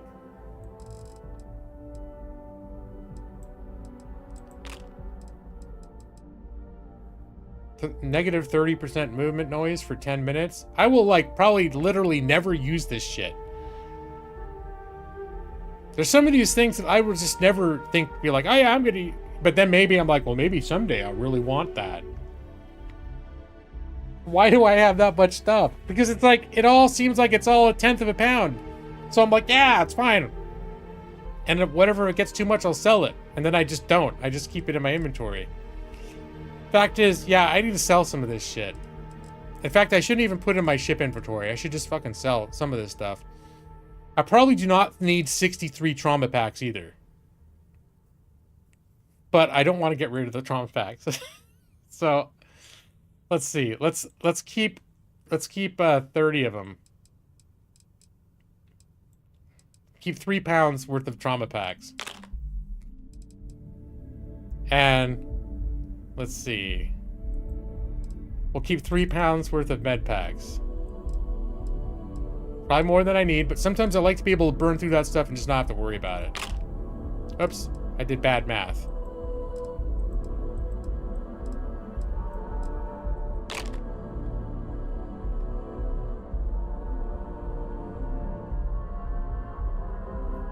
Me walking anywhere in the 1980s would be impressive. Curious if the NAACP had anything to say about the original Dukes of Hazzard show, but you're not sure. Yeah, and that's the thing too, is like, before the internet age, there's a lot of stuff that could have been happening or people having feelings. It just never hit the public consciousness that like people were having meetings or protesting stuff. If it wasn't enough to make news, no one heard of it, right?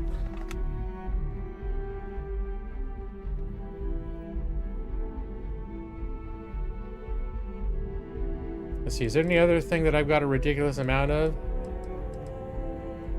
30%. I should just sell off some of this stuff. I think I'm just going to make a rule that for a lot of this stuff, if I get up over 10, I'm just going to sell the surplus. And then stuff like bandages I like holding on to. All this stuff, am I carrying this on me? Supernova. Oh, the persuasion chance, that's why. But I've got a bunch of Paramore. I've got a bunch of Hippolyta. I think I can start getting rid of like the foodstuffs that increase my endurance. The alien genetic material, I don't need this. This is I hold on to it thinking if I ever get into crafting, this shit may be... Well, it basically makes you invincible for 30 seconds. Maybe I'll keep one. It'll be my emergency, like, oh shit button, that I'll just know if I ever need to be invincible for 30 seconds, I can.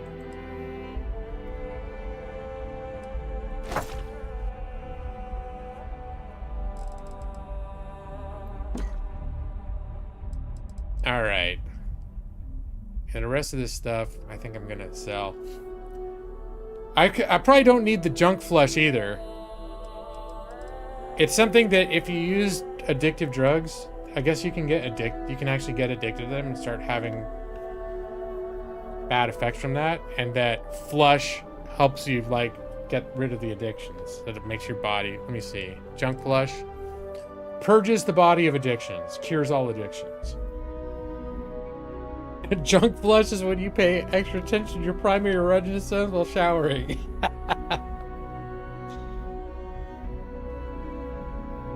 Yeah, even if you run into a scenario. Well, I think the debate I'm having right now too is like, should I be trying to sell some of this stuff too?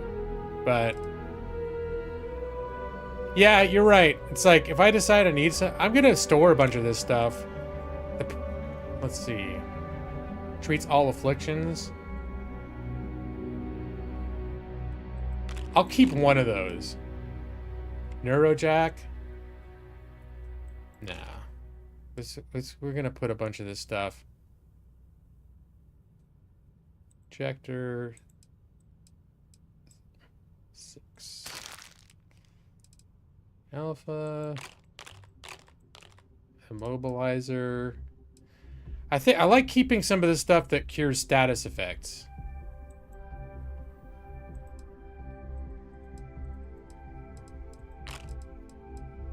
Heal paste.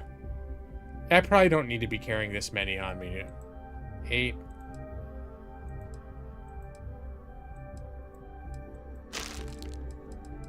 Heal gel.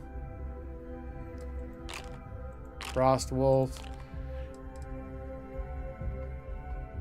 And the fact is, I haven't been using the emergency kits.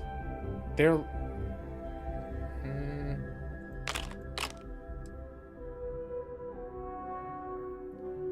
I should sell that. Put on my ship for now since you can sell from ship. But plus 25% melee damage?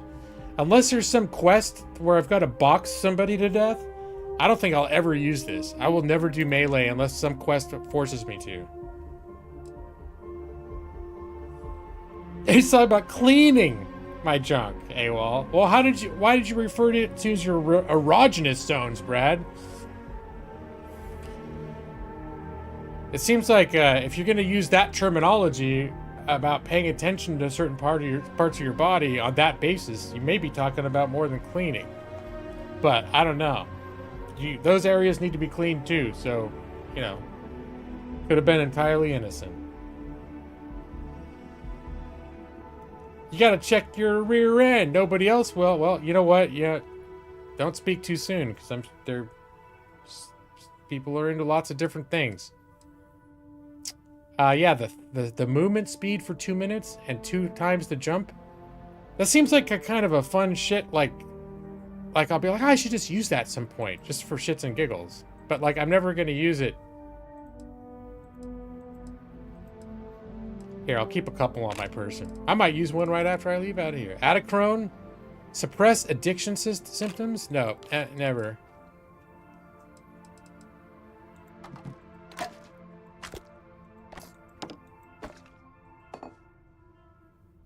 Amp? Okay.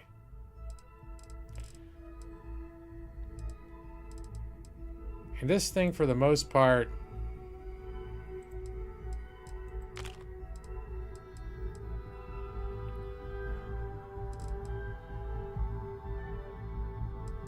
Snake oil.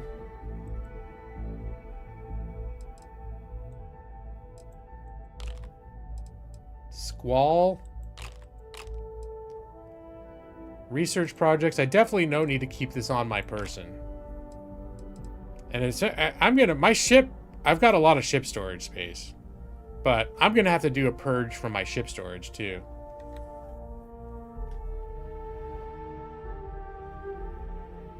It was kind of crucial for making a joke about the junk flush. Could have chosen different words, but I didn't want to make it political. Uh-oh, okay. I appreciate that, Brad. I appreciate your pandering. To me. To not make it political. I know I haven't done Aurora. I found some once, like, and it was considered contraband. I didn't even pick it up because it just didn't seem like it was valuable enough to justify the risk of me forgetting that I had it.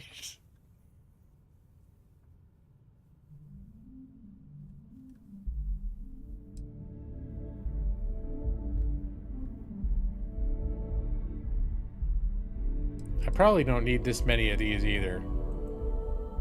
Here, let's put another 10. No, I'm getting uncomfortable with putting that many away. 5. 25. There. I don't know why, but I feel like I like to have lots of these on hand so I can use them without being all like, but what if I run out while I'm in the middle of a dungeon? Occasionally, like when I've been in a pickle, I'll end up burning through these things. And I don't always know when I'm going to end up being in a pickle. I doubt I'd ever end up using 50 between the two of them in one battle, but this is a very comfortable, never going to run out type of scenario.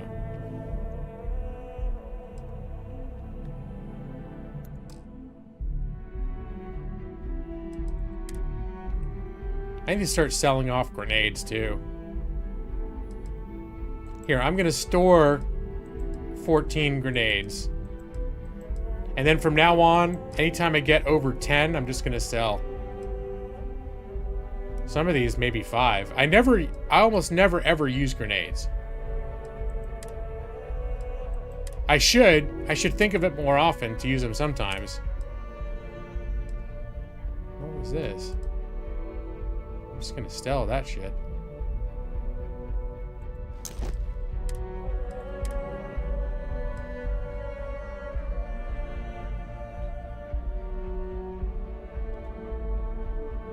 I don't know if you consider Project Zomboid an RPG or a modern RPG, but I think Project Zomboid is probably the game I spend the most time doing inventory management.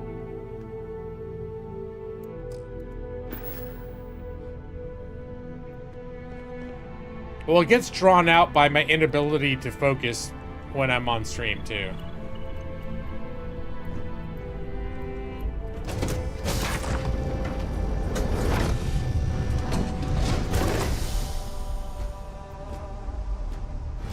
Hello, Captain.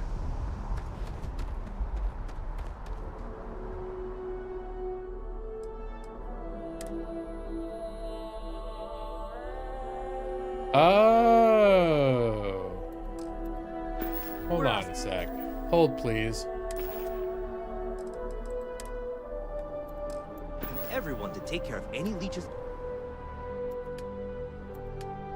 Oh, that was... It actually had... This must have been a weapon that I already sold them at some point.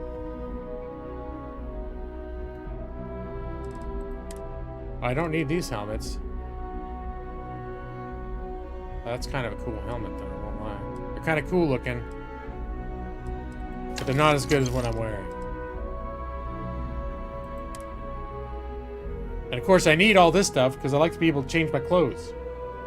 I have my different outfits for different occasions. And sometimes on the fly, I need to change.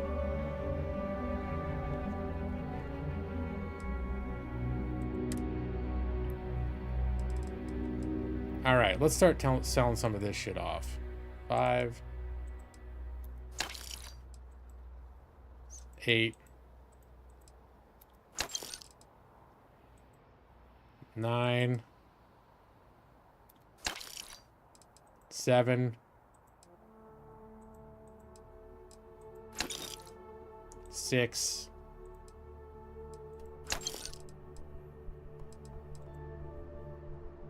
4. I already burned through most of this vendor's money too, just getting rid of the extra, that shit.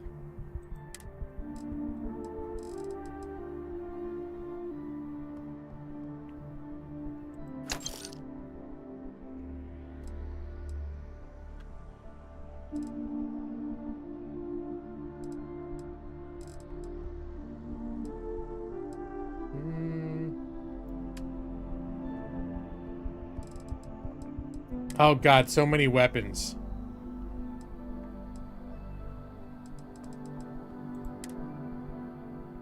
What we should do is do everything from the Lawhawk. Start with the heaviest shit. Wait, is there not an everything? Oh, all. There we go. Start with the heaviest shit.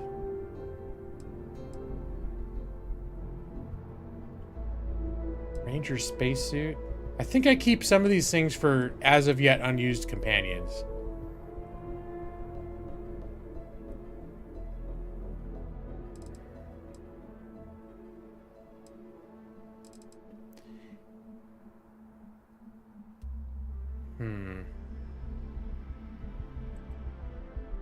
Oh, he doesn't have money for this shit anyways. Alright. On their ships, we don't want any terrible storming through here.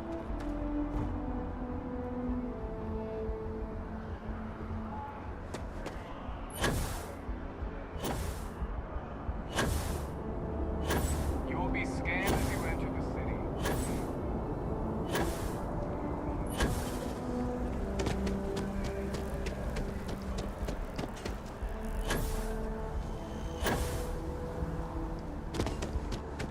What? If it belongs on your ship, then I'm sure... Oh, please, take a look. Now, one thing I can't stop buying is Digipics. I should probably stop buying them, though. They're weightless. And I like to never have to worry about running out. Because I have run out of Digipics before. And I was not happy to have locks to pick and to have run out of Digipics. So I've just made a habit of whenever I go to a place to sell Digipics, I buy them. Because they only have them like 2 or 3 at a time. What else do what else I also look into is copper and lead, so I can craft ammo. Copper and lead. Alright, now for the selling. And I think at this point, I'm mostly going to be selling from the Lawhawk. Mass.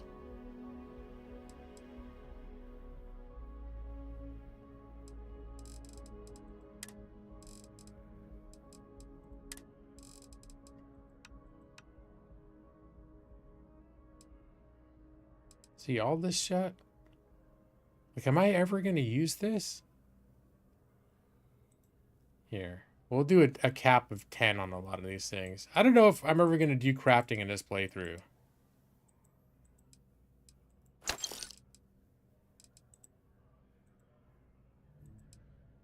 I know if I did, I'd probably end up burning through a lot of this shit fast, though. Here, let's get rid of 19 of these.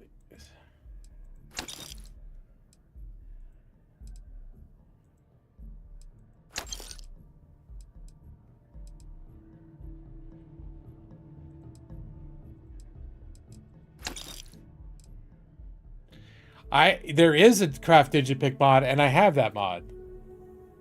I forget exactly what I need for it, but they're relatively, like, not super rare materials. Oh my god, I have so much lead already. Where's the bottleneck? Copper, I have 61.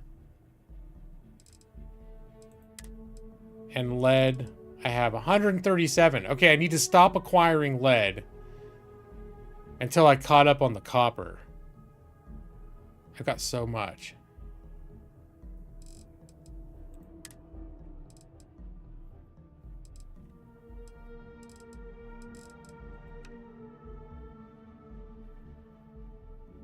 There's certain things like, do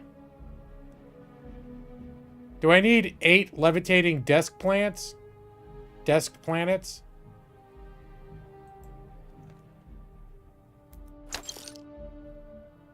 But wait, are these deleting the decorations on my ship? Now I'm worried about that. Well, I gotta find decorations I don't give a shit about. Like 8 portable desk fans? Maybe not. Because what also happens is when you transfer ships, all the stuff gets transferred into that next ship's cargo hold. So a lot of this could have been the decorations that were on my old ships.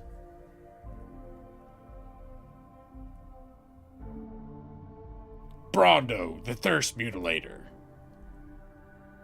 It's got electrolytes. It's what plants crave. 10 fire extinguishers. Anything else I have an unreasonable number of? 43 coffee mugs? Nah. 17 thermoses? No. Succulents. A lot of control with those. A lot of notebooks. Smokes. Pencil cases. Individual game pieces, like from a chessboard. All right, this is getting pretty light.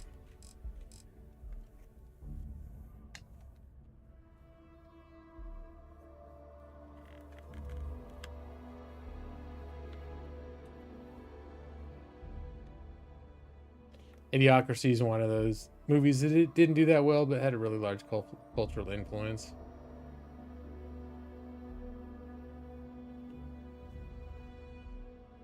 I should keep the knights. I feel like I've stumbled into... Do I need 57 foam cups? I don't think I do. Why do I have all this shit? I mean, it doesn't... They're all like 0.01 pounds at this point, but still. It's a lot of random shit to have.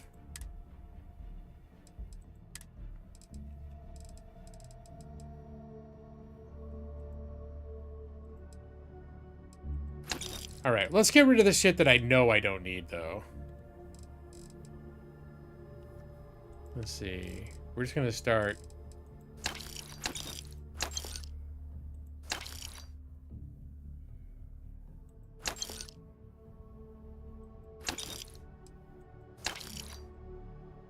Uh-oh. Okay, now he's out of money.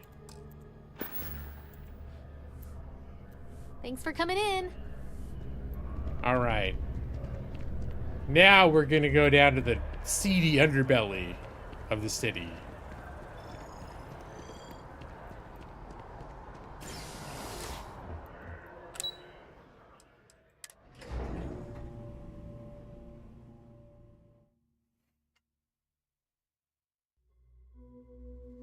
Alright. Now I realize it's pushing 1 o'clock and I actually am getting sleepy. So, I should probably... No, I don't even have enough energy to play 2017 innings of baseball, Brad.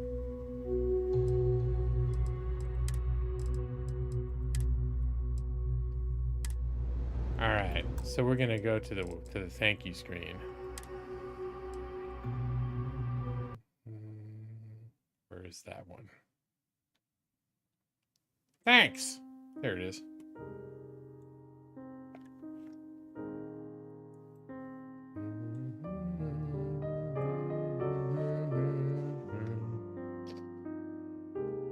Yeah, Idiocracy is one of those movies that Mrs. G. Law and I have watched many times. And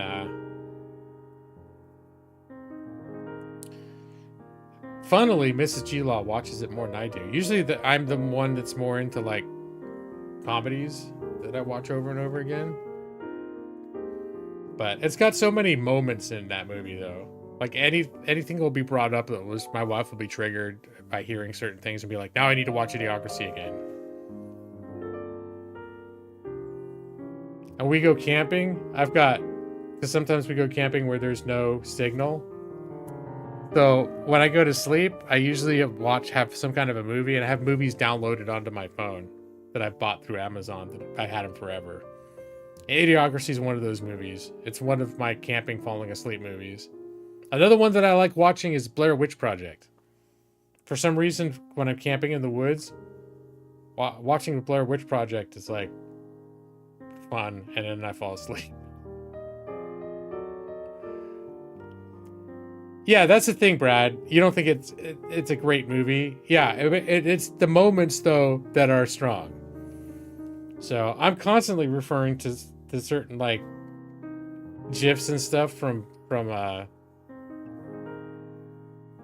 Idiocracy when I'm at work too. Like there's that one scene where he first looks out the hospital window and he sees like the skyscrapers leaning against each other, like tied together so they don't fall down. And the camera pans over and shows something else, and then it pans down and it shows a highway where the highway is just broken and ends, and cars are just driving off the end into a pile of wrecked cars at the bottom. And sometimes I feel like there's things and processes that we have at work that are a little bit like that. Like, we've just set up an assembly line for a bunch of, like, repetitive fucked up shit to happen. We need to fix it.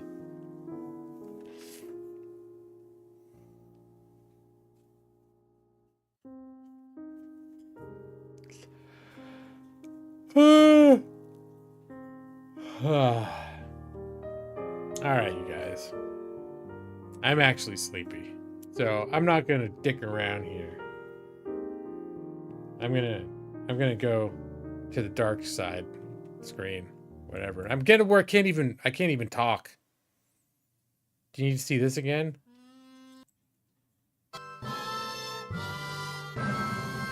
Here, we'll just skip to the end.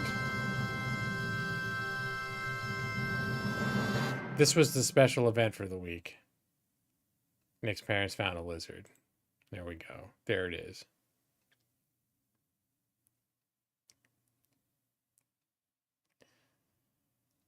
This is the latest that I've streamed in a while, though. I usually don't go until after midnight. But now that I have, I'm tired. I'm almost too tired to get up and tear down my green screen and all that shit. But I still have to. I gotta do work just to get my room back to being a normal functional space after a stream. You guys don't know how much work goes into these. Actually, it's not that much. But, you know, still. It's like a little choring to do before my room is normal again. All right. Yeah, just. I could talk about the Silmarillion a little bit.